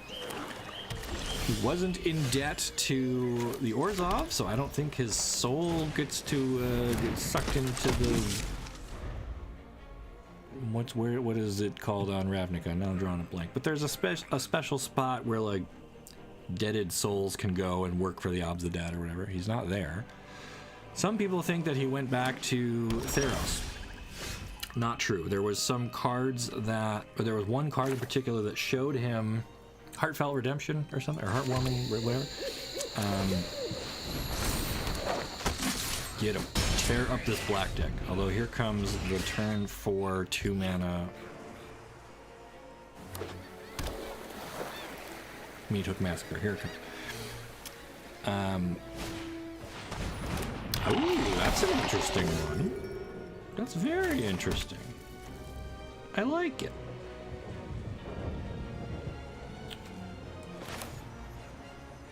I'm gonna attack through it, but I like it. Gideon did not go back to Theros. As he was dying, he had memories or images of Theros in his mind to comfort him as he absorbed a ton of damage. But per the story, he didn't leave Ravnica. He couldn't. He had to be there to absorb the spell that was otherwise gonna rip Liliana apart. So he died on Ravnica in such a way that his soul, everything about him, is just gone. Gideon is probably the most dead character in the history of magic, and yet people still wonder if he's coming back. Which I just think fun. Okay, there we go. This is what this deck is supposed to do. Did we take notes on how that actually worked this time? Whew, okay. Theros completed. WotC really dug their own grave with heartfelt redemption. They immediately revived someone in Theros just a short time after. Yes, I understand the confusion. I understand people looking at that card, and if you didn't read the story and there was no acknowledgement of what happened there, that one gets brought up a lot because it seems to say Gideon went back to Theros, and anybody who dies on Theros can come back, as we just saw with Elspeth. Not true. Not true. Who's next to be completed? We were talking about this earlier. My guess was Liliana, because her story arc is pretty much done. They kind of retired her to the professor role where she passed the torch to the Kenriths. They wrapped up her loose story with the Raven Man. She has surrendered the Chain Veil. She's kind of at peace with who she is and what she's become. So either she's going to be completed or she's going to sacrifice herself in some way to pay off Gideon's debt, or pay off her debt to Gideon. That's what I think is going to happen. Probably her. And then that gives room for Davriel to become our next quippy black planeswalker who consults with demons and all that. Okay, so what worked here? Did we just... Did they not draw their three colors? Did we just steamroll them? We had Thalia into the veteran, into another veteran, into Barad, makes a token. We just went really wide, really fast. Queen didn't play into it. You know, we didn't really need the green. If anything, we were almost slowed by our own lands. We luckily drew planes here, so these didn't come in tapped. Hot take. I think Liliana's story is only halfway done. Buddy, she's on a Gideon track now, becoming a full-blown hero. Maybe. I think her story is pretty much over, but if you think she's only halfway done, we'll see. I mean, they also just reprinted Liliana of the Veil. I know they wanted to do that before. They couldn't find room for it in the format. But I feel like that's kind of her send-off. Like, hey, remember when she was one of the best planeswalkers ever? Now she's dead. I don't know. That's what I think. But we'll see. Do you think they will have Tez be completed or help rebel? So I think Tezzeret's deal is that he won't let them touch him. He's only supplying the bridge and helping them move around the multiverse on the condition that he gets to remain himself. And the moment they try to complete him, he is planeswalking out of there, taking the bridge with himself, and leaving the Phyrexians stranded. So they need him more than he needs them. So I don't think they're going to try to complete him. That also gives him the freedom to plan his backstab with Urborg, because, as much as he is a loner and doesn't really care who's in charge, he also happens to live in the multiverse, and he doesn't want to see everything completed. Then there's no good bakeries left. Where's he going to go get his scone,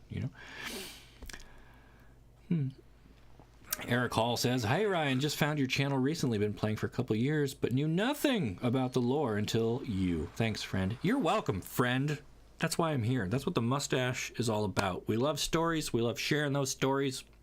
If I helped you enjoy magic even just a little bit more, then I will sleep well knowing that. Although you could also help me out by visiting Into the AM using my link in the description down below. They do make cool shirts. They are sponsoring this stream, which is not otherwise monetized. I'm not being paid for my time sitting here at all. So if you could just check out the website and or become a patron or at least subscribe to the YouTube channel, that lets me keep doing the stuff that I love help spreading the joy, help spreading the slowpoke. There he is. I love how the light just like bounces right off his goofy little face and it blows out the camera. I'm struggling to read chat. I got it so far over on the other. That's a little better. All right. Bum, bum, bum, bum. Heliod knows about New Phyrexia, I think, so it's curious to see if that pans out into something. Well, Heliod is currently like in prison and no one is allowed to talk to him, and he's just going to eventually fade away as his followers give up their devotion. But if he knows about it, I mean, I guess he could try to tell somebody, but like what? Where would that information lead? I don't know. Soren themed deck episode. I will write that on my little notepad right here. We want to see Soren. And there was a call for DMU brawl stuff. So maybe those are coming in the future. Maybe Liliana gets another color. Davriel gets to be the mono black. Yeah, Liliana, if she gets anything, it'll be white. You know, her beginnings were as a healer, and she's kind of coming around back to that style of life. And really, when you get right down to it, what are zombies if not just really well-healed corpses? Heliod, not a big deal. Crewfix does. Yeah, Crewfix is the one who has like foreseen all these horrible things and realized that if any of them ever came to Theros, the gods would be powerless to stop the Eldrazi or the Phyrexians or even Nicol Bolas. And then like 2 out of those 3 things already kind of took care of themselves. So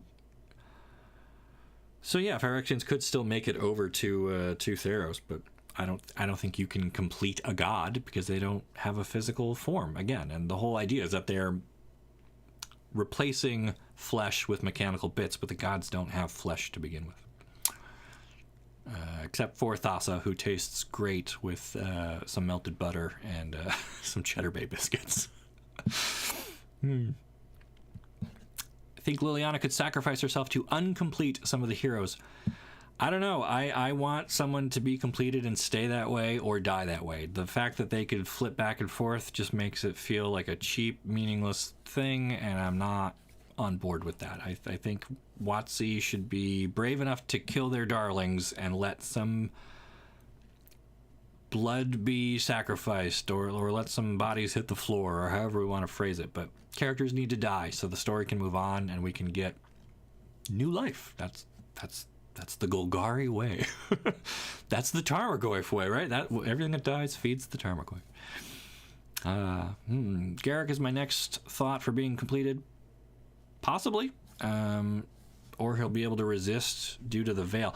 So he was cursed by the magic of the Chain Veil, and then he was cured by the Cauldron of Eternity. So there shouldn't be any lingering effects from the veil. But it would be kind of a cheap move to have him be cursed, then get healed, then get completed. I mean, that's just torturing the poor guy at that point. I thought Tezzeret was immune to Phyresis. Maybe. I'm a little rusty on his history. He gets some serum or something. Possible. I'd have to go back and double check. Worried about Ral being the next. He's just liked enough of a side character. Yeah, Ral's pretty good, but we also have Saheeli, who is kind of the same. I mean, they both are tinkerers in the red-blue kind of space, and I don't know that we need both. When are you going to do the lore of Ravenman and Liliana? Probably next week. I want to do all the side stories. I just spent all of the last 2 weeks doing the big story recap for Dominaria United. That was a lot of writing, and I don't know if you watched that video, but I put it all out there. I really went ham on that one, and it was exhausting. So I'm just taking some time to chill, do a little streaming instead, while I kind of work on my next scripts a little more slowly. I'm not in a rush to get those out. I usually give myself a break of about a week after the big story recaps anyway. So side stories, those are coming up, especially Liliana and the Raven Man, but probably not until next week or maybe early October, depending on how things go. I mean, it's the end of summer here. I want to enjoy the nice weather while I can. And that means I don't want to be inside writing scripts all day. Although I am streaming all day. This is a record stream for me. And my kid's going to be home from school, actually, in a couple minutes. So I think we got time for maybe one more game here. And then we're going to have to wrap it up because I didn't even eat lunch or anything today. I'm just sitting here crushing games. Okay, so this worked. I don't know how. We're going to see if we can do it again. Do you plan in the next year to play MTGO? Nah. I cannot justify the cost on that one. Most of my arena stuff comes from being free to play. I think Lifetime. I've been playing this since the beta, although the accounts got wiped after that. But I've mostly been playing this for, how old is Arena now? 4 years? 5 years, maybe? And I put like maybe $200 into it total over 5 years. And I just, because I play a little bit every day and I try to be smart about using wildcards and everything, I have a pretty good account on here. And there's enough formats now, especially Explorer, which eventually will become Pioneer, and Brawl is close enough to Commander. I wish there was multiplayer. I wish there was dedicated Pauper support, like all the time, and not just special events. But for now, most of my attention is on Arena. I already got the account. And I know there's like free cards, and there's like the card trading, or the card rental things, so like, yeah, I get it, but... Alright, so here's my plan. Attack with Thalia, good plan. Play the Queen, great plan. Next turn, reinforcements, works with the Queen. We haven't seen this synergy happen yet. Might get to pull it up. You investing in Lorcana? Absolutely. For anyone who hasn't heard, Disney is oh my god, they just swallowed up. Oh, they swallowed up Thalia. That's fine. Disney is going to be doing their own card game called Lorcana. The idea is that you are an artist who can draw whoever you want. And since Disney owns Marvel and Pixar and Star Wars, these decks are going to be insane, right? You can have Tron playing against Elsa from Frozen, and it looks cool. They haven't told us anything about the game yet, really. It goes on sale next year, and they have previewed, I think, 7 cards total. There was a big Disney convention last weekend. I gotta pay attention or I'm gonna lose this game. Do I just burn this guy? I think I do. Ah, I should have wedding announcement. See, this is why I can't play and drive. Should have put wedding announcement down first. I mean, I might as well just attack with all these. Lorcana looks great. I like Disney. I know it gets a lot of heat for everything. And it kind of sucks that one company now owns most of the major intellectual properties in the world. But as far as games, I mean, I have a 6-year-old daughter. She's gonna love playing that, right? Like, I can't wait to sit at the table and play Lorcana with her and get her all excited. And she can play with her favorite characters, and I can have mine. And it looks good. And the cards that they previewed are like, okay, like, I mean, they're the first previews, and you could get like an exclusive version of them at this convention. They're all, hey, we won. They're all going to be in the first set whenever that comes out next year. But if you want to get them early, you can get these special promos, and you could only get them at this convention, and there was only, I don't know, 1,000 of them or whatever. So now they're on eBay for a stupid amount of money because they're Disney collectible, one of a kind, all that. I'm not investing in that part of it. But when that game comes out, I am super excited to try it. I love learning new card games. I've dabbled in a ton, but this is the first one where it might go toe-to-toe with Magic for me. Just because I love Disney. In college, my dorm was called Disney Hall. That was like the theme of the whole building, okay? That's where I met my wife. That's where I have a lot of great memories.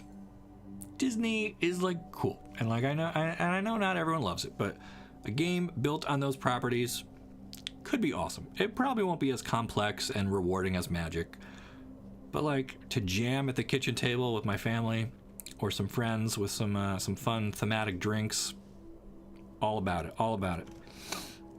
What's your favorite character, Elspeth, Vraska, or Bolas? Well, out of those 3, I think Vraska probably, and that's because I don't know. I like Gorgons as a creature. I think they're really neat. I like their hair because I don't have any, but like the snakes are just fun. And they have the power of the gaze, right? They can look at something and they can freeze it in stone. And as a person who majored in film, and I took photography courses and video courses and editing and animating and all, and I'm constantly looking at things and trying to freeze my vision, right, so I can share it with people, or trying to remember the composition or the framing of a shot, or the way something is lit, or whatever. So like I get that, like that power just speaks to me on a really weird creative level. I like that they look at something and then they can just freeze it with their gaze. And like as a very visual person, Gorgons are the coolest thing, man. That's it. Hey, Tribal in Lorcana. Is that the chicken from Moana? Is that the one? Why do you think they printed another Braids? Dollar bills. I don't know. She's a popular character. She's an interesting character. I don't know all of her story, but we haven't seen her in a long time. But I guess on Dominaria, people can show up and disappear and show up again way later, and I don't know. I don't know that her card is particularly good this time around, but if people like her, that's great. Keeping a full collection is really doable if you get in on the ground floor. Yeah. Oh, the closed beta Teferi Vraska promos. I forgot I have those. Yeah, I have those. Also, another gem in my collection. Is there a way to just look at your collection without opening a deck? There used to be. Yeah, collection. Top 10 underused buttons in this entire thing. This guy, the Llanowar Elf promo, predates Arena doing card versions. So to get 4 copies of this version of Llanowar Elf, you had to enter like an event, and it was like the prize after winning like 5 games or something stupid. You had to enter it and win 4 times to get 4 copies of this elf. You didn't just like unlock the like with this one. Once you get the foil version, all of the elves with this art just get the full, parallax or whatever. But this elf, you had to win that event 4 times to get 4 copies. And I did. So I have 4 copies of this Llanowar Elf. I see very few people playing with this Llanowar Elf on Arena. It was so hard to get a full playset of them. And then the other one was Galta. This version of Galta, you also had to win like a special thing, and I only did that once. But that's why, even though I have the special version, I don't think I can craft more of this. Oh, maybe I can now, but for a while you couldn't. You had to get the special version, and you couldn't make more, and like it didn't transfer over. But yeah, so this version of Llanowar Elves is one of my favorite cards in my collection, just because like it's so rare because it predated the versions.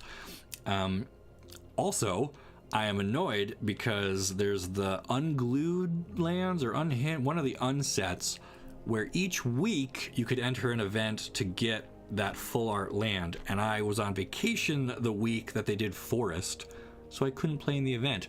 I won the other 4, and then they're like, there'll be opportunity in the future to get any lands that you missed.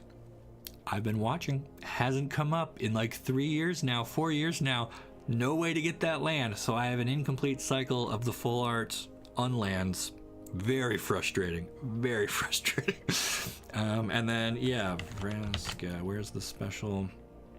There we go. So this is the special promo version that us beta players got, which, it's cool, but like it counts as a different card. So see, like I have 3 of this and 1 of this, and like I can't just run 4 of this in my deck unless I spend 3 more wild cards, even though it's the same card. And now this would be a version, and you could just, hit the little style or version, whatever, and toggle it. But nope, I either get this one or the plain one, and the other one doesn't show up as a style option because she is her own card. So that's it. Whew. All right, it's coming up on 3:30. I'm starving, and like I said, my kid will be home any minute. So let's take one last look at that deck. Just for giggles. I'm not changing anymore. I think we're done playing here. But where did we end up? I don't know what our record was, but this is the version that we're going to pause on. Maybe we'll do another stream later this week or something. I don't know. I got to look at my schedule here. I got some stuff going on, but we ended up with 2 copies of Kumano Faces Kakazan. Didn't ever see it. We put in some Iron Apprentices. Didn't draw those. March of Otherworldly Light. Never saw it. Resolute Reinforcements I like quite a bit. Dropping 2 different bodies, especially with Flash. Cool. Because you could play that and then untap and put down your veteran. That was great. Thalia did pretty good work. Maybe I should find room for a 3rd copy of her. Sentinels, when they worked, they're great. They also just attack well at 3 power. Baird is the whole point of the deck, so we're keeping him. Cathartic Pyre has art by Ryan Yee, my favorite artist in Magic. Borrowed Time, you need some way to shut up Planeswalkers. Brutal Cathar grabs all the creatures. Wedding Announcement, I don't think we ever really saw that go off either. We never drew our loner King Darien. And the Queen, we had a big Queen there for a minute. They kept throwing all their removal on her, which let all the subjects do what they had to do. And then some lands. I think this is still a cool shell. I might tinker with it. If you guys want to leave some comments and stuff, let me know what you think we could do to make this better or worse or whatever. One last look at chat here. Lots of Dragon Love recently. Do you think they'll ever show that save love? Oh, ever show that same love for Sphinxes and Hydras? Well, dragons are super popular. We just did the Dungeons and Dragons sets, so they get tons of dragons. There is no there's no Hydras and Dungeons game that I know of. So I like that. I like Hydras a lot, and Sphinxes too. Angels and Demons also tend to get their moment to shine, especially when we do like Innistrad stuff.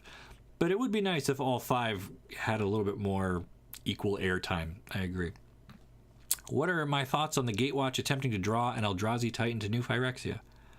Well, as I said earlier, I think the cure would be worse than the disease. I'll put it that way. Once you unleash a Phyrexian and try to lure it somewhere, that did not work out great for Zendikar, didn't work out well for Nahiri and Innistrad. And then how do you put that toothpaste back in the tube, right? You let an Eldrazi out, it might go where you want it to go. It might not. It might devour all of New Phyrexia, but there are still good people living there. They don't want to harm them, so that's not really going to help. All right. Well, thank you everybody for joining me. One last time, I just want to ask that you check out our sponsor for the stream, Into the AM. Their shirts are amazing, super comfortable. They come in a ton of different styles. If you've got a favorite character or a plane or commander deck or something, you can match it. You can, just like you match your sleeves and your deck box to your deck, you can match your outfit. Or get the basics, which are nice, sharp colors. They wash up great. They are perfect for layering under a hoodie or a windbreaker or a jacket or something. Great for going out on the town or lounging on your computer playing Magic Arena, whatever you do. Check them out using my link. You save 10% site-wide.